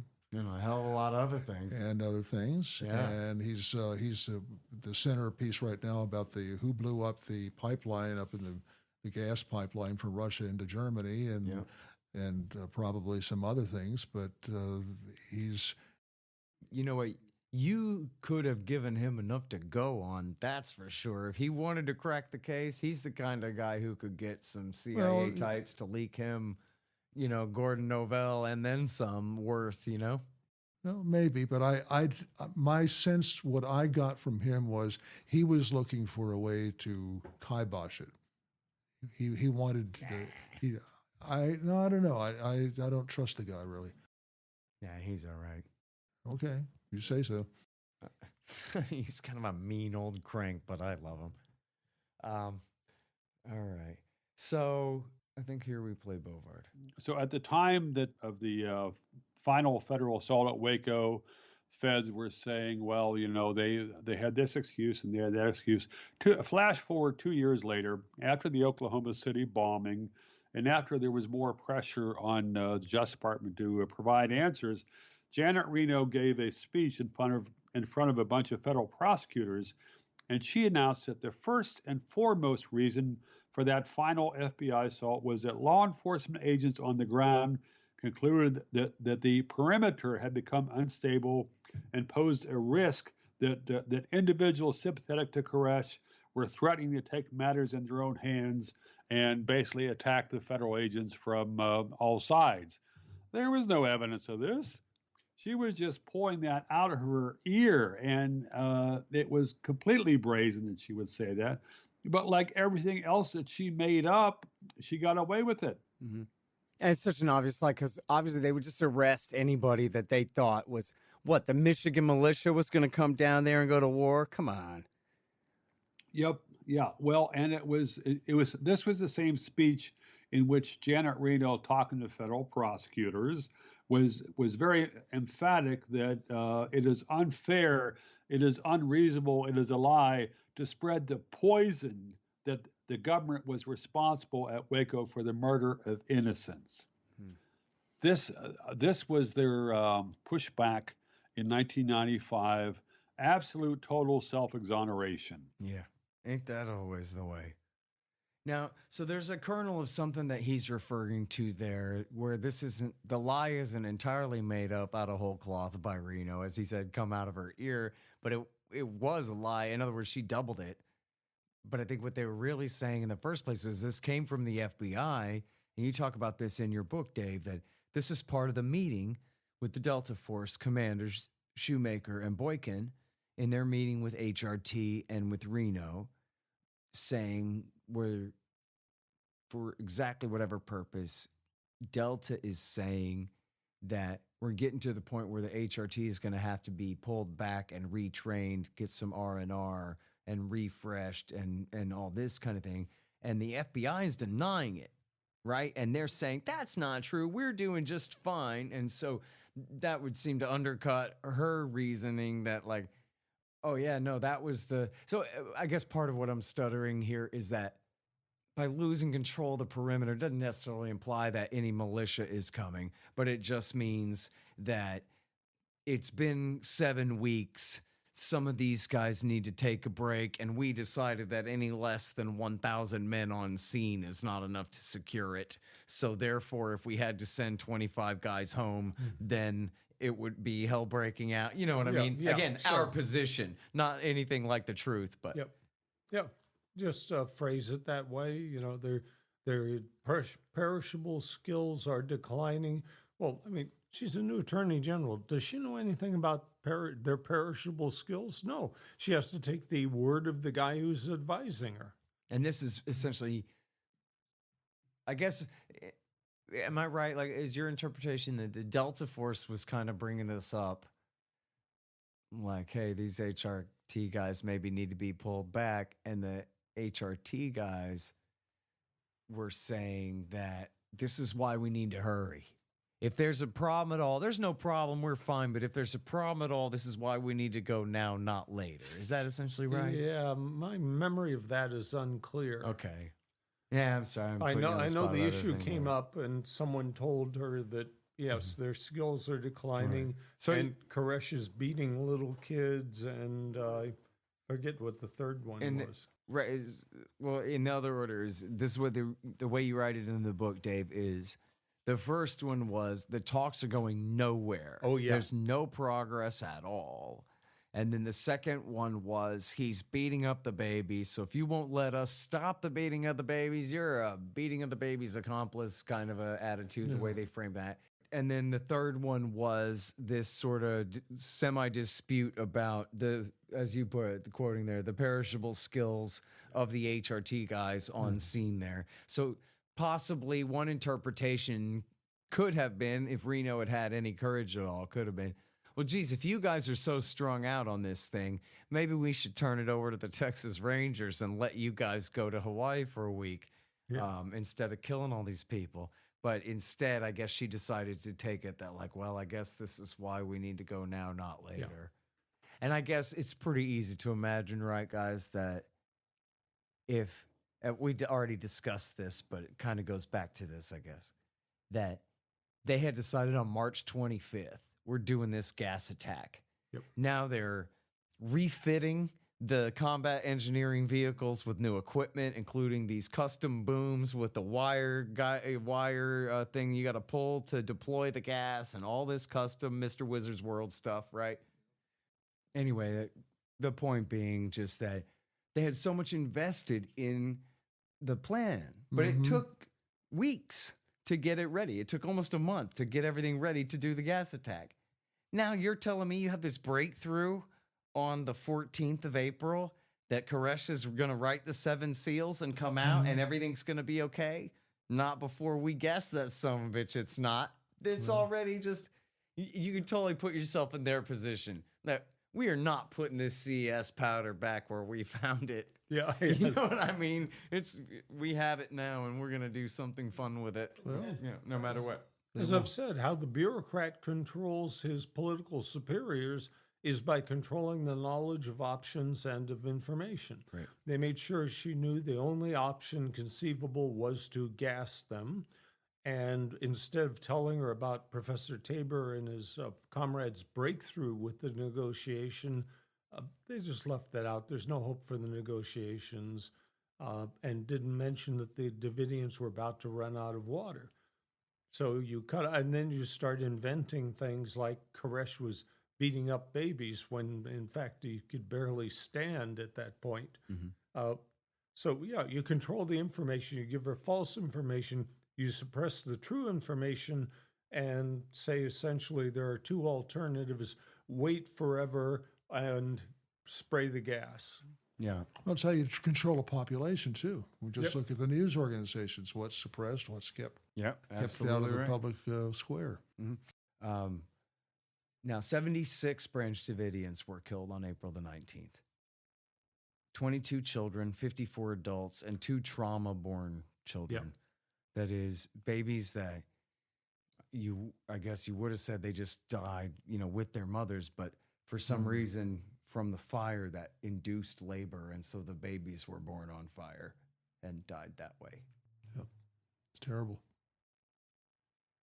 76 people there. And, of course, we'll have in the notes here the full list of the names for everyone. I'm not going to sit and read them all.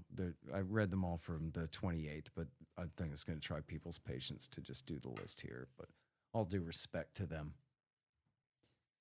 And so that brings us to the aftermath.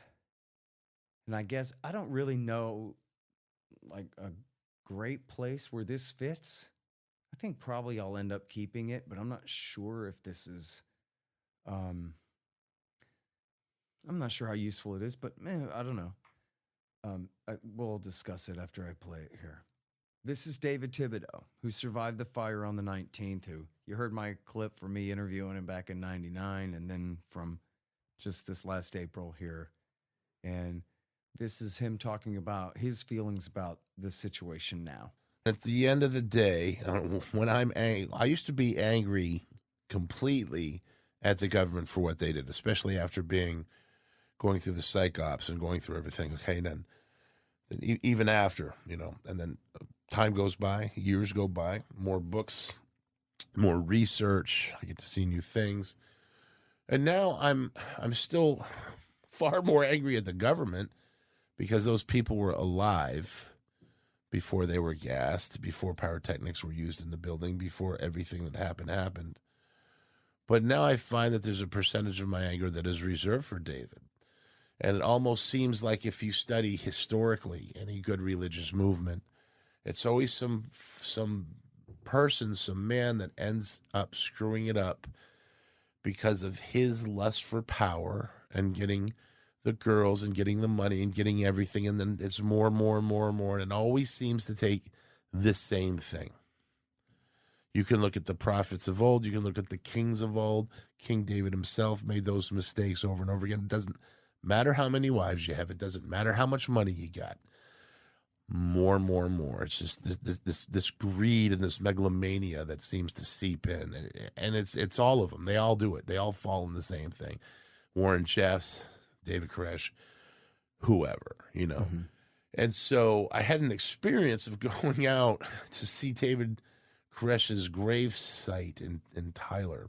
I had never done that. And I didn't know what I was going to say or what I was going to think. And then I saw the grave and I saw his name, and I was very angry at him for his role in it. And I screamed and yelled for a little while, as I do. I scream and yell at God all the time. And when I see the FBI lying, I scream and yell at the FBI, I scream and yell at the ATF. It's what an angry middle-aged man does, I guess. But definitely there was it was interesting to see that shift in anger. Because definitely both sides were wrong. Yeah. David was, people say I'm defending David Koresh. I don't look at it as defending David Koresh. I look at it as I knew someone who everybody was one of the most hated men ever. But I saw a lot of good in that person as well. I saw him do things for people. I saw him give musicians basses when they didn't have it. I saw him give people money when they needed. I saw him do a lot of other things. He wasn't just this one-dimensional demon that everyone has made him out to be. So it's not sticking up for him. It's saying that's not entirely the truth. He was a very complicated individual. He understood Scripture from Genesis to Revelation in a way that it came alive and you could see it. I think many people who were seeking would easily have wanted to stay there to learn more from David because of the knowledge that he had of the Scripture, how complete it was. And it's something that, I think a lot of people would have listened. Mm-hmm. He screwed it up. He did a lot of damage. That's where it comes down to at the end of the day for me. Hurt people, as an old saying. David Koresh did an incredible amount of damage to people. I think,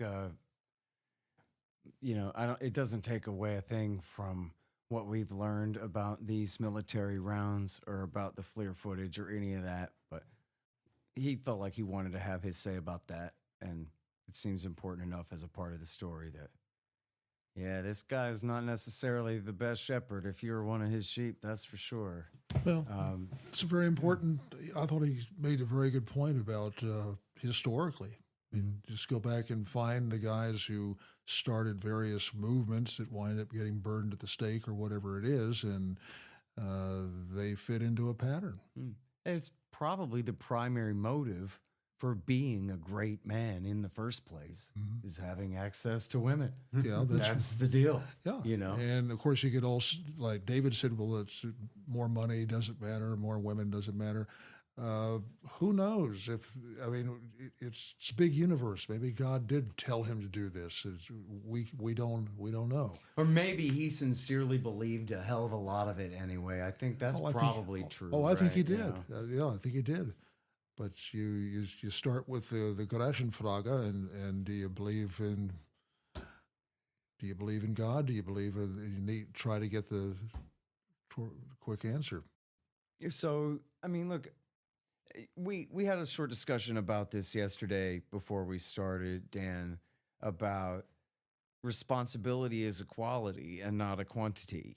So you can divide it up however the hell you feel like, man. It's a matter of opinion. So Bill Clinton can be 100% responsible for every single thing that every one of those government employees did on his watch under his command. He could have ordered the end of that at any time. How do I know? Because if it was me, I could have and would have. Texas Rangers, you guys take care of this. Feds, leave the state. That's it. Could have done that at any time. He didn't do it. Janet Reno could have said, what? Put poison gas on little kids because of some reason? Get the fuck out of my office right now. And that could have been the end of that. I like being attorney general, dude. I'm kicking people's asses already. You think you're a big tough guy. She's a little bit him and her sort of pronouns herself, dude. She could have stood up for herself and her office and did not, right? And then the same thing for Dick Rogers. Oh, now you want fire trucks, you son of a bitch. Right? And same thing for Jeff Jamar. All of these people are 100% responsible. Each one of those Delta Force operators and General Shoemaker and Colonel Boykin and all of their men responsible for murdering those people. And David Koresh being responsible for his part in this doesn't take away from any part of that at all. They can all divvy up that responsibility. They can all be however you like. It doesn't have to add up to 100 whatsoever. There's a lot of what went wrong here, and quite contrary to John Danforth. There's this misdeeds all over the damned place, and you can tell about the lies, how purposeful it all was. People want to talk about mistakes were made and misjudgments, and maybe a Monday morning quarterback might know better, but at the time we were doing our best. Bullshit. If that's your best, you're a serial killer, a mass murderer. Good at that. So, so anyway, let David Thibodeau damn David Koresh. That's what he needs to do. That's good with me. But now back to the cops. So they just bulldozed the crime scene. Dan, is that right? They just came in, destroyed the thing, poured bleach all over the place. What is this? You document this in your film. Well, sure. They wanted to destroying all the evidence. That's plainly what it is. But now, so what's the legality here, guys? Because the Texas Rangers own that crime scene at some point, but how long does that take to actually kick in? Days? Well, I don't know they ever actually own it. Yeah. I mean, it belongs to the Davidian Church. However, no, but I mean, who has jurisdiction there? I'm sorry, as a figure of speech, sure. The Texas Rangers at some point. In other words, the siege itself is operated by Uncle Sam in the form of Jeff Jamar, right? And Larry Potts and the guys, President Clinton.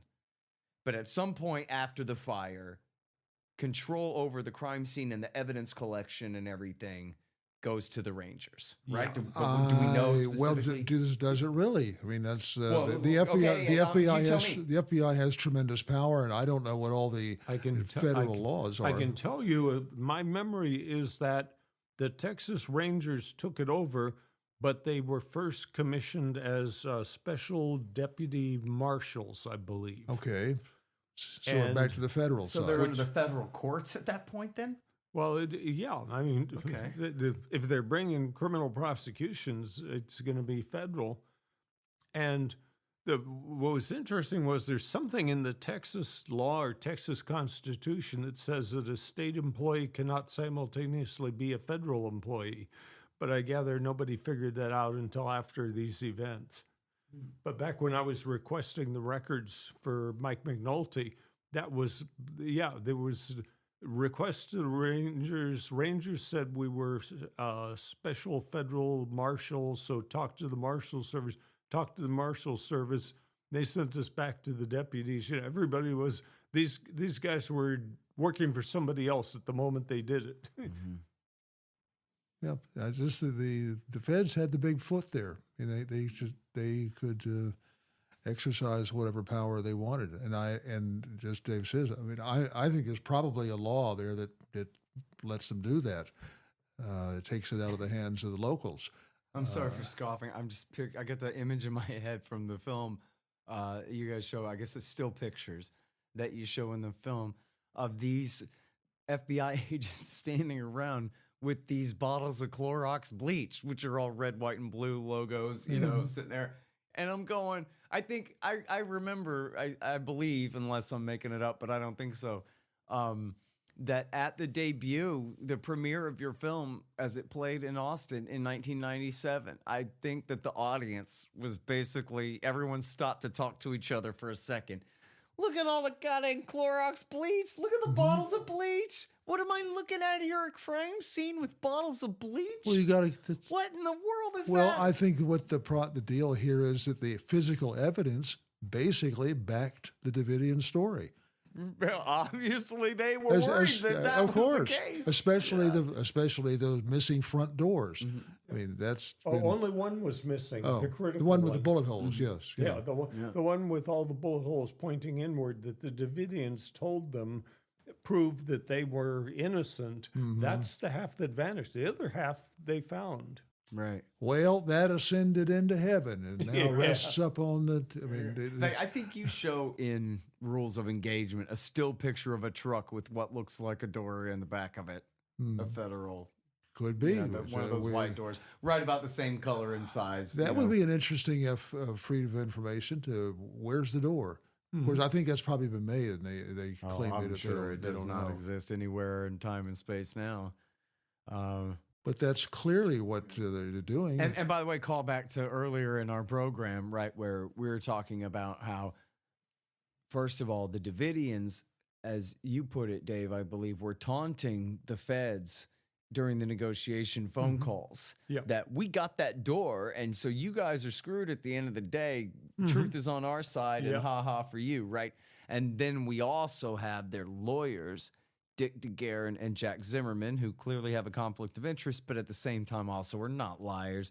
And you can tell, and people, again, watch the film. It's in Rules of Engagement. Both of them address this under oath before the U.S. Congress, and you tell me they're lying. Give me a break. Both of them are telling the truth. Dick DeGuerin says, look, I know from a bullet hole. I think he says he's a hunter. He grew up hunting. Yeah. And he says these are incoming bullet holes. Punched and then, in. as we talked about, Jack Zimmerman, the other lawyer, who I guess is what, Steve Schneider's lawyer? Yeah, I believe so. Yeah, He says, again, I'm a Marine Corps captain. That's an incoming round. So that's the front door that we're talking about here. And they're saying that this front door is riddled with incoming bullet holes. And now that the fire is over and the feds come and do their trophy pictures and all of this kind of thing, the door goes missing. Just half the door. Just half the door with the evidence. The right-hand door, if you're looking at it. That's why that story earlier on, one of the ATF guys says the bullets were coming from the inside and he could see the stuffing from the end center. Right. That's baloney. Yeah. It's possible that some of the rounds that the Davidians might have fired back through the door. I don't know why it's impossible, but I don't think Jack Zimmerman ever said none of those holes were outgoing rounds.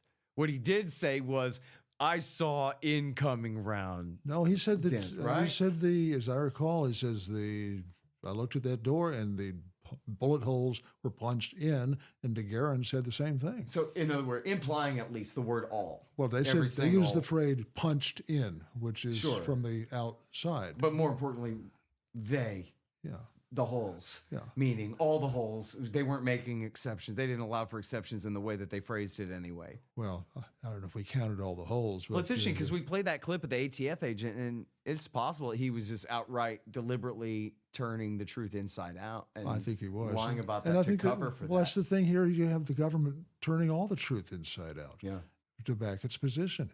And it's just very obvious, the more that you look at it, that the more that it doesn't hold. Yeah. So now let's talk about illegal firearms here, because we talked about this before, but they made a big deal certainly after, and later we'll get to the trial in just hopefully not too long from now, but at the congressional hearing and so forth, and in the popular telling by the FBI that, look, we found all these illegal weapons. And I believe at the congressional hearing, they held up what looks like an AK-47, except that not every rifle that looks like an AK-47 is an AK-47. Of course. Isn't that right? So, yep. The true AK-47 is full automatic. The semi-automatic versions are commonly known as AKS. From the outside, they look almost exactly the same. And so if somebody holds it up at a hearing and tells you this is an AK-47, you might not have ever heard of an SKS or an AKS or whatever the hell before, and you go, well, it looks like an AK-47 to me. I've seen movies. Well, of course, keep in mind that the workings of the rifle are one thing. What you're seeing, like the pistol grip and all that, it can be taken off. And that point's been made many, many times. The SKS has basically, you feed it 10 rounds, through the magazine, through the top. It does not have a detachable magazine, but somebody later on, they do have detachable magazines, and an AK-47 magazine will fit in. That's one that I think was being talked about banning in California, but it's old. The point really here is, do we have any independent confirmation that the Branch Davidians had fully automatic rifles, other than that 10 seconds or less of audio that we spoke of before from the first day? So far as I know, that's it. Now, they talk about that a lot, and they claim that a lot. And I guess it's possible that maybe just through auto sears. I mean, we talked before about my Army buddy. He sent me a diagram about what it takes to turn an AR-15 into an M16. It's 5 parts plus a swapped one, and all their 5 parts swapped out plus a whole new part. That was what it was. And so for them to do all of that during the siege with, whatever equipment that they're, likely to have in there. And in fact, this is a clip I didn't play. I don't have, but that Paul Fatta talked about, that there was some kind of machine shop there, but there was no one who was expert enough to do that kind of a conversion. We talked before, right, about the auto sear is sort of the ghetto conversion kit for an AR, right? Yeah. That makes it full auto. It could have been that there was some of that, if that's what they mean by it. But the point being that they never really demonstrated it. It's just the same way as they say, an assault rifle, they say assault weapon, implying that they mean assault rifle, when assault rifle means fully automatic. An assault weapon means weapon that looks sort of like a fully automatic to a Democrat, right? And so it has essentially lost its true definition there. That's what Josh Sugarman, who's the guy who popularized the assault weapon phraseology. He's an activist in Washington, and this goes back to the 1990s, late to 1980s. He says anything that looks like a machine gun in people's popular mind, they will think is a machine gun. And he said, we're going to play on that. And it works. And it's part of the popularity of AR-15s, and it's part of the reason people are so terrified of them, too. Well, they look like M16s, which are the Army's cool gun from the wars, right? So, but I think if they'd had automatic weapons, they'd have been using them, and you'd have heard a lot of stuff. And this is just baloney. But I guess the most important part is it's not been demonstrated. So there's probably a reason for that, is because they can't demonstrate it. Well, because otherwise they could say, you know what, we turned it over to the experts at Guns and Ammo magazine, and they took the thing apart, or they fired it on their range, and they confirmed it's full auto, all right. But we don't have anything like that. They could have turned it over to anybody. Doesn't have to be Guns and Ammo. Well, there was, any independent expert on as firearms. I recall, at the end here, there was a rifle that was shown that supposedly had been converted. In my memory, I think it was an AK look-like, but I've had ATF people in my presence say, we can take anything back to there and put some lube on it and cause it to fire 2 shots with 1 trigger pull, and that's enough to charge somebody with possession of a machine gun. I mean, these are really nefarious laws. Yeah. And did they ever display a 50 caliber Barrett? Yeah, at the trial there were 2 of them, I believe. Okay.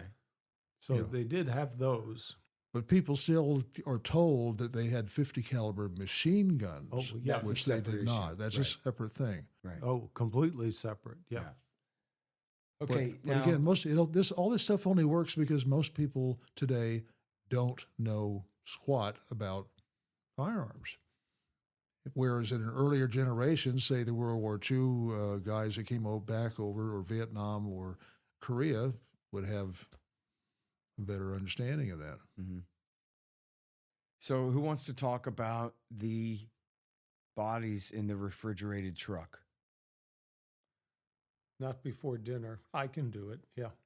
Well, after the fire and the deaths, the Davidian bodies were stored in a refrigerated truck, which was sort of like an emergency addition to the local morgue, because it's a small city, and all of a sudden you've got 70 odd corpses, and somehow mysteriously someone, as I recall, unplugged the refrigeration mechanism. In any event, the bodies, by the time it was discovered, the bodies had become essentially skeletons and mush. How convenient. Yes. After cleaning up the crime scene with bleach and whatever, and the bodies disappear. That was, who was the coroner was Pirwani? Right. Yes, I believe. He was the Tarrant County guy. And they strong-armed him and took his assistant's video footage and never gave it back. That's another part of the movie. Now, here's a clip of Frederick Whitehurst from an interview that I conducted with him in 2004.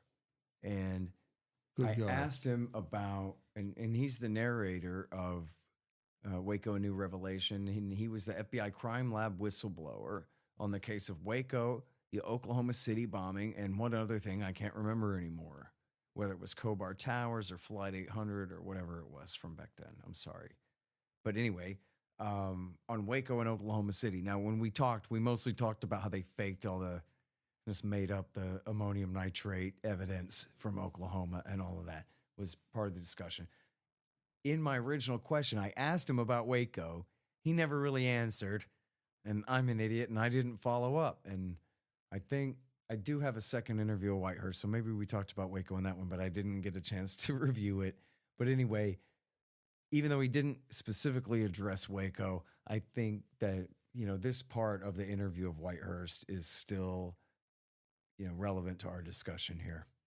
Well, and, I think maybe we should explain to people your background a little bit. If they're not familiar with the name Dr. Frederick Whitehurst, you came out publicly in 1997 about serious problems in the crime lab in other major cases as well as the Oklahoma City bombing, correct?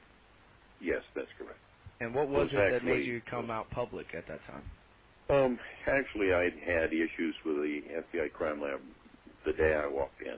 The area in which I was working was a pigsty. From the trace analysis point of view, you might have been willing to eat eggs off the floor because it would have appeared to be that clean. But when you're looking for materials that you can't even see, that you have to have highly sophisticated instruments to find, and there's dust bunnies in the corner, and there's a public thoroughfare going through where, people in the FBI building could go through, and tours and whatever. And there's various and sundry things going on, like folks rewriting your reports without your knowledge or authorization or whatever. And that happened to you? Yes, those things are troubling. It's troubling to me that I have a doctorate in chemistry and a fellow with a degree in political science who has no scientific training or expertise at all can, for 5 years, rewrite my reports without my knowledge or authorization. Did you not find out about this until the end of the 5 years? Or you found out halfway through? It was about 1993 that came out. In that particular situation, a technician of mine had carried some stuff over to the fellow, and the guy said, "I don't care what he wrote, I'm going to fix it anyhow." Well, that was astonishing, so I just went to all my reports I'd written for him and found out he'd altered them all. And, those were not the only issues. There were people testifying beyond their areas of expertise. The lab was not an accredited lab. It's never been audited in. If the FBI has anything to do with it, then there will be an independent audit of the lab, but I'm afraid that's going to change. Well, that's quite surprising to hear you say it's not even audited. I thought that the FBI, again, this is, I'm sure, just the public relations on TV, but the FBI is always referred to as the higher standard of scientific evidence, and if they say so, then it must be true. Well, that's one thing about science. It doesn't satisfy itself with dictators. And science in secrecy ceases to exist. And that's what's going on there. If you really delve into the science, in many areas, there isn't any. It's simply, I said it, therefore it's true. And we've found, we are impatient as an American people with that kind of authority. We struck out from another nation and became an independent nation because we wouldn't be dictated to. And frankly, these inappropriate activities that we see there at the FBI and the crime lab, we shouldn't be appropriating funds for, and we believe that, and we go along with that. If you follow the history of the lab since about 1995, you see they've had one problem after another. They just convicted a woman in the DNA group for putting out false reports for, almost 2 years, 2.5 years. They had a bullet lead examiner convicted last year in Kentucky of telling a lie in a trial or in a hearing. They're not going to, they just had this fingerprint business with Mr. Mayfield. They're being discovered, and we just won't tolerate it. I'm certainly sure you won't, and I won't. And when we get, and our representatives get ready to appropriate funds, they'll be looking for places where they know they're getting the right answer. We don't know what answer we're getting from the FBI. We don't know if it's the right answer or not because they refuse to be audited. But every forensic lab in the United States is following suit. To carry this a little further, clinical laboratories are audited. Any testing laboratory in the United States is audited. You want to know if they're giving you the right answer. You have no idea when you walk into a court of law and the FBI is standing there in the role of scientist, whether they're giving you the right answer, because nobody's ever determined that. They'll tell you it's the right answer, but It sounds like a pretty scary thing to be on trial in federal court. Or they don't just go in federal court. About 80% of the cases are state court also. Right. You know, as we see innocent people being freed based upon DNA, and we project that further to people being freed as a result of revelations from that IG report of the FBI lab, we begin to realize that these are simply human beings, and they can fail too. And their biggest failing is they refuse to determine what their failure rate is. That's really bottom line what it is. That's really horrifying. You think about people in prison for something they didn't do, or because of the politicalization of a scientific result doesn't fit the politics, so we're going to rewrite the report.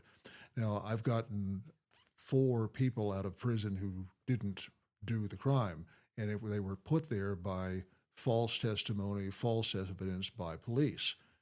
And this is much larger than anything I've done, and that raises a question: is how many people are there out there? How many can you trust any of this stuff? Right. Yeah, exactly right.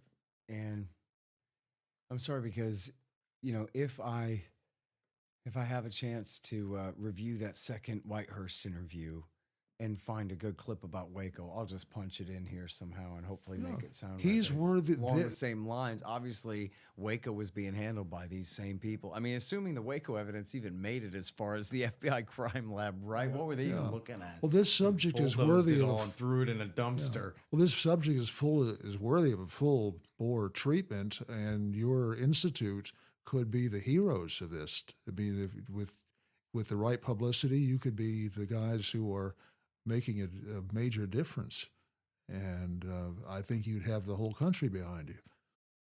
Wow. So all I need is another project.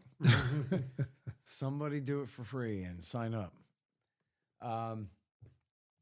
Okay, so more classification cover up here. Janet Reno announced that she'd appoint the independent counsel, but then the FBI had 171,000 pages of Waco written materials, thousands of audio tapes, hundreds of videotapes, and over 10,000 photographs.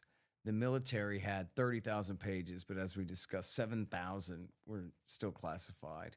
The CIA turned over some files as well. And I guess you got the mother lode of all of this. Yeah, pretty much. And how much do you have already published on your website of this? I've got to repair my Waco website. The guy who was hosting it apparently quit business. Well, I'll tell you what. Here's the makings of a project right here. We already host the world's greatest Oklahoma City bombing archive. Okay. Of original documents, court documents, FBI, Secret Service, ATF, local police files, etc., put together by the great Richard Booth. A lot of those documents were mine, but he supplied the mother lode of them and all of the very best original journalism on it. And so it always should have been the case that we also have libertarianinstitute.org/Waco and have the ultimate Waco archive that we can possibly have on there. So I'd be more than happy. I got 2 guys in Arizona. 2 of my very best guys are in Phoenix, Scottsdale. Okay. So I know that's a little bit of a drive, but that's sure better than living in Illinois. So we're going to do this, right? We're going to do this. Sounds good. Great. All right. The trial. This is as bad as any part of this whole story, which this whole story is so bad. Yeah. But so I forget now the total who were put on trial here. This is the total who were, here we go. Okay, now we got it all. Renos Avaram was given 40 years, but 5 years supervised release and a $10,000 fine. We'll skip the fines here. Brad Branch was given 40 years with 5 years supervised release. Jamie Castillo, the same. Livingstone Fagan, Kevin H. Kevin A. Whitecliff, both got all of that as well. Those three also got the same 40 years they did 5. And then Graham Craddock got a sentence of 20 years also did 5. Paul Fatta, oh, you know what? I'm reading this wrong. I'm sorry. 3 years supervised release. I don't know what that means because this says Paul Fatta did 15 years with 3 years supervised release, but he did 12. So that means, take 3 years off the sentence. Not that's how many they did. So he got, I guess, I'm supposed to read, fuck it. I'm just going to skip this because I don't know what the fuck it means. I know that Paul Fatta did 12 out of 15. They were all sentenced to decades, and I think many of them did at least 1 decade.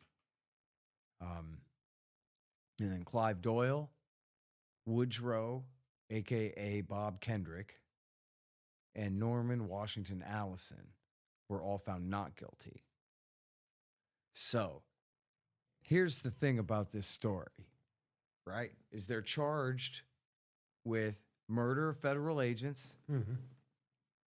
And this is all, again, about February the 28th. No charges for the 19th. Cops don't want to get into that. Murder of federal agents, conspiracy to murder federal agents, and using a firearm during the commission of a felony. Mm-hmm. Right? Now, Paul Fatta has some extra gun charges for being the guy in charge of the business there, which is a bunch of trumped up crap anyway. But so here's what happened. The jury found all of the Davidians not guilty of murder and conspiracy to commit murder of federal agents. Right. Now, I don't have the footnote for this anymore. I looked for it, but I couldn't find it. But I remember this from back then. There were 2 hard-ass thin blue line types on the jury that were just beside themselves and couldn't believe that we're going to let these people get away with this. 4 cops are dead and a crazy cult and all these things. And here we are at the end of our deliberations and we're going to let them all walk? No way. We got to compromise. We got to do something. And everybody wants to get home to their family. So they compromise and they find a good number of them here. Let me see. At least it's 1, 2, 3, 4, 5, 6, 7. I think 7 were found guilty of this charge. Who had admitted, I guess, to firing on the first day, or there had been an eyewitness who had said so or something. So the judge gets this compromise verdict back from the jury. And he says, I'm throwing this out. You can't convict people of using the firearm in the commission of a felony when you've acquitted them of the felony. The charges are tied together. The felony was murder and or conspiracy to commit murder.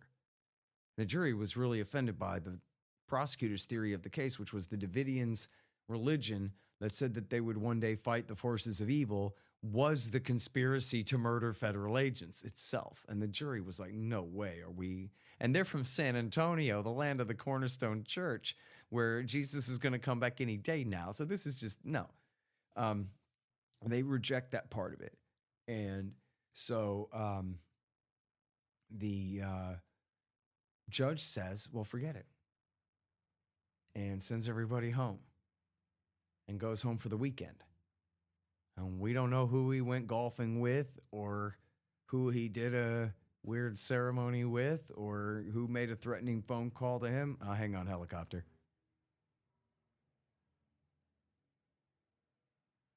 That's just a coincidence, guys. Be quiet. Come on. So, yeah, seriously, right. I'm checking for black helicopters out the window right now. So he comes back on, I think it's a 3-day holiday weekend. He comes back on Tuesday and he says, well, you know, I was right that the conviction is inconsistent, but I was wrong to throw it out. I'm going to go ahead and keep that conviction. And I'm going to understand it to mean that for whatever reason you guys decided in the jury room, I don't know or care.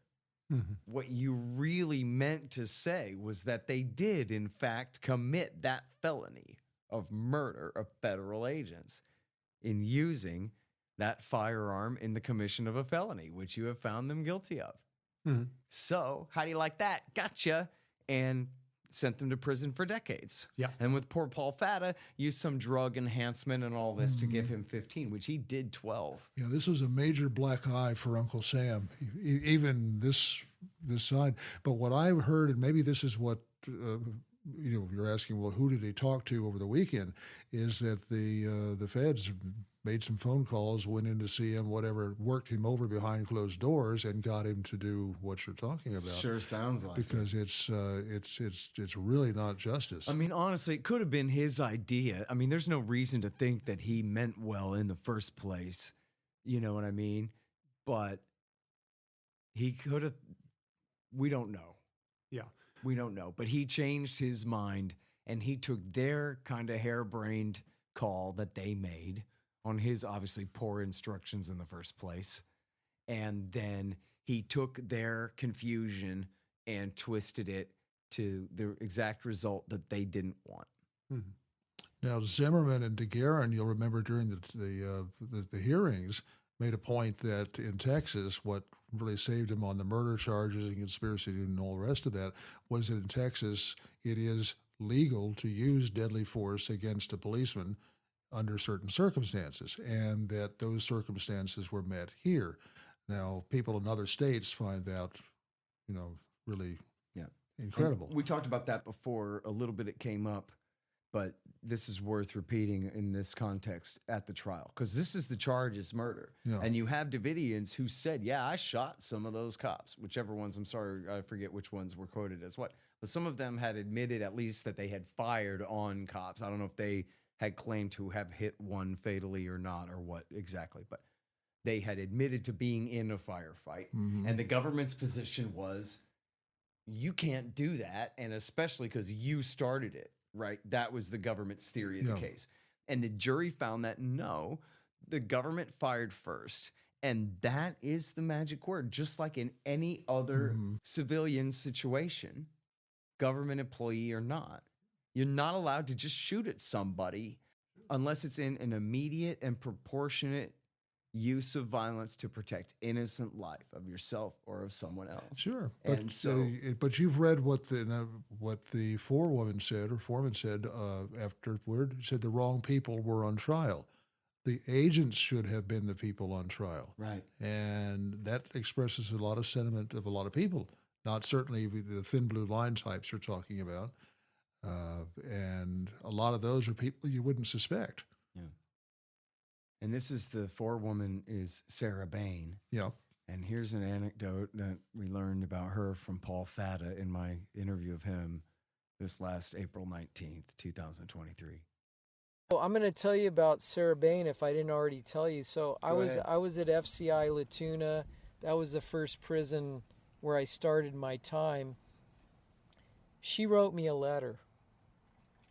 And in her letter, she pretty much said exactly what you said.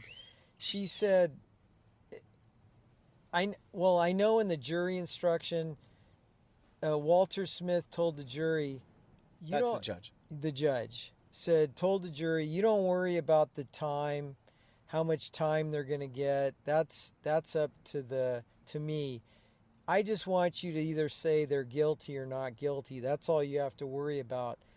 The problem with that is if they knew the length of the sentences, it would have changed the way they made their decision.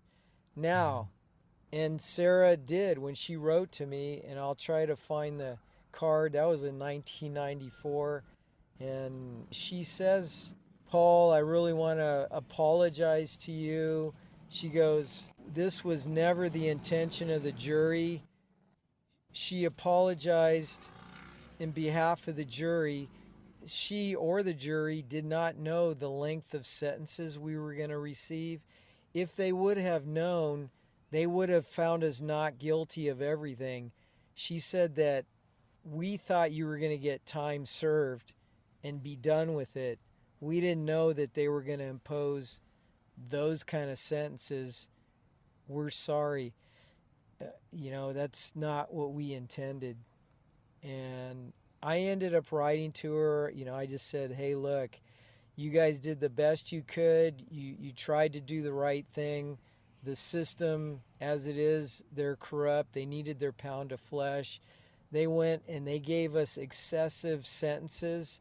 They based it on some drug thing to enhance. Like me, I've never been in trouble with the law. I've never had a conviction. I had zero, nothing. I was in prison with people that had similar charges to me or the same. The most I saw was 3 years. My lawyer, Mike DeGuerin, said I should have got probation. Anybody else would have got probation. But our case was so highly politicized, and there were a lot of people's jobs on the line. Janet Reno, the head of the ATF, the head of the FBI, they needed convictions. They had to have somebody to blame for this. So they took the remaining younger people that survived, and we were put on display, you know, because everybody else was gone. Who are they going to convict? The dead people? The people that are gone? No, they can't. So they have to take the rest of us. So what was your sentence? I ended up 15 years. And you did all of them, or? I did 12 years, 9 months. Dave, can that be reversed or challenged?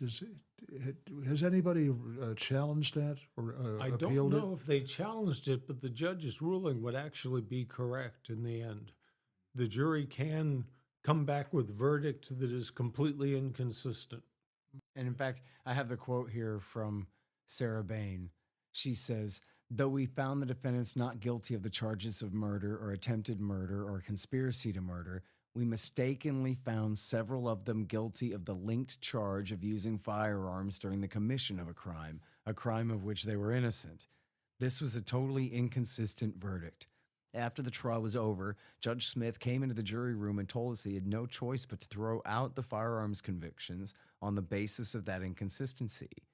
However, the prosecution then argued from a legal precedent that an inconsistent jury verdict did not necessarily negate that verdict. The judge then reinstated the firearms convictions and handed out his harsh sentences." So he wasn't able to pretend that there was a conviction on the murder charges, but he went ahead and sentenced them as harshly as he possibly could on the related charge, as though he was convicting them. And that's purely political. Yeah. It's and vengeful, right? Vengeful. Yeah. Now, and she wrote immediately to the judge saying, "Oh, I can't believe that you did this. That wasn't that we intended to happen," and so forth. So learning a little bit the hard way about, the way that they're... hard way, and I think there's a lesson here, too. I think they did what nice Americans want to do. You want to believe your government, you want to believe, and that the government's going to do the right thing, and it doesn't. Necessarily, you can expose somebody. What I don't understand is how somebody can get put in prison who wasn't there somebody who wasn't there? Is that Fatta? Yeah, Fatta. Well, it's because they gave him the firearms charges. They just accused him of, tax evasion, essentially, right? That was what this all came down to, was not having the proper tax stamp for your machine gun. Yeah. Right? So, now, here's the thing, too, and I didn't know this, or if I ever knew this, I had forgotten, guys, that the Supreme Court overturned these sentences. Oh, yeah. And said that you can't do this and reduced them down to 5 years. Yep. Did you know that? No, I didn't know that. Oh, yeah, my friend Steve Halbrook was the attorney who brought the appeal. Oh, well, heroic. Tell him that's so awesome. They're all out of prison now? Yeah, I think they are all out. The SC reduced 5 of the lengthy sentences. Yes. It would have been the sentences for use of a firearm in a federal felony. Mm-hmm. The court ruled that essentially that was a penalty the judge imposed as part of the sentencing, and the Supreme Court ruled that no, that's a separate offense, and so you have to give it to the jury. Only the jury can convict on that. You can't just add it on as part of the sentence. Right. So that's really a black eye for Uncle Sam. That's a major one, too, and I haven't heard anything about it. That's one that ought to be publicized. Yeah, and that was I believe it was in I can't remember. I'm sorry, which year it was. Way back. Yeah. Now the jury could have nullified all these laws. They could have just said, well, okay, they did the crime, but we think they were justified in doing whatever they did, and that's it. They gave in. The good people like Sarah Bain gave in to the thin blue line guys on the jury, which, if I remember right, there was 2 to 10, and the 2 made the 10 give in. Yeah. Just stupid, but that's how it goes. Now, here's something that I learned. I called Paul Fatta. I had missed on April 19th, the one big one that I had dropped was the drug lab and about them calling the sheriff, the stories about them calling the sheriff or whether the sheriff had helped clean it up or not, as we discussed earlier in the program here. But one of the things that Paul told me was that his lawyer was Mike DeGuerin, Dick DeGuerin's brother. Right. And Who that spells his name differently, by the way. Oh, that's right. I remember that. Yeah, that's one of the quirks that everybody chuckled about at Houston when I was there. Is they got 2 DeGuerin brothers, and one spells it one way and one spells it the other. And it's all like an E and a U and an I. Yeah, it's kind of like my name in England. Some people have the A at the end. I think DeGuerin dropped the U. Mike dropped the U. Yeah. And Dick kept it. Yeah. So Mike DeGuerin was Fatta's lawyer, and he tried to convince Fatta to let him lobby the judge to get his case tried separately because, again, he wasn't even there that day. And Paul Fatta, and he would have probably stood a better chance, right? And instead, Paul Fatta said, no way. If you're defending me, you're defending everybody else. And if they sink, I sink with them. And so I thought that was worth mentioning, that was brave of him to do. And that his lawyer then agreed to that and said, whatever you say, pal, and did his best anyway. And again, and succeeded, right? The jury found them not guilty. Mike DeGuerin got up there and helped kill him, so to speak. But by a trick of the law, lost anyway. A trick of the law. Yeah. So, guys, to wrap up the section on the trial here, I wanted to play this short clip of Mike McNulty. The evidence that the ATF had was rather skimpy, but they claimed that he had weapons that were made illegally. And, of course, in light of recent news like the shooting at Virginia Tech, that sounds horrendous. Oh, that's terrible. But the fact was that after all that had happened there, I had the opportunity to ask the U.S. Attorney, Bill Johnston, who was the prosecutor in the case, Bill, if Koresh had been taken in quietly and prosecuted and he was found guilty, what would he have expected to be sentenced for all of this horrendous crime? And he says, he probably would have gotten about 5 years probation. You mean for the charges on the original warrant? Right. Yeah. All this over a tax violation that would have led to 5 years probation if they had just proverbially arrested him as he was jogging or shopping at Walmart. Yep. All right, so this show is titled The Waco Tragedy. And less inflammatory than what I might have called it, but most of those names are already taken anyway, I guess. And I got that name from Kathy Schroeder, who is in your documentary, Dan, featured talking about life inside the compound. She had come out after the raid, and she's featured in the new documentary. I haven't seen it, but word is she made a fool of herself. But as I said, she said she was very sorry and says she was a bit misquoted and whatever. But I just want to say, I didn't really talk to her, but I sat at the end of the table that she was at when we all went out to lunch at the Golden Corral on April the 19th after the remembrance ceremony there in Waco. And she was just a sweet lady, man. And I heard her talking. First of all, her speech at the remembrance, where she's talking about all the other people, all the other Davidians in her life. All she's talking about is what great moms they are and what great babysitters they are and how they all help take care of each other and just a bunch of sweet ladies, right? Grab a group of sweet ladies from somewhere and they're just no different at all. That's exactly who they are. And then we're sitting at lunch, and she's calling it a tragedy, and she's insisting to the other people at the table that, of course, we have to forgive them for what they did, the ATF and the FBI and all the liars in the media and everyone else. That's the religion. We're Christians, she said. And she bears them no ill will whatsoever. She said, I was in the Air Force. I know what it's like to have to do your job. And they were doing their job. And that was what they were told to do. And they did it. And I'm sure they probably all regret it now. And think about the families of the 4 ATF agents who were killed. And she just went on like that. We have to forgive them. I hope you all understand that. You don't really have a choice in that. That's the faith. No, I was impressed by that. She seemed like a good person.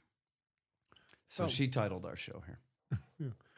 You know, if you, at the Waco Memorial site, I found it interesting that they have a memorial. The Davidians have put up a memorial to the 4 agents who were killed. Right. That's true. That's at Mount Carmel this day. Big granite monument. It's funny how none of that ever finds its way, at least that I've ever seen, in stories about this in the mainstream media, to use the term that's we're used. Speaking of terms, I wish there was something else we could use besides compound, but that's the Franco-lingo. But it's really, I try to use church, dormitory, but that compound. House. This is a mansion made of plywood, dude. That's what it was. Yeah. But it's just one of those words that's used to demonize and militarize and have a pejorative statement in the process. Yep. Absolutely. To militarize the entire thing. Yes. And it's just, that is part of what motivates me to continue to do this to this day, is the level of dishonesty. 20 years ago, on February the 28th, I was standing out in front of the Texas Capitol building on what was in the 10th anniversary. I can't believe how time flies like this. It's the 10th anniversary of the Waco raid. And it was a month before W. Bush invaded Iraq. So I had a big sign that said, "Forget Waco." And it was just me out there protesting by myself. And the joke was, I guess, that I felt like, "Remember Waco" sounds too kind of corny and trite. And I'm a more angry type. So my point was basically, fuck you, because you already all forgot Waco. You don't give a damn about Waco. You never gave a damn about Waco. And so forget it. And then so an AP reporter came up to me and said, "What's with the sign? What's the gag?" And I said, "Well, can't you see what they're doing to Saddam Hussein is exactly what they did to David Koresh." They said, "He's crazy, so we can't negotiate with him."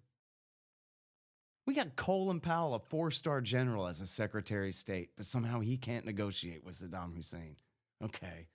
How about his old best friend, the Secretary of Defense, Donald Rumsfeld, who paid him all that money in the 1980s for Ronald Reagan? And gave him all those weapons. Nope, can't send him either. He's crazy like David Koresh. Can't negotiate.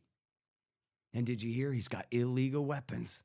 He's going to use those illegal weapons to go down to the McDonald's and kill everybody. He's going to invade Saudi Arabia. He's going to become the Hitler of the Middle East after he takes over everything with his illegal weapons that are against the law.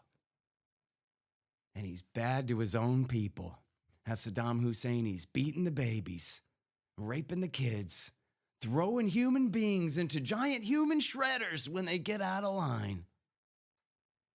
And so we're going to send in the Delta Force to kill him. Crazy, illegal weapons, bad to his own people. We're the heroes. So we send in the killers. And the AP guy said to me, "Hey, that's pretty good." And I said, "Well, put it in the newspaper." And he said, "I'll do what I can. I'm just kind of a stringer, but I'll submit it." Never ran, of course. But I think the analogy is good. And I think that when you reverse it around, Waco's just Iraq War II writ small. They took this piece of property 100 miles from my doorstep in central Texas, and they made it a foreign nation.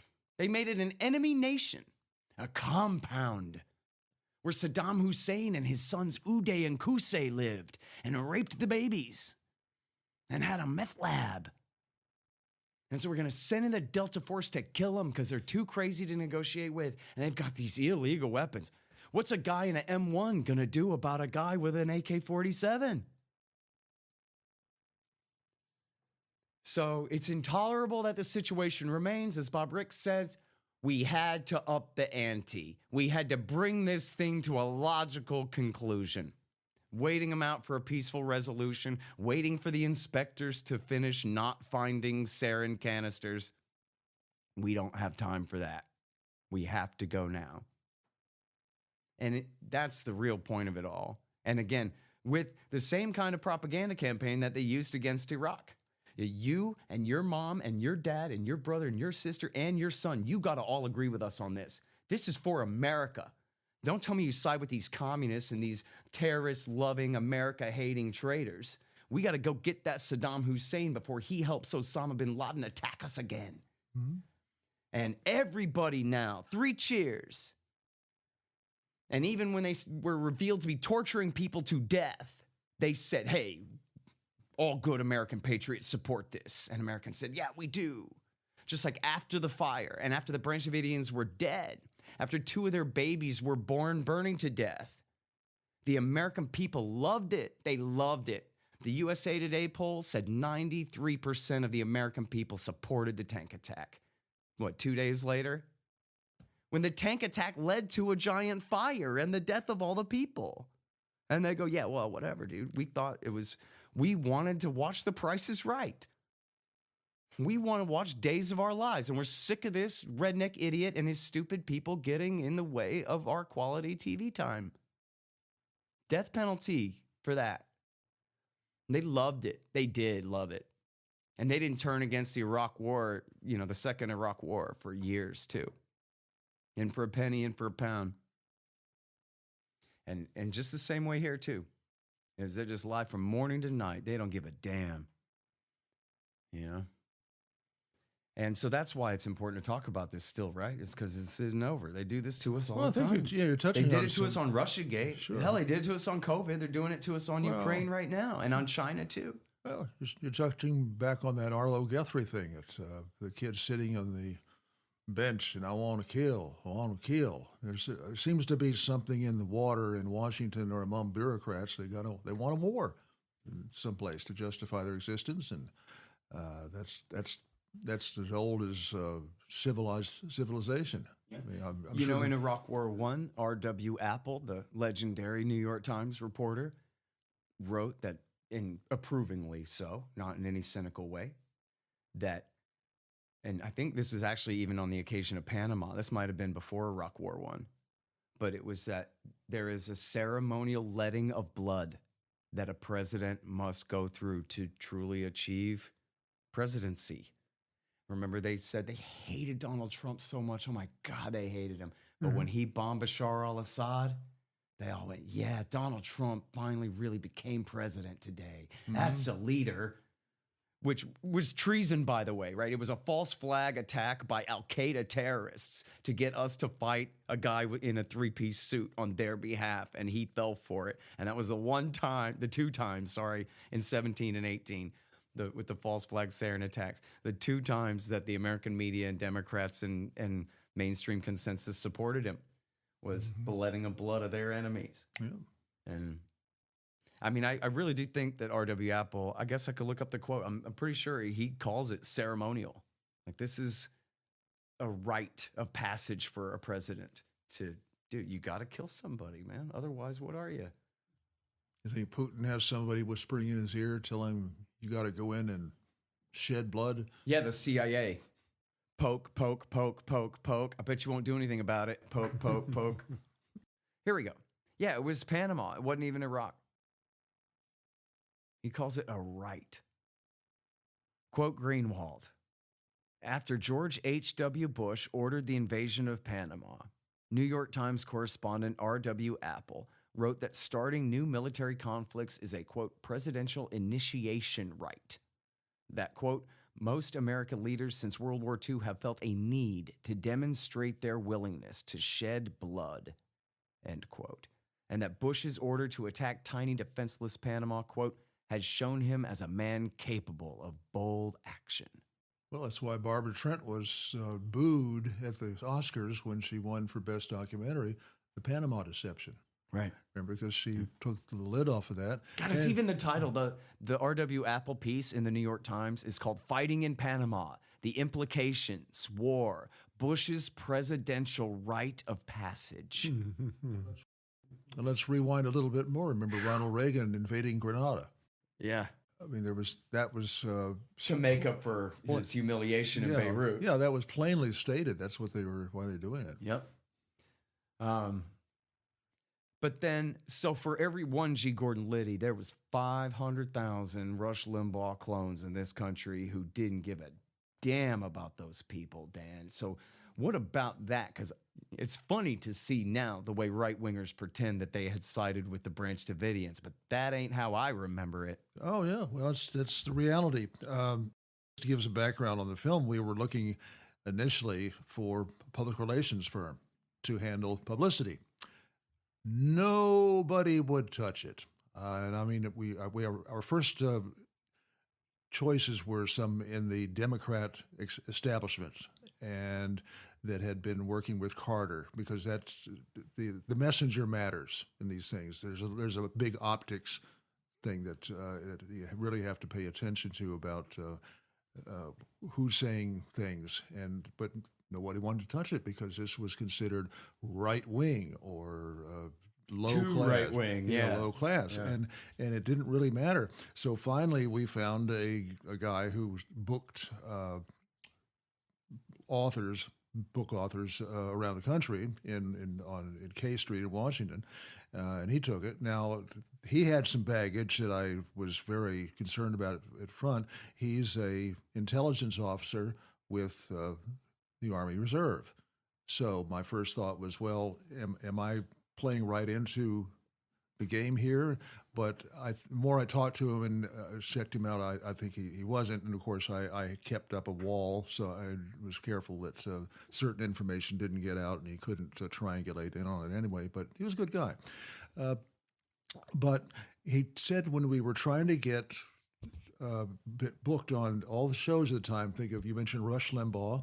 There's also Barry Farber, who was a friend of mine from North Carolina, and he had a national talk show in New York, Southern Boy. He died. We had Sean Hannity. Who else was on at that time? But anyway, none of them except Michael Reagan, Reagan's son, and Michael Savage, the Savage Nation guy. I'm surprised to hear that he was good on it. Yeah, he was the only two that would even have us on, or anybody from the film, or even talk about it. But Larry Elder here in town, John and Ken. I'm just picking names out. John and Ken I was listening one day, and they said, no, you should have gone out and shot him with a rusty bullet, meaning the government should have shot the Davidians with a rusty bullet. What about Carl Wigglesworth in San Antonio? Nobody. I presume he was contacted. We contacted. You never talked. Carl never had you on? Nope. Oh man, because he was good on Waco. Yeah, I'm surprised to hear that. I'm disappointed to hear that. Yeah, it was just it was a third rail. There's just no question about it, and nobody wanted to talk about this in ways. But at the same time, on the other side of their mouths, they were talking in many cases about what went on there and how it was demonstrating the boot, combat boot mentality that we've gotten into with police. Yeah. And Dennis Prager is a great one here. I got a chance to unload on Larry Elder because he is in organization. In fact, I think it was Libertarian organization had a fundraiser, and they wanted to have it at my house, and they had a featured speaker, which was Larry Elder. I didn't know it at the time, but when I saw who it was, I was able to unload on him and about this. And I think he's embarrassed, but I don't know what I don't understand this, the problem. Now, I think I've detected that there's a shadowed manning about this, like the piece I wrote, just showing what we went through. Yeah, talk about that, because, the revisionists, again, they like to pretend like they were good on this all along, just like they pretended they didn't support the Iraq War. So it's the same kind of thing now where right-wingers pretend, and I want to be specific here. I should discriminate and differentiate. The populist right was good on it. The patriot movement And of course, the militia movement grew up in large part in reaction to Waco. Mhm. And the Libertarian movement, especially people like James Bovard and some of our better writers, were absolutely heroic on Waco. And some of the further right people, really did care. But it was the establishment right, the W. Bush right, the Rush Limbaugh Republican right. Law and order, boy, thin blue line. Cops told you to do something, you do it or you die. And that's what they still believe to this day. All right, now here's the thing. It's 30 years later, but it's 28 years since the Oklahoma City bombing. And so it's part of the Waco story and has been part of the Waco story ever since then, just 2 years into it. And of course, it's probably true to a degree, and it's absolutely the broad narrative, is that McVeigh and his associates did this as revenge for Waco. And there was an ATF office in that building, although no ATF officers were there that day or injured or killed in the bombing. But that's really interesting, isn't it? We're going to leave that aside for now, but yes, it is interesting. But the point being that, well, here, let's let Jim Bovard take it from here. There was a letter that Treasury Secretary Robert Rubin sent on July 6, 1995, just before the House hearings on Waco, and he said that Waco, federal action at Waco, quote, cannot be understood properly outside the context of Oklahoma City, even though Oklahoma City happened 2 years afterwards, and it was ex post facto exoneration. And that's very real, and it wasn't just that cop that Jim's referring to. Is the entire consensus in government and media that David Koresh and the Branch Davidians blew up Oklahoma City. And Oklahoma City is why they deserved it. And Oklahoma City, which obviously I'm overstating that, but that was essentially the take. The take was, you can't care about the Branch Davidians and what happened to them, or else you're just like that guy who blew up the building, killed all the kids there. And obviously the kids of federal employees are worth much more than the kids of a bunch of bad people. And that's it.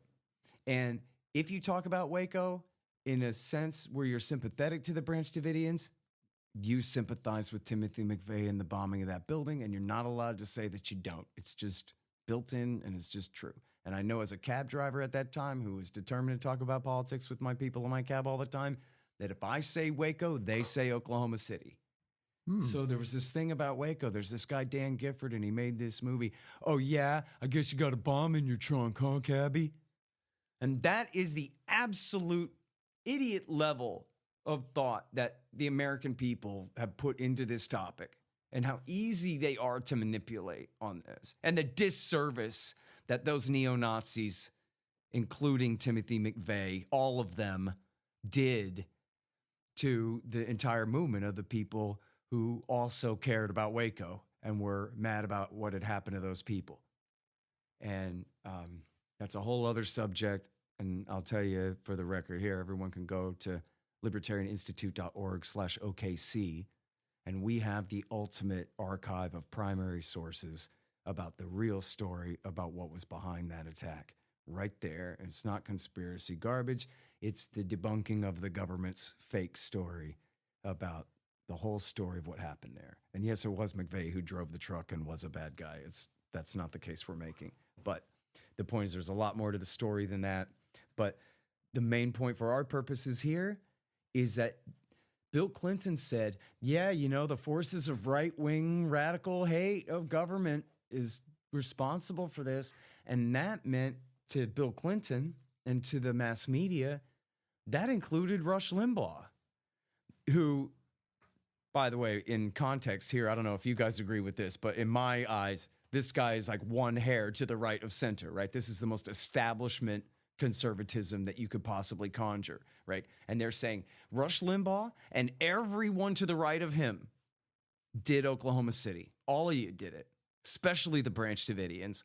But any white man who owns a gun did it. All of you did it. And that's what it means to be on the right in America, is you're the Oklahoma City bomber. And then what happened? The militia movement absolutely just died. The Patriot movement wiped out. And then, of course, with Bill Clinton's sex scandal, the entire subject was changed from the ATF, the FBI, the IRS, the U.S. government, too big, too out of control, to, yeah, that Bill Clinton, he personally is a greedy type who likes to be sexually satisfied by women. I mean, the nerve of that. And so from 1998 through the January 2001, that was all anybody gave a damn about anymore.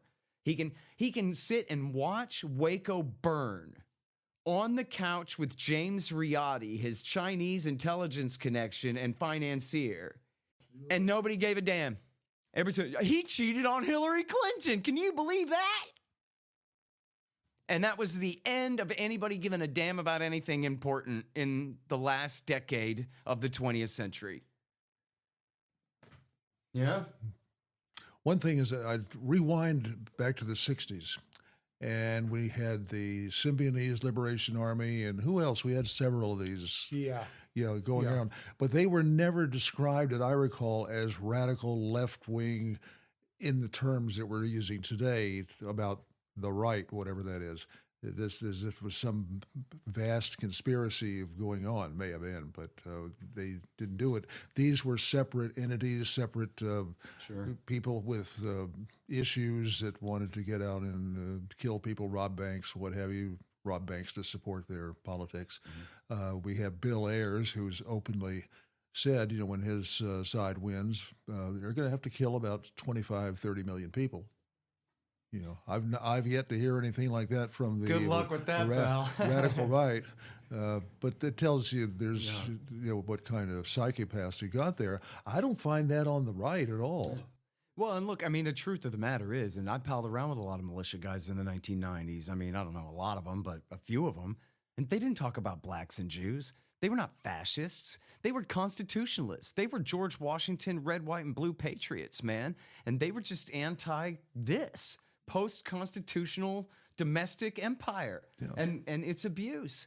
And meanwhile, the Oklahoma bombing was not done by the militia. It was not done by the patriot movement.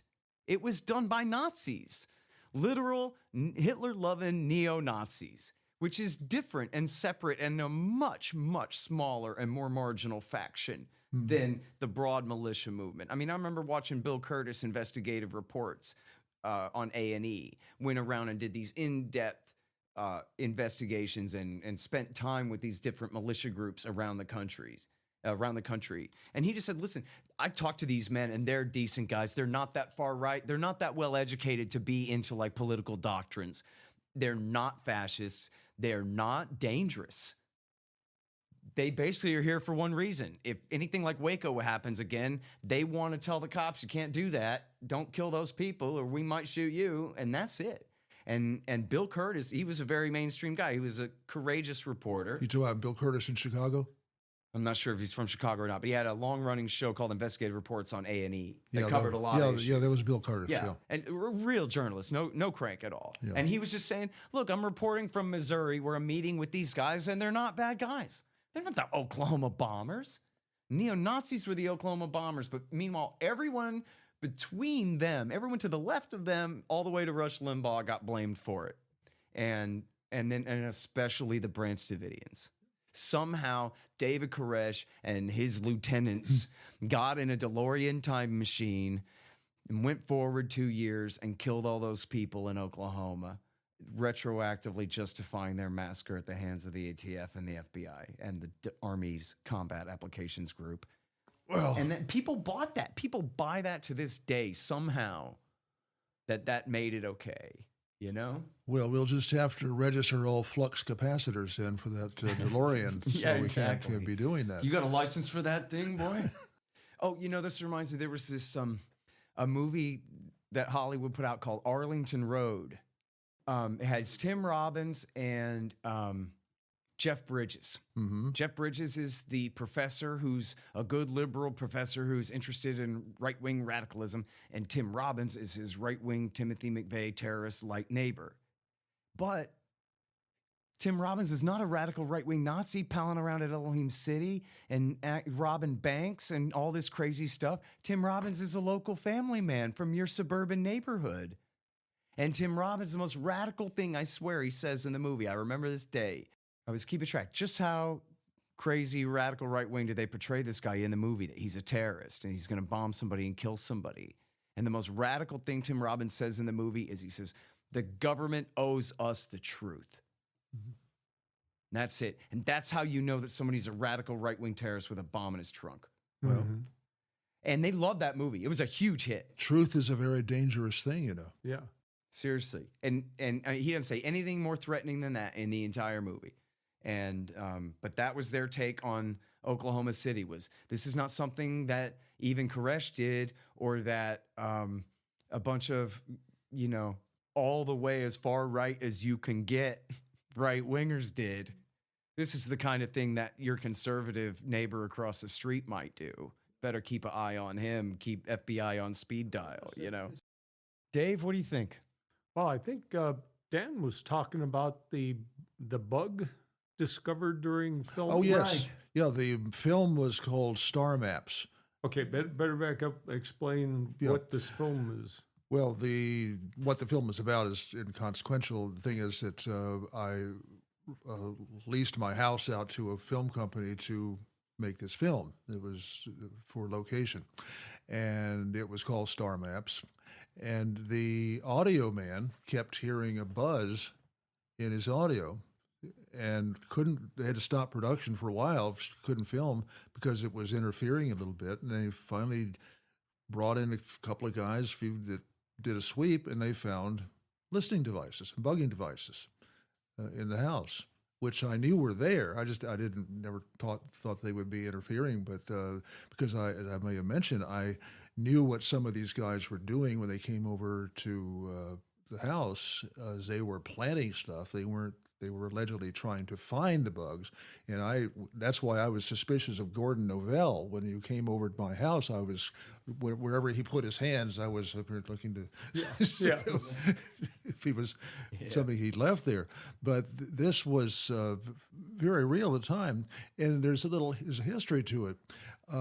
One of the first people who approached me after we started doing the Waco film was a good-looking woman, lawyer, and she had, they all tend to use the same rap. I guess they go to the same school and learn how this is the best way to get somebody's confidence or get him into a conversation. And she fit it all.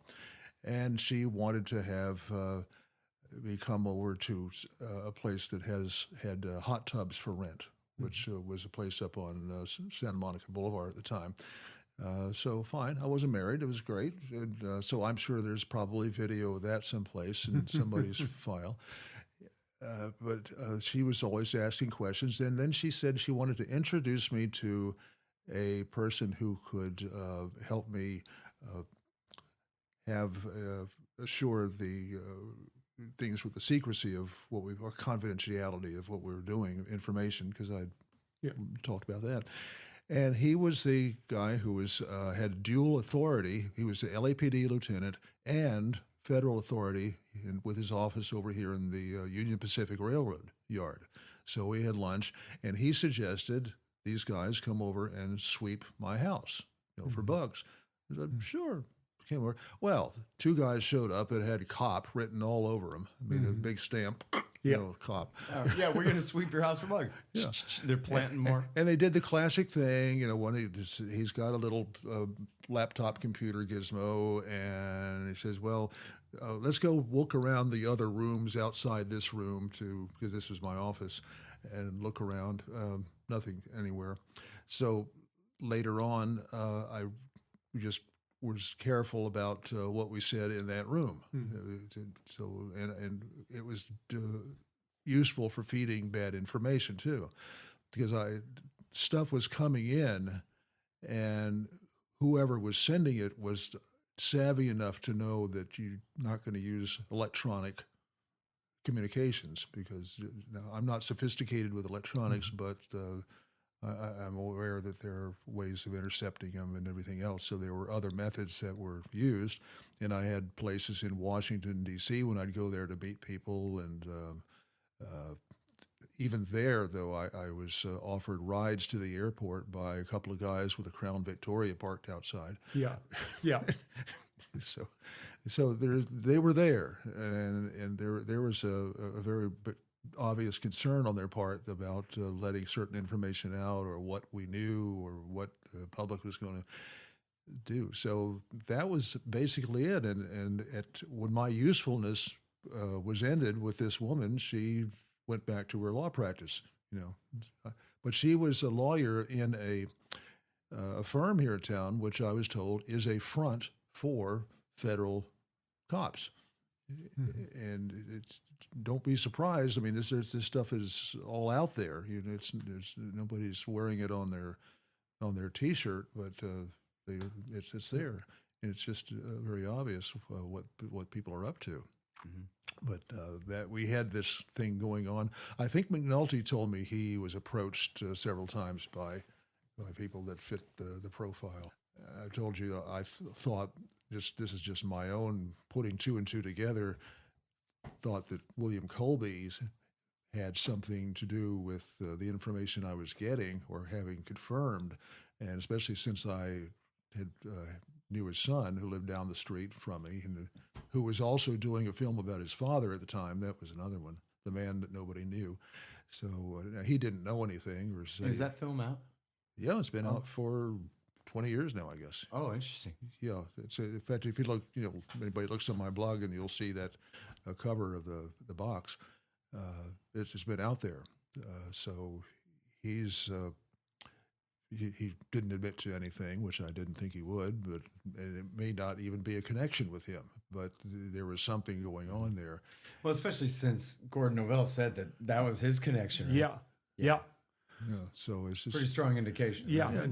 And Mike McNulty said the Gordon gave him some recordings of their conversation, and McNulty retained an expert in voice recognition, and the guy confirmed from other clear public appearances of Colby that yes, that was Colby's voice. Yeah, that's so. My take is on somebody's radar screen, this is probably still a hot issue. Now, what it would be, what the big issue would be, how labyrinthine is Washington? Yeah, you've got all these little power centers that see things their way or want information. So that's basically it. But I had guys parked outside my house for a while. They were, we'd leave the driveway and they'd hustle off. Welcome to USA, dude. Yeah. I thought at times I wonder if the paranoids don't have it too optimistic. They just don't know how bad things really are. And the thought is that, in their view, you have this gigantic conspiracy with a purpose and leadership and everything like that. Well, such a conspiracy would restrain itself and stop at some point. You don't have that. What you have is a whole bunch of little bitty conspiracies. This agency needs publicity. ATF needs publicity this weekend, so we'll raid your house. And other groups, and of course, they don't go up to the president and ask, can we do this? No, they do it on their own. And a whole bunch of other organizations are all doing the same, basically to feather their own nests, not for any grand purpose or world scheme. And the problem is, unlike a real conspiracy of that type, they don't necessarily stop. I mean, they're going to need publicity tomorrow also, or they're going to need more appropriations and their hearings are coming up, that sort of thing. So yeah, maybe the paranoids don't have any idea how bad it really is. There is no leader up there. Yeah. Well, it's the big government. I mean, it's uncontrollable at some point. It just is no way to rein it in, and it becomes it's like a tornado. It just sucks and starts gathering energy on its own. And as much as I like to think that I look at the ATF, and I'm not the only person to bring this up. Do we really need it? Does it do anything useful? I mean, this was being asked back in the 1930s, when it was, okay, it's out, getting taxes or enforcing prohibition. Well, now we don't have prohibition. Do we still need it? Well, yeah, let's let it collect taxes on cigarettes, on tobacco. Okay, so we got the alcohol, tobacco, and the moonshiners, so they're out killing those.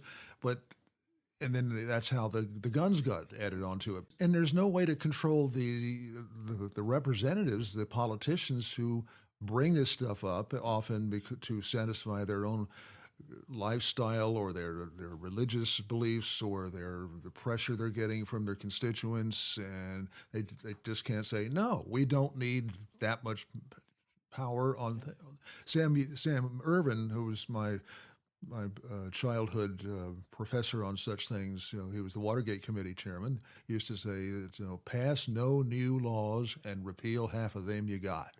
Right. And I always thought that was, it took me a while to, more than half. That'd be a good start. It's like the old joke about what do you call, 20 lawyers at the bottom of the ocean with concrete footies? A good start. All right, so Dave, what have you been up to other than writing this great book about Waco and helping McNulty with all your legal and your firearms expertise and all these great things that you've done here? Oh, handling a bunch of Second Amendment cases, filing amicus briefs in the Supreme Court on that issue, writing a few more books, including Dred Scott, the Inside Story. Tell us about that. What I found, the Dred Scott case, 1857, basically made Abraham Lincoln president of the United States and led to the Civil War, Supreme Court decision. Well, what I found that all the professional historians had missed was the answer to the question, why did Dred Scott's attorneys sue a man who had no claim to being Dred Scott's slave owner, John Sanford? He was a New York City businessman. Scott was in St. Louis. What's the connection? And they had various questions as to why it might have been. Well, I found the truth, which was that Dred Scott's real owner was that person, Sanford's sister. But she didn't want her name in the records because she had married a prominent anti-slavery congressman. And so it was agreed that Sanford would pose as the slave owner and be sued and go to the Supreme Court. I found the unpublished memoir of a man who was in the room when they made the deal. Wow. Which also given who he made it with, tells you that the case was actually a pro-slavery setup job. So, yeah. Interesting. Well, so it changes the whole context of the case then. Yes. Well, elaborate what you mean a little bit there about how it was a setup. Well, the guy was posing as Dred Scott's owner, and the deal he made to pose was made with an attorney named Reverdy Johnson. Reverdy Johnson was a former Attorney General of the U.S. He would become a senator from Maryland, pro-slavery senator, and he was the guy who argued the side of slavery in the Dred Scott case. So before the case even starts out, they're arranging for this guy to pose, and the guy who's arranging for him to pose is the pro-slavery Attorney General. Mm-hmm. Yep. Man, that's great. And now you wrote this other book too. I'm from the government and I'm here to kill you. What's yes.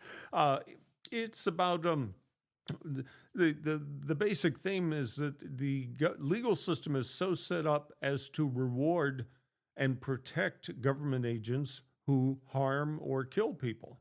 It really is. The Federal Tort Claims Act, which lets you sue the government, is set up in such a way that it encourages the government to be unsafe and encourages the government to be irresponsible. And so I go through incidents where people were killed by agency action just because the agency screwed up.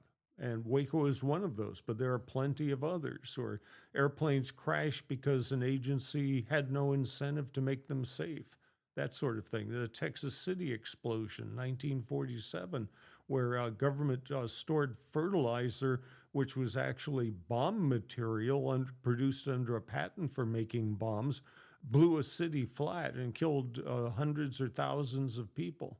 Yeah, all of that sort of thing. And of course, everyone escaped legal liability for that because, hey, the Federal Tort Claims Act. Was that Texas City? Texas City, yeah. Yeah.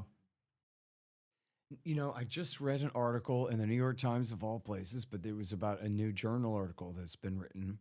And in fact, a judge ruled on a case of qualified immunity, said, nope, the cops have it, you can't sue them. But he also said, hey, I'm just middle management here.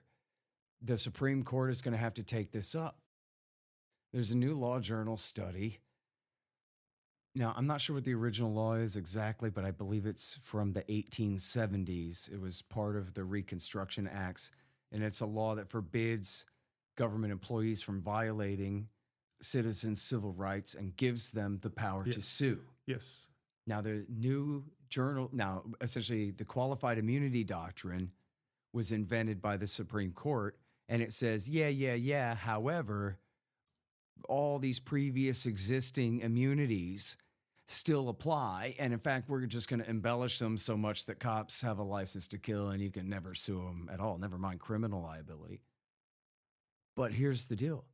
Somebody found that the law as passed by Congress includes a whole paragraph that has been that was excluded by a clerk when he entered into the record. Okay. And the paragraph says, all previous common law and customary and legislative law to the contrary, notwithstanding, all of that is hereby canceled by this law. Yep. And so that paragraph completely kills the doctrine of qualified immunity. And according to the scholar here, it was just a clerk who left that paragraph out, maybe to save space. Yeah. But the law as passed by Congress and signed by the president says that. And so the idea is that the Supreme Court is going to have to revisit this because it's not the American way. It was never supposed to be. Yep.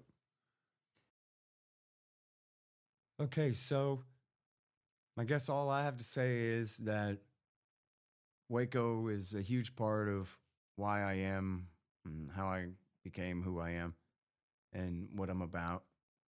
And foreign policy is really no different than Waco policy, as we discussed here, in my mind, in a lot of ways. And it's the same big government you talked about, the tornado out of control, creating its own energy. I like that. It's the same with the world empire as well.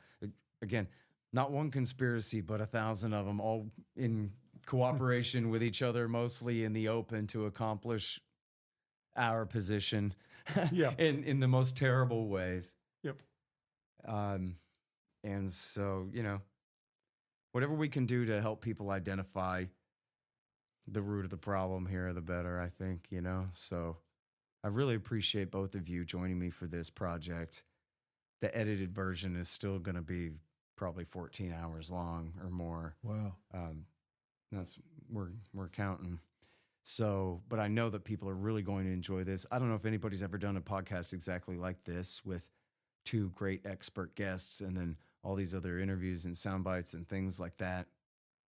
I'm going to edit out the worst of my stumbling and hopefully make the thing sound good. But I think that this project is going to definitely prove to have been worth it. And I just want you